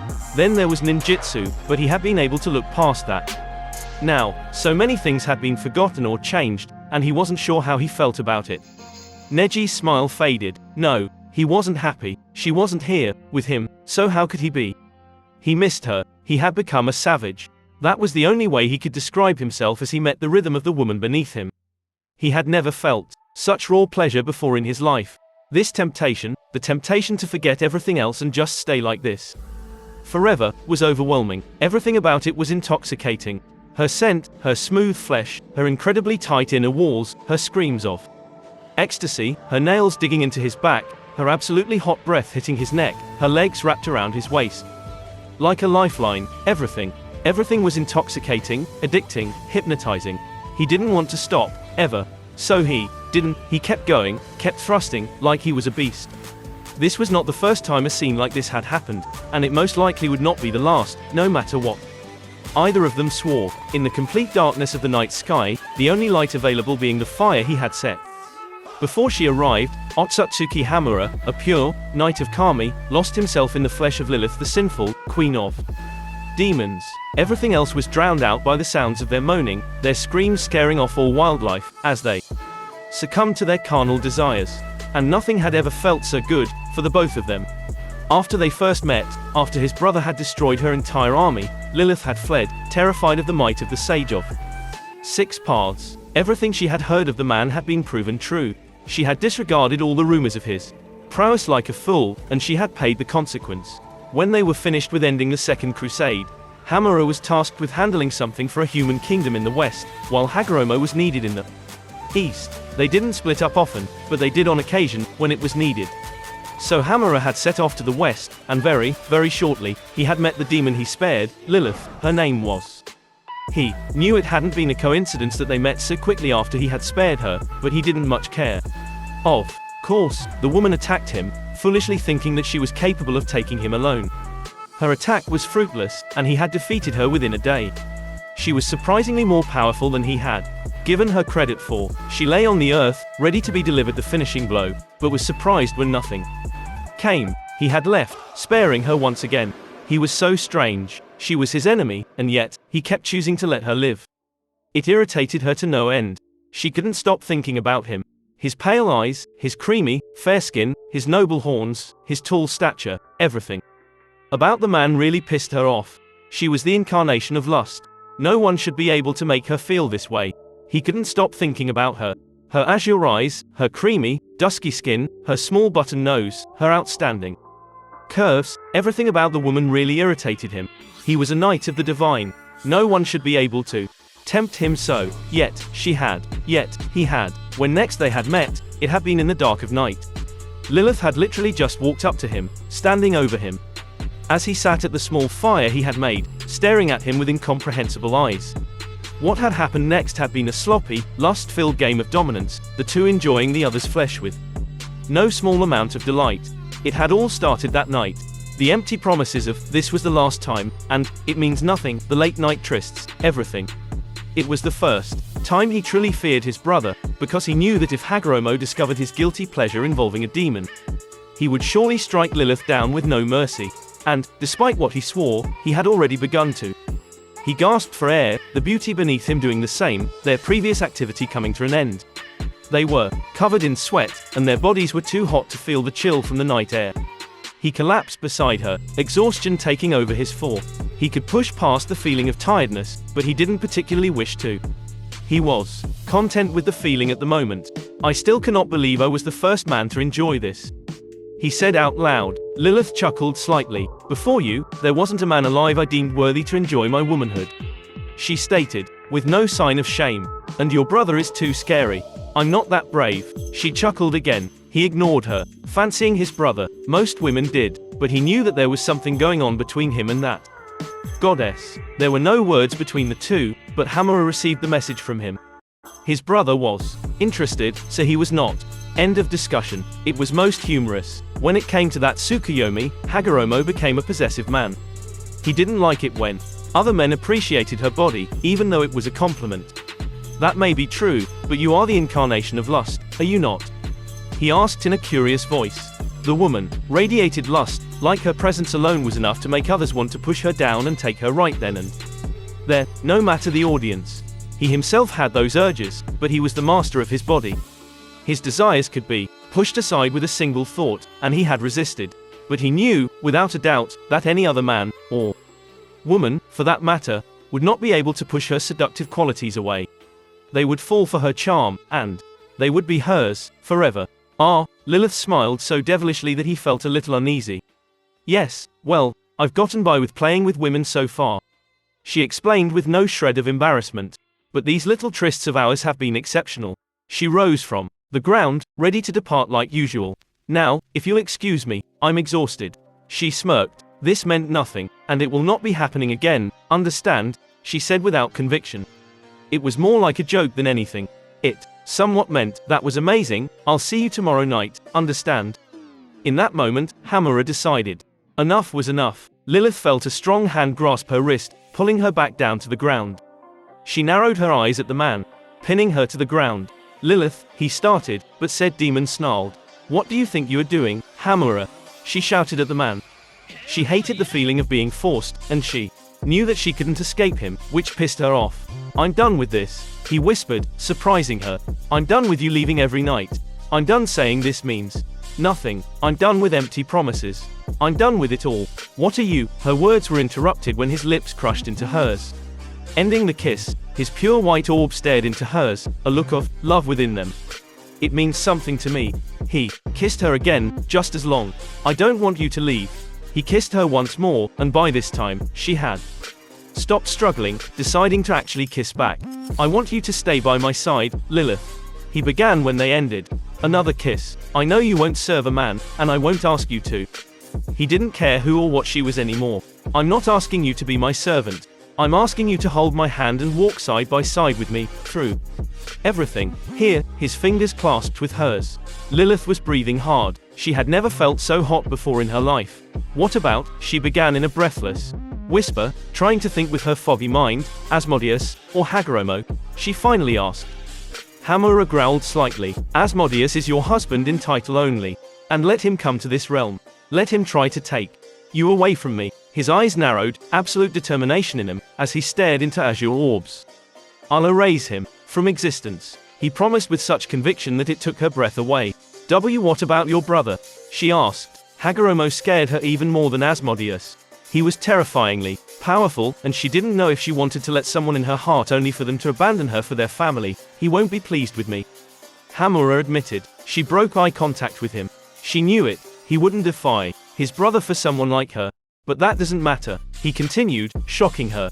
She met his eyes again. I'll make him understand. I'll make him see. He then showed her a genuine, albeit small, smile. Her body felt like it would turn to ash when he spoke his next words, that small smile marring his face as he did so. And if he can't understand, then he will have to kill the both of us.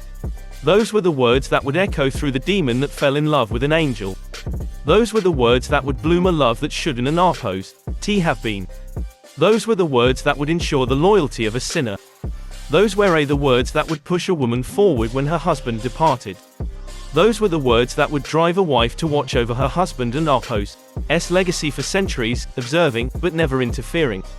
Those were the words that would, 1,000 years later, bring a desperate wife to do something forbidden. She did not care about her safety, though. She did not care about the consequences. The world was dying, and she loathed humanity for making her love and arpose's precious jewel into something so hideous. So yes, she committed a sin after swearing she never would again. Yes, she defied her husband and arpose's and brother-in-law and arpose's wishes. Yes, she did something unforgivable. But she was not ashamed. She would not apologize or ask for forgiveness, because she knew, in her heart, that she had done the right thing. The only thing. She had brought back the two most powerful beings she had ever met, and she did so with a smile on her face. They could turn their backs on her. They could condemn her for her crime. They could even kill her. But in the end, she would still smile, because she knew that she had did the world a service. She knew that they were the only ones that could fix this shinobi plague. She took in a deep breath, examining her new look. She had never died, so she didn't an arpose have to possess a body in this era. What she did have to do, however, was make herself look a lot younger than her adult self, because today was the day she would be reunited with her husband, the only man she had ever given herself to completely. Today was the day she would be held in his arms again, and after so long without that feeling, she was craving it more than life itself. She had stayed faithful, the entire time, not even looking at another an arpose's flesh. Today was the day she met Uzumaki Naruto, a blonde-haired boy she was still a little wary of, and Hyuga Neji, her husband. And quote, Lilith the sinful, it doesn't an arpose fit you anymore. And quote, Hamura stated as she lay in his arms. And quote, is that so, husband? And quote, Lilith had questioned in a sleepy voice, her eyes still closed, enjoying the feeling of his embrace. Unquote. It is. Unquote. He replied in a determined voice. Unquote. No, you are no longer Lilith the sinful, you are Narpos, unquote. Otsutsuki Lilithheim smiled as she approached the Uchiha compound. What a beautiful sin it was. Hope you all enjoyed this what if. This was a good fanfiction for the first part, for the first 9 chapters. And anyways, I hope you all are doing well. And don't forget to like, share and subscribe. We are trying to hit 25,000 subscribers by the end of February, and I'm pretty sure February ends on the 28th. Yep, it's not a leap year, so it's not up to 29.